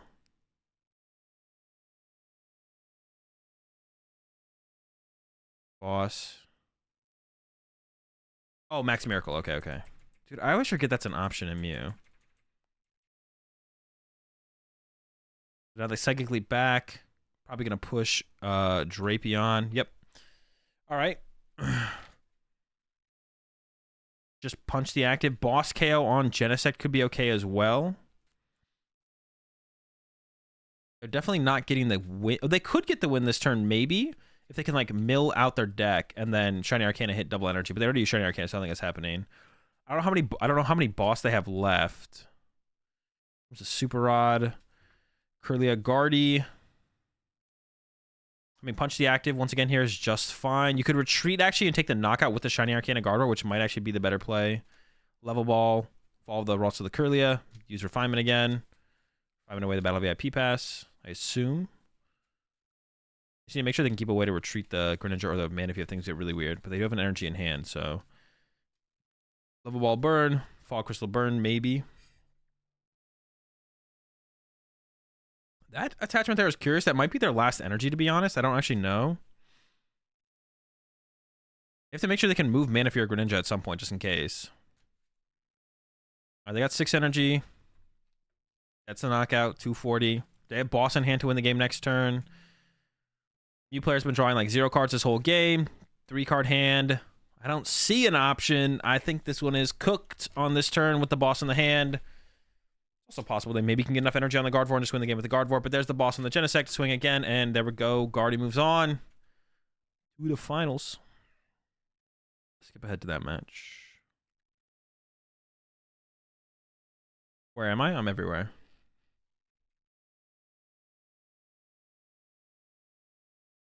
Did they rock, paper, scissors again to see who goes first? Interesting. All right, let's see it. So Mew does win this tournament. We're in the finals now. Let's see how they prize their SQ as well off the rip. And the SQ, I have to imagine, is like the way that this deck has a chance against Spiritomb decks is you use the SQ to snipe the Spiritomb aggressively in the early game. They do play 4 fusion energies. It's like a full fusion build as well. You have a lot higher of a chance. Okay, this time. Okay, also, okay, one more thing to mention about the last set as well, I guess. In Mew's defense, the Guardian player did like open Spiritomb. Like Mew went first, and the Guardian player opened Spiritomb twice, which means you can't even get off the ground initially to like set up for big plays on the following turn. So, yeah, in Mew's defense, but I still think you should probably play like a full fusion build if you want to play Mew. All right, let's get into it. Meloetta's in the hand, but Meloetta's not that good in this matchup. I don't think it's like okay.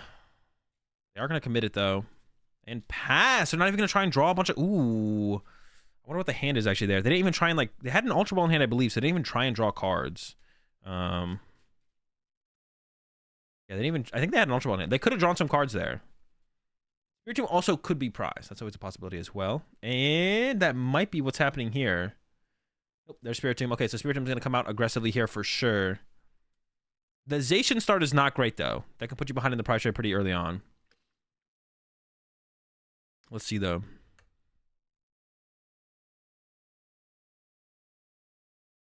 There's Spiritomb Ralts. Yeah, Zacian start out, like I said, not great. Actually, the whole hand is not good. Like, not that great. They don't have a ton of draw power or anything to work with here. They do have a Refinement in hand. So they will have a follow-up Refinement. I believe they have a Rare Candy in there as well. Just a bunch of energy besides that. So we'll probably see attached to Zacian, load up an energy on Zacian. That way you could like be swinging for like 150 next turn, which could potentially be pretty good. Yeah, they do have the candy. Whoa, wait. Oh, wait, no. Spiritomb shuts off Zacian's ability. I was like, wait, why are we not using the Zacian thing? But yeah, that's right. There we go. There's the Sparkle. And they did target double Genesect, which makes sense. Get some draw power here. So we're just looking for a knockout on the active here, I assume, is the Mew player. We're just looking to go Evolve, Double Turbo, Tablet, Knockout. Let's see what else they have, though. What's on their sleeves? Is it a Palkia? At first, I thought their hand was face up. I think it's a Palkia, right? We're not done yet. I think they have an Ultra Ball. Oh, they're not going back in with the Ultra Ball? Interesting.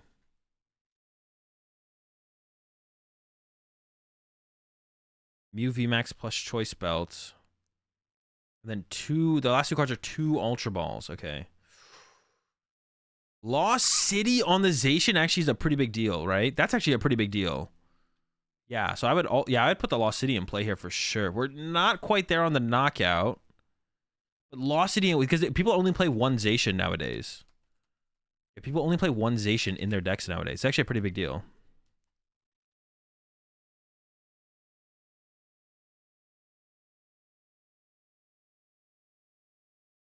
So Mew, Lost City, draw another 5. Is there a double turbo? 4 Sealstone also works. Okay, we got the double turbo. Don't even have to use the 4 Sealstone. Ooh, second Choice Belt. And the... Sheesh, we're cooking! And it goes to the Lost Zone. That's such a big deal. I have no idea what they're... No Zacian for late game, which means the potential to actually 1-hit KO Mew VMAX is super low now. You have to like deck out or get lucky off Shiny Arcanus to actually get the big 1-hit KOs now. Yeah, that's actually this game is like maybe over because of that. Okay, pretty good draw though. Can evolve the active to the Refinement Kirlia, Ultra Ball away the energy in the Battle VIP pass to go get another Ralt, and then play the Iono. So pretty good like follow up turn. It's okay.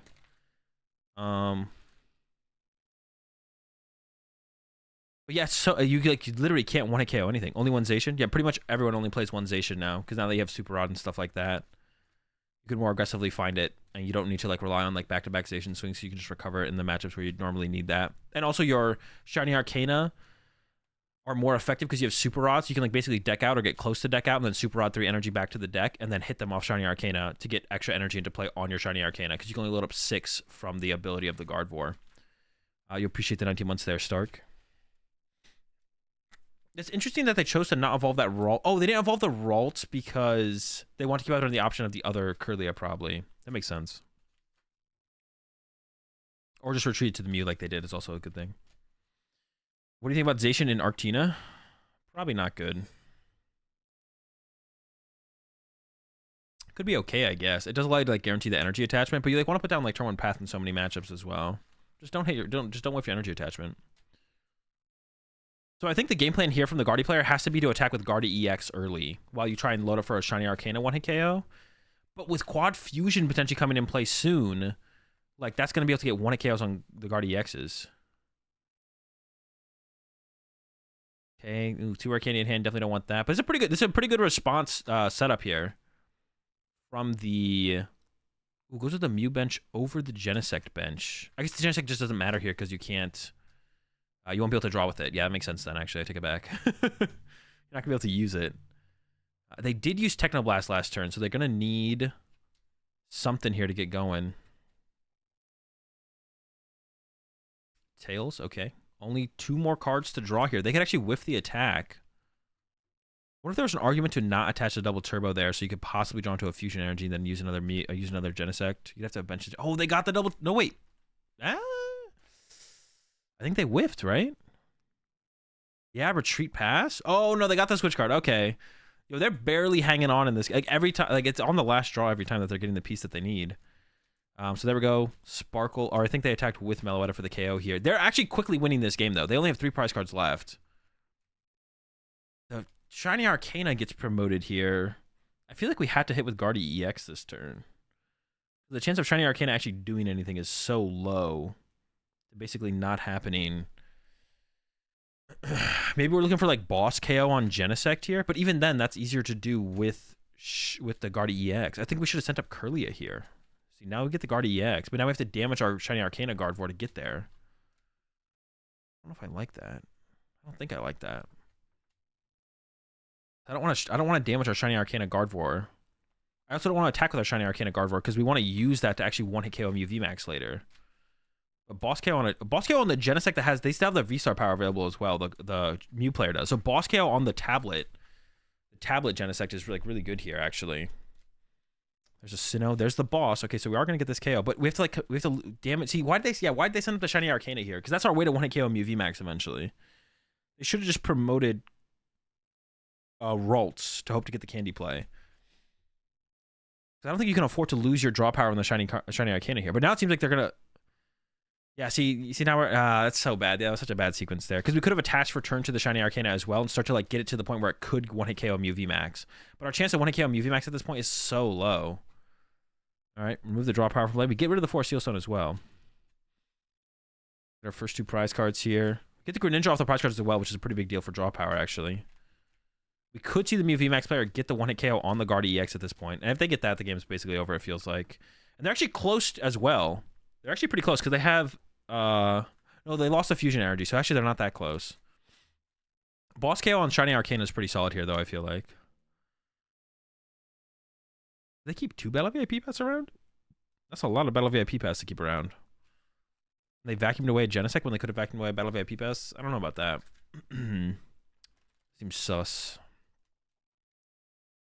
Have another vacuum in hand. They can vacuum away their own choice belts on their... Probably their benched Mew. Yeah, I like that. Because that's the one that's going to attack this turn and you don't need the choice belt this turn. Actually, you might not need choice belts ever because the Zacian's gone, which is the only Pokemon it does anything against, to be honest. So the choice belts are probably just negated at this point. Yeah, so boss KO on the Shiny Arcana seems pretty good here because you're probably not getting the 1-hit KO on the active, but I think you do want to draw a prize card this turn. A lot of Battle VIP passes in the hand.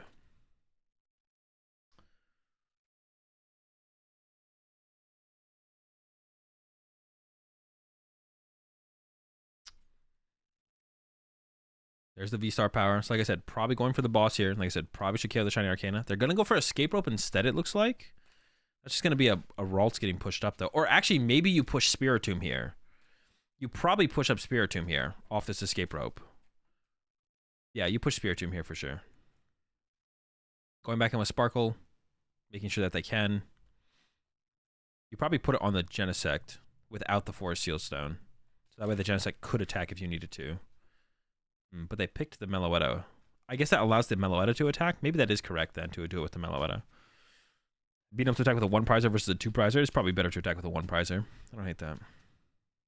The Escape Rope I think is maybe fine as well to save the boss, but I think you definitely push Spiritomb here. No, that's not right. I don't like that.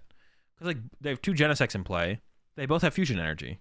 What is Spiritomb doing for you here? And if you, by the time you would maybe really need Spiritomb, depending on the board state, you could have probably Super Rod and got it back into play. But now you lose the option of a Candy Guardy or a Refinement on your next turn, which is probably huge. That's like definitely a bigger. Yeah, that's definitely a misplay. They definitely push Spiritomb there every time. I can't think of a reason why you ever. Well, I guess it combos with Sinnoh still, but isn't the Sinnoh's gone? I think their Sinnoh's gone. If I remember correctly, they already played and the Sinnoh's already been discarded. Almost positive. But maybe they could look for Iono plus Sinnoh at some point, and that would actually be because Sinnoh should shut it off, and then yeah, the Spiritomb would work again. But I thought their Sinnoh got played already. I could be wrong on that. Their Lost Zone has 3 in it, so I think their Sinnoh might be in the Lost Zone. I'm not sure though.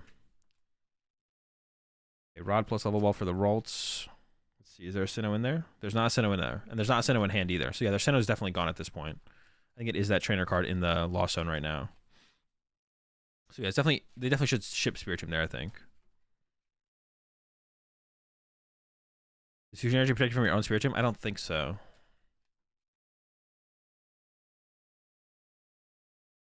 Gotta research there, get rid of that. Yeah, what is the game? I guess the game plan this game could have been boss from here on out.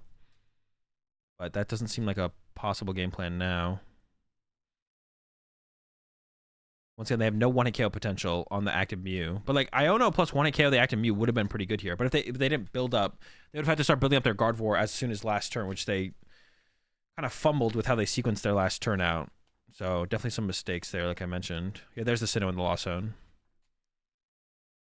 I like this view better. I like the zoomed out view better. I don't like the zoomed in view. Like this view is fine too. I don't like this view. It feels too claustrophobic. I really don't like this view. I don't think like we're getting that much more information by being this close up either. I don't think it really changes anything. Another Guardy.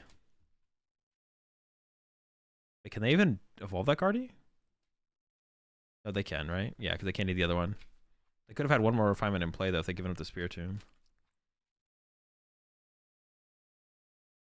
Yeah, punching the Mew is just so bad here. Like it basically progresses nothing, and they have no way to attack with the load up Shiny Arcana to get the 1-hit KO either.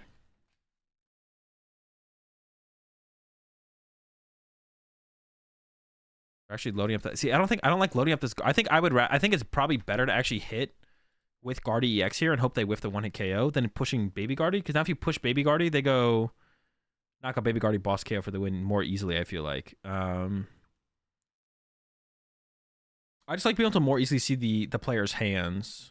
That's also my problem with the layout on the Limitless streams. Is like you can't see the player's hands at all. Like when they're just like usually playing it with a little bit further back. Oh, they're getting rid of their. But this isn't. How does this win you the game? Like you stop your opponent from potentially winning next turn, but like, does the Mew player care that you just did that? I feel like the Mew player does not care that just happened. They're just like, okay, and they're gonna knock out your activate. Like I don't know. You're just making it harder for yourself now because now this thing needs to become a Guardy EX at some point to ever have a chance to like 1-hit KO anything, right? Or like make any plays happen. I don't know. I feel like that doesn't really do that much. Oh, they do have to probably get rid of the Mew V here. I didn't even realize that they have to get rid of something here as well. But they're probably gonna get rid of the Mew V here off their bench. Do they not play Reversal Energy? Nope, no reversal. And there's the Iono. Shouldn't make a huge deal though. In fact, actually, the Mew player's hand is probably going to improve off this Iono because their hand kind of sucked. And once again, that Ralts could be a Kirlia. That Ralts could be a Kirlia on the bench if they had just sacrificed the Spiritomb instead of the Ralts. It's impossible for the Guardy player. Yeah, it feels almost impossible for the Guardy player to win now. I don't like a lot of their plays that they chose to make here. They should have kept the EX around. They should have given up the Spiritomb.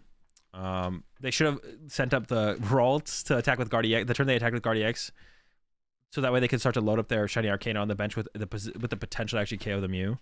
Definitely a lot of things they could have done differently for sure. Go punch, but they got their Mew VMAX already. Here's a draw, another Lost City, so 2 Lost Cities. I actually think Lost City is super good against Guardy.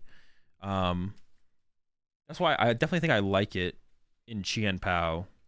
I think Lost City is like super good against. It's super good against Lost City. It's Lost Zone. It's super good against Guardy, because Guardy's like playing like thinner lines of attackers, and then like kind of relying on Super Rod more. Yeah, I think like Lost City's insanely good against Guardy. Get rid of their one-zation stuff like that is like super strong. And then even removing like this, like getting this KO and putting this to the lost zone, like in early, like the early knockouts that you get, and you lost zone like their Ralts and stuff is like super powerful. I mean, the Lost City right here doesn't really do anything, but big fan.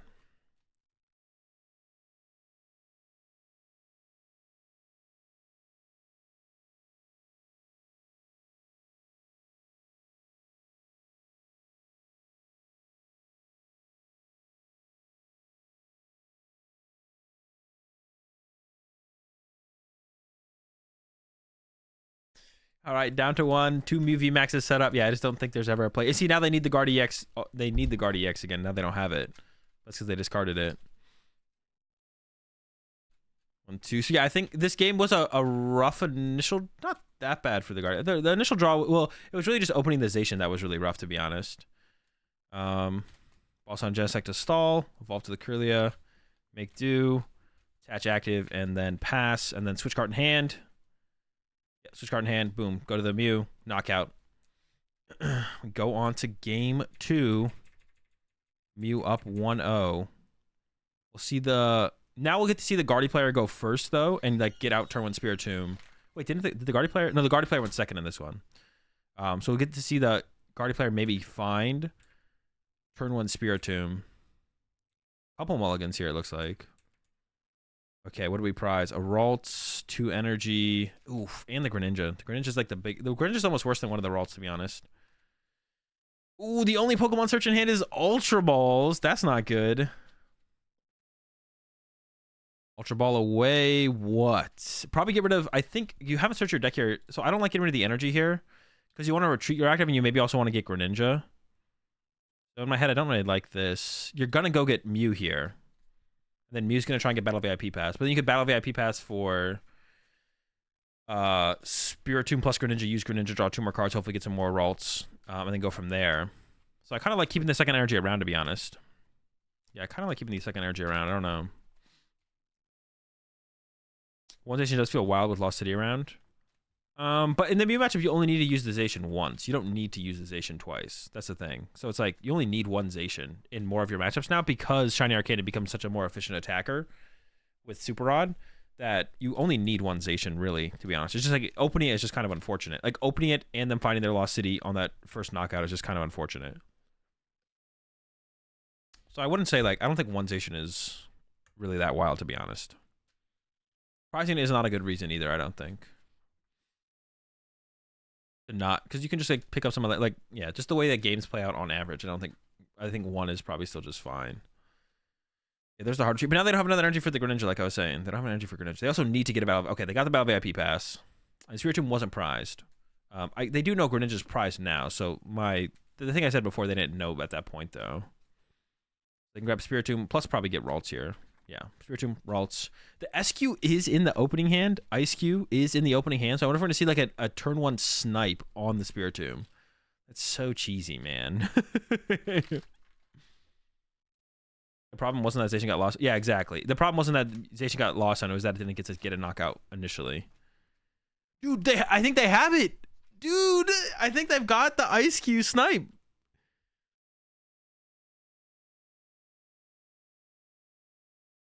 No, they don't have a switch card quite yet, I don't think. They're close. Yeah, they don't have a switch card. They're short a switch card. They could play really aggressive for the play, though. Yeah, Ultra Ball these 2. Okay, get rid of a Fusion, maybe. No, get rid of the Double Turbo. Okay. No, that probably makes the most sense. So you can grab... You can grab here a Mew.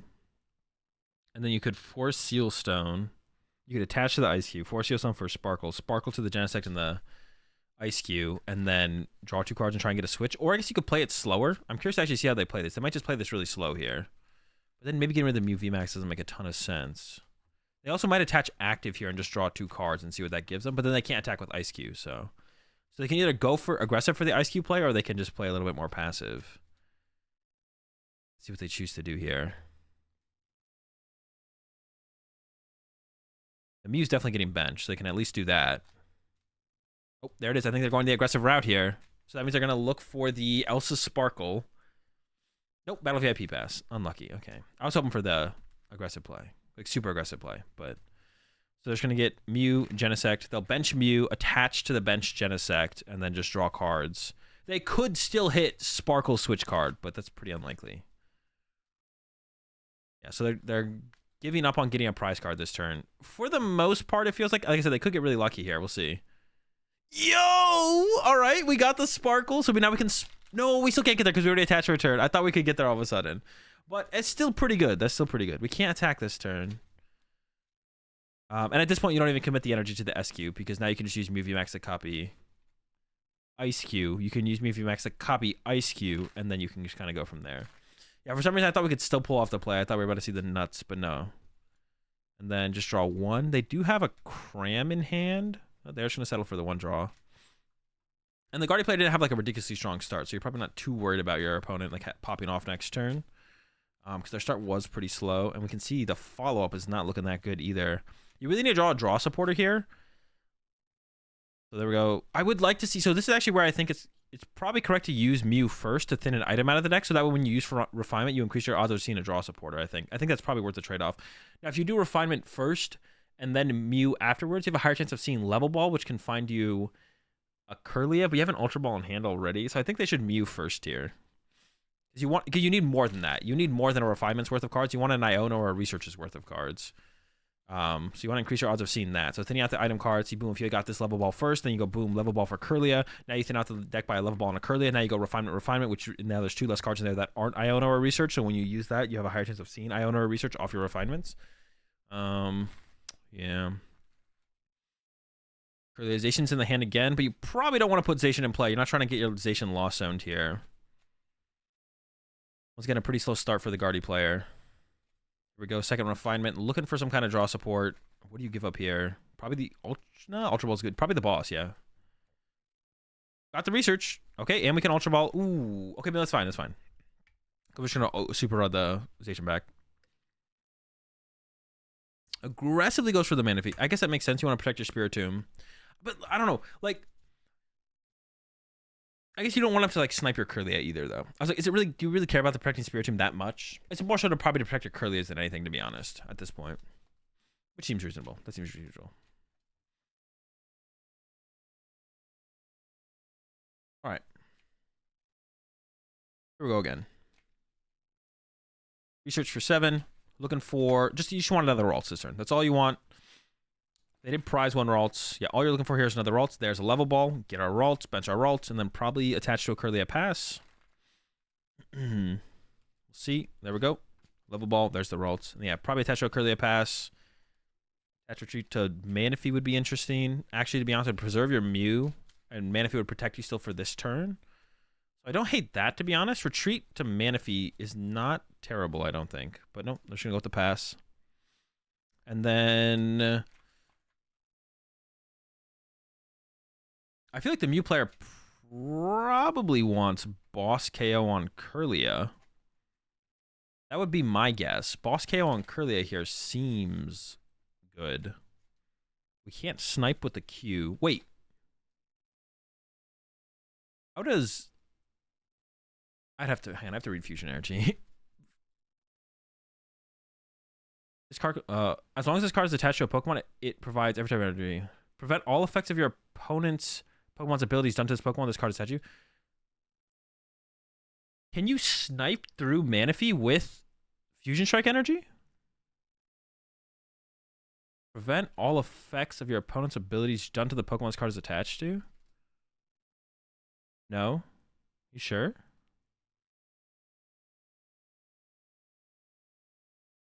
I guess it's not. I guess the Manaphy's ability isn't affecting. No, that makes sense. That makes sense that you can't. For a second, I had to think about it though. No. It makes sense that you can't because Manaphy's ability isn't affecting the Pokemon. Yeah, that's true. Oh yeah, there's the KO on the. Like I said, probably want to look for a KO on a Kirlia. We're not there quite yet though. It looks like we still need the VMAX, and there's no VMAX in the hand. Probably have to burn the Pal Pad here. You could always just Psychic Leap for the knockout as well, I guess. You could just go Psychic Leap, knock out the Kirlia, and then not shuffle back to the deck. But then your Mew could get KO'd with 2 Fusion Energy. That does not sound good. So you don't want that to happen. I'm thinking about playing a tablet here, which is probably worth it, to be honest. because that does potentially preserve. Ooh, they did whiff.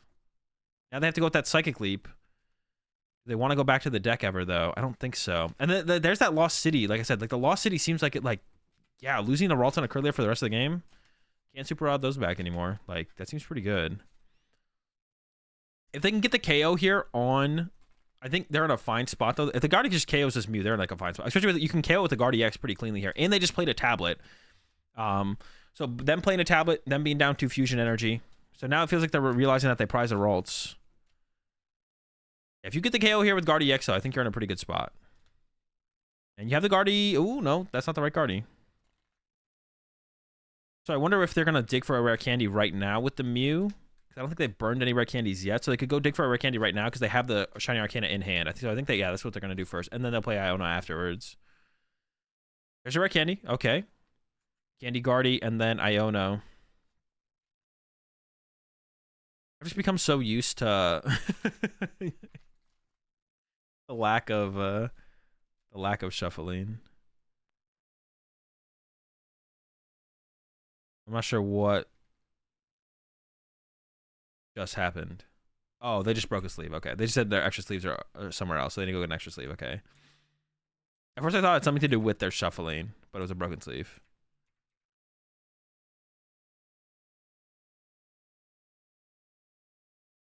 Another broken sleeve, it looks like. Okay, another broken sleeve. Now they're just checking them. Okay, we're good to go. I don't know. On this, like, the shuffling is a joke. I mean, yeah, it definitely is like... They're cutting. Rapid cutting. Rapid cutting randomization. Oof. This hand is Mick trash. They might not be able to find a Guardi EX this turn. They only have 2 draws here, I think. Oof, 2 stadiums. Here comes the Shiny Arcana. No Guardi EX. Uh-oh. Okay, so what do you even do here? I would attach to the Shiny Arcana for sure. They're actually retreating to the Manaphy to preserve the Mew. Okay, that's reasonable as well, I guess. Gust KO on the Kirlia means there's no possible... Gust KO on Kirlia is going to get the Mew player super far ahead here. There's no possibility of a Guardi EX on the next turn, so that's what we're looking for here for the Mew player. Got a Nest Ball in the hand as well. Go search out another Mew. Draw more cards with our Genesect. That's what we're going to start with here. There's the Mew lineup. And then, yeah, looking for the boss in the Kirlia. That'll give them like another basically free turn to play the game. Actually, if they get Lost City KO Kirlia, that's just game. Like a Guardi X can never be set. If they get Lost City KO Kirlia, the game's over. But the game is still probably over anyways because they can just like chain bosses on that one Ralts that comes back into play over and over again. Does that actually matter? So the gloves here, 210. If they hit themselves for 20, hit themselves for 40, 270. The gloves actually on the fusion energy Mew makes more sense. The Meloetta must be prized because they didn't grab the Meloetta here, which actually with quad fusion in play, you probably want Meloetta. The gloves should actually be on the active Mew here, I think, because double turbo plus gloves actually messes up your math depending on how much damage they put on their own Gardevoir EX if they attack with Gardevoir EX. So the gloves should be on the Mew V here in the active. No, they didn't even go for it? Wait, what? Am I tripping? How many cards do they have in hand? Dude, what? Wait. Also, how are you not playing the escape? Am I just...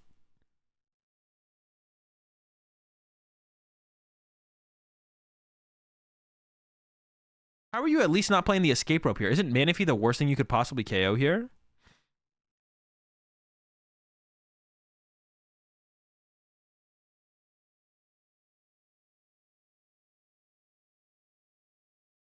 What is possibly the rationale here for not trying to go boss KO Kirlia? Or at least play the escape rope before you judge, right? Because everything on the bench here is way better to KO than the stupid Manaphy. Because as soon as this Kirlia becomes a Guardi EX...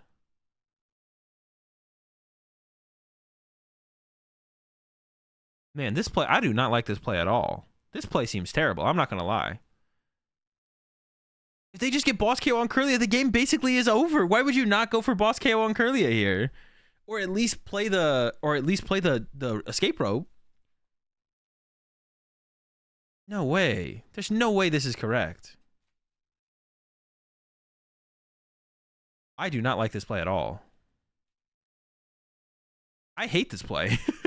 I hate this play. All right. I mean, they're not guaranteed to get there, but still.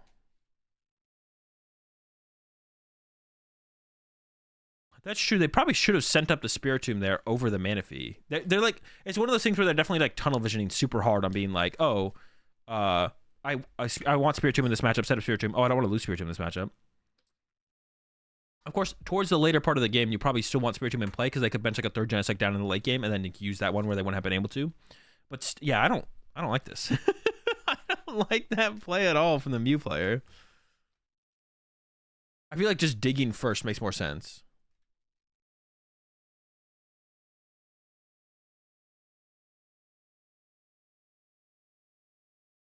Okay, just Max Miracle knockout. Okay. What can the Guardian player do this turn? They're still not in a great spot.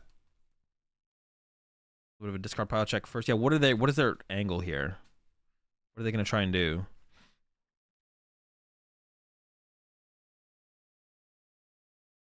Just Mew first. So I mean, I think you ideally want to take the one-hit KO here this turn with Zacian. There's nothing to actually Super Rod for.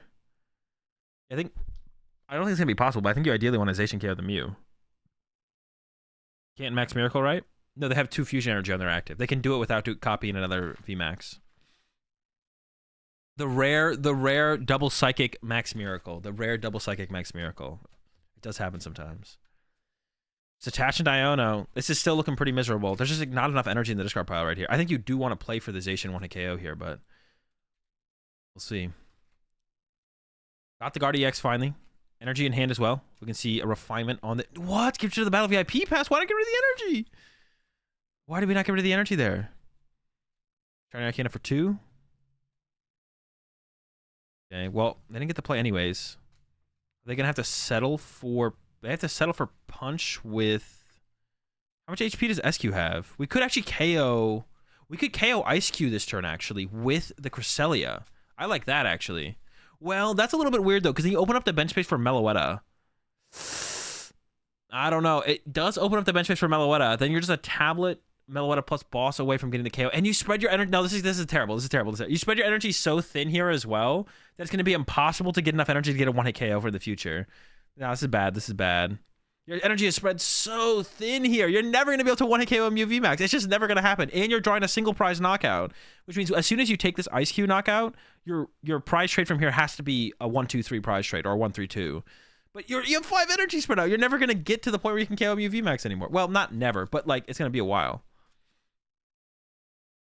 Wait, they didn't even have to... Wait, it doesn't even KO it. Wait, it doesn't even KO it. What? I thought it would KO. It didn't even KO.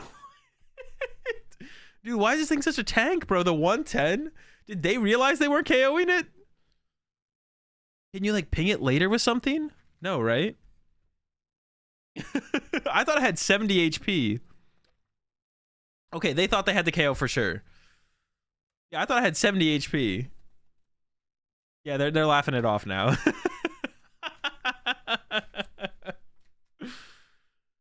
Double turbo to a Mew. Bro, it's cooking time. All right, Genesect for 3.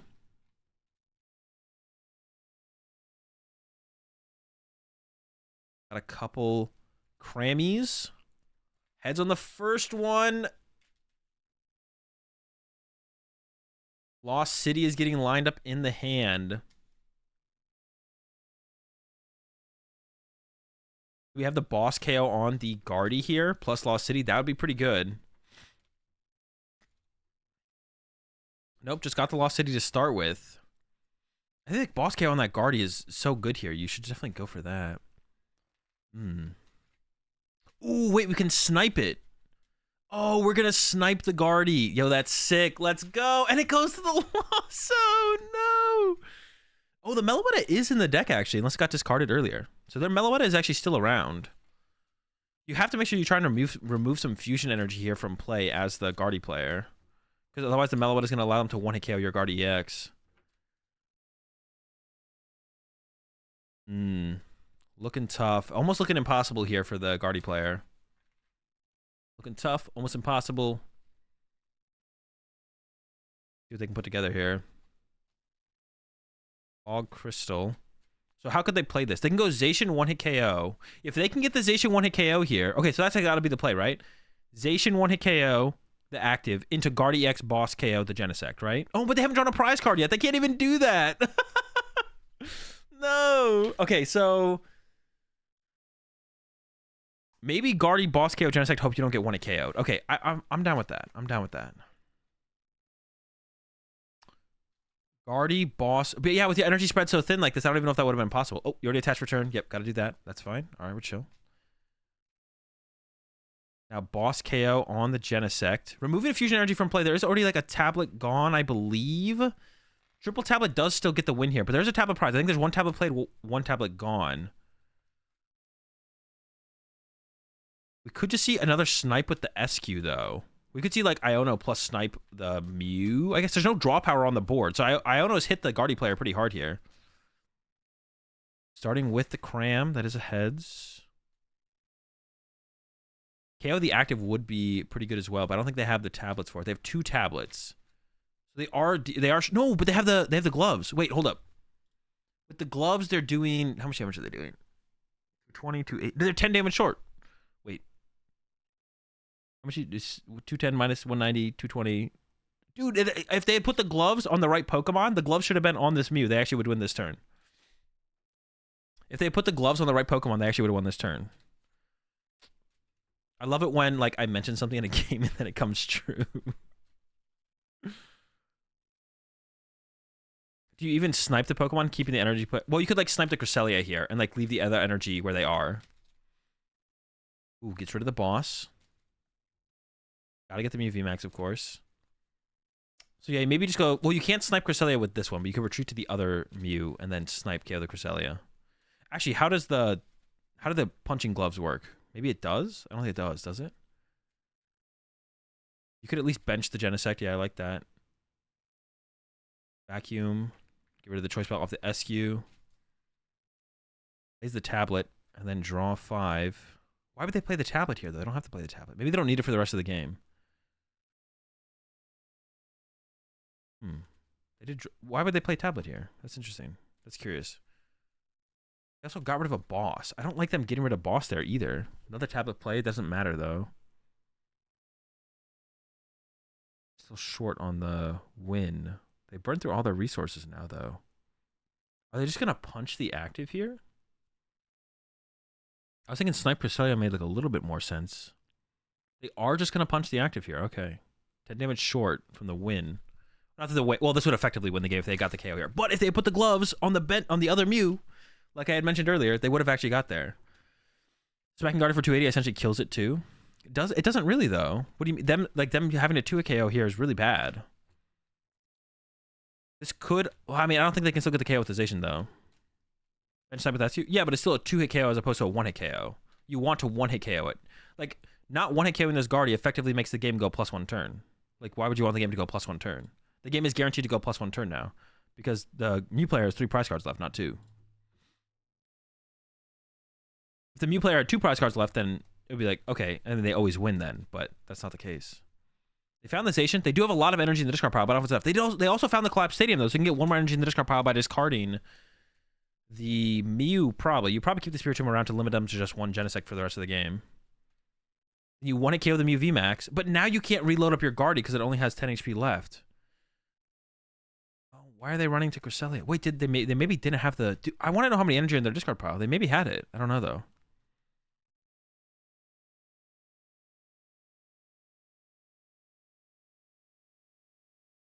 I think gloves on 190 Mew. That's not really ever doing anything because they wouldn't bench the Zacian unless it's knocking out a Mew VMAX. And when Mew 1-hit KOs Mew VMAX, when Zacian 1-hit KOs a Mew VMAX, they have to put like 180 damage on it or something. So it doesn't really. The gloves, saving the gloves on the Mew doesn't do anything. There's Temple of Sinnoh. He's going to collapse it away anyways. If you collapse away your Guardy EX here, you lose the game 100% of the time. You can't collapse away your Guardy here. You just lose if you do that. The game ends if you collapse away your own Guardy here. I think they maybe had the Zacian attack here, though, if they had went retreat, collapsed away their Mew. Now they go down to... I guess next. Okay, this actually no. Hold on. This works as well though, right? Because now they can go. I mean, they just lose to the Guardy getting KO'd, but now they can go Zacian this turn, win the game. So that's actually still fine the way they played it, I guess. But there's a boss in hand. So boss on the Guardy basically just wins the game here. There is the stadium in play, but they have a vacuum as well. They don't need the vacuum. They can just retreat to the other Mew. Genesect for 2. They can just hold the vacuum, and it looks like that is what they're going to do. Yep, there's a retreat to the other... Temple of Sinnoh. Oh, no! They use Genesect under Temple of Sinnoh, or under the Temple of Sinnoh. I wonder what the resolution is here. Uh-oh. Even if it is a 2-prize penalty, though, the Mew player still wins. But it could be a game loss. But there's so much less there's just so much less harsh in Japan with prize penalties, which I don't think is a bad thing. I'm just saying that it is a thing. So it looks like it was maybe just a shuffle takeaway too. They're still fine though. They just retreat to the Mew and take the knockout. Yeah, the game is still over. They're like sitting there thinking for forever, but they still have game. Technoblast, knockout. Down to 1 prize card, 2 Mew set up. Actually, maybe they can't Max Miracle. It had to be... No, they could have Max Miracle. They used this to copy Max Miracle to take the knockout. And now they still have it set up and can still use Technoblast.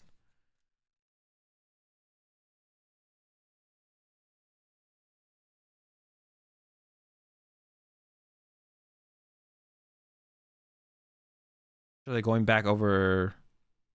Maybe there's an adjustment in the ruling? Because they must have given a ruling beforehand.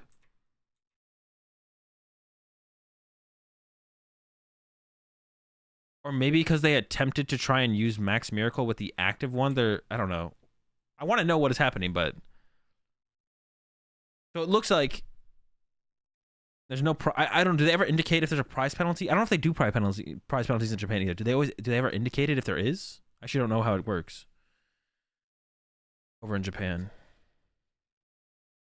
I don't think there's any hope here for the... It doesn't matter. I don't think there's any hope here for the... It depends what the active Mew you use on the attack, though. If they use Technoblast, then actually there is a possibility for the... Actually, I don't know if there is, because they don't have a Ralts. Deck out, maybe?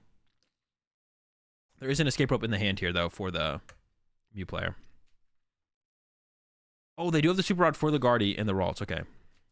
Said Max Miracle for what was the... That was what the judges said, and they might have just asked for clarification. Yeah, that might have been. They may be trying to clarify how they attacked.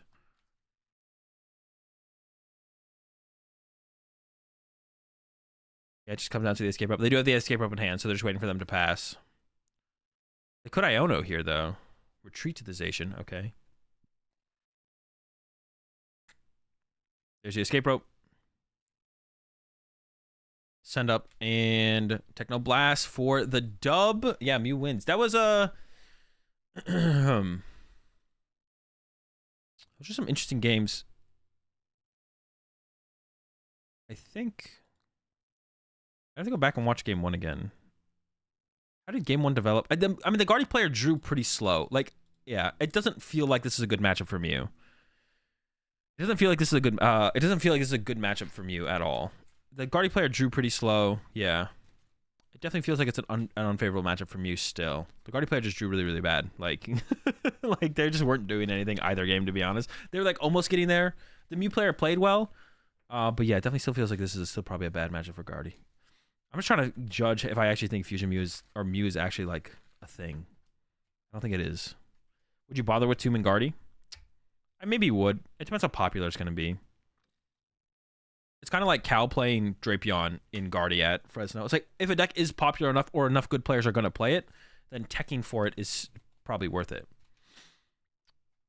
Teching for it is probably worth it. Have I looked into United Wings at all? I've looked into 0 new decks, basically. United Wings is not on the top of my list. So it'll be a while.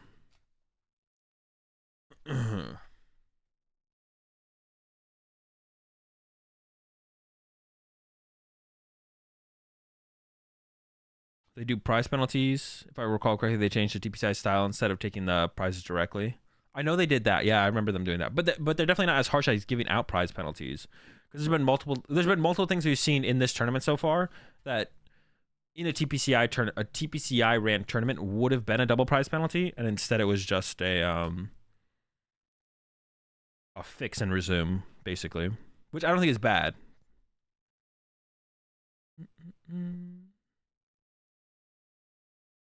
So Mew wins Japan Nationals. Yeah, I'm still not sold on Mew being good, but it's proven it's still viable, at least. Proven it's still viable. Now I actually have to like play new decks. I haven't done that yet. All right, chat. That's gonna do it for me. I'm gonna head off for today, I think. Good stream. I'll be back tomorrow. Be starting up the stream around about the same time tomorrow. Yeah, I'll be starting up the stream about the same time tomorrow, I think. I don't think there's anything else I want to get done today. It's good for that's it for the stream for today. So I'll catch y'all tomorrow. I'm gonna go ahead and raid. Let's go ahead and raid LDF here.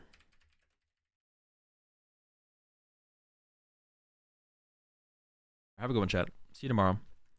I am uploading again on YouTube, so go check out the YouTube channel if you want more content from me. If you want more content from me, check out the YouTube channel. That's all I have to say. Go check out Quality Patch. Best Pokemon merch. Oh, it's actually gonna show off. I'll show off my shirt tomorrow. I don't know if any of you remember when I was talking about getting a custom Strudel shirt from Quality Patch, but that came in, so I'll show that off tomorrow.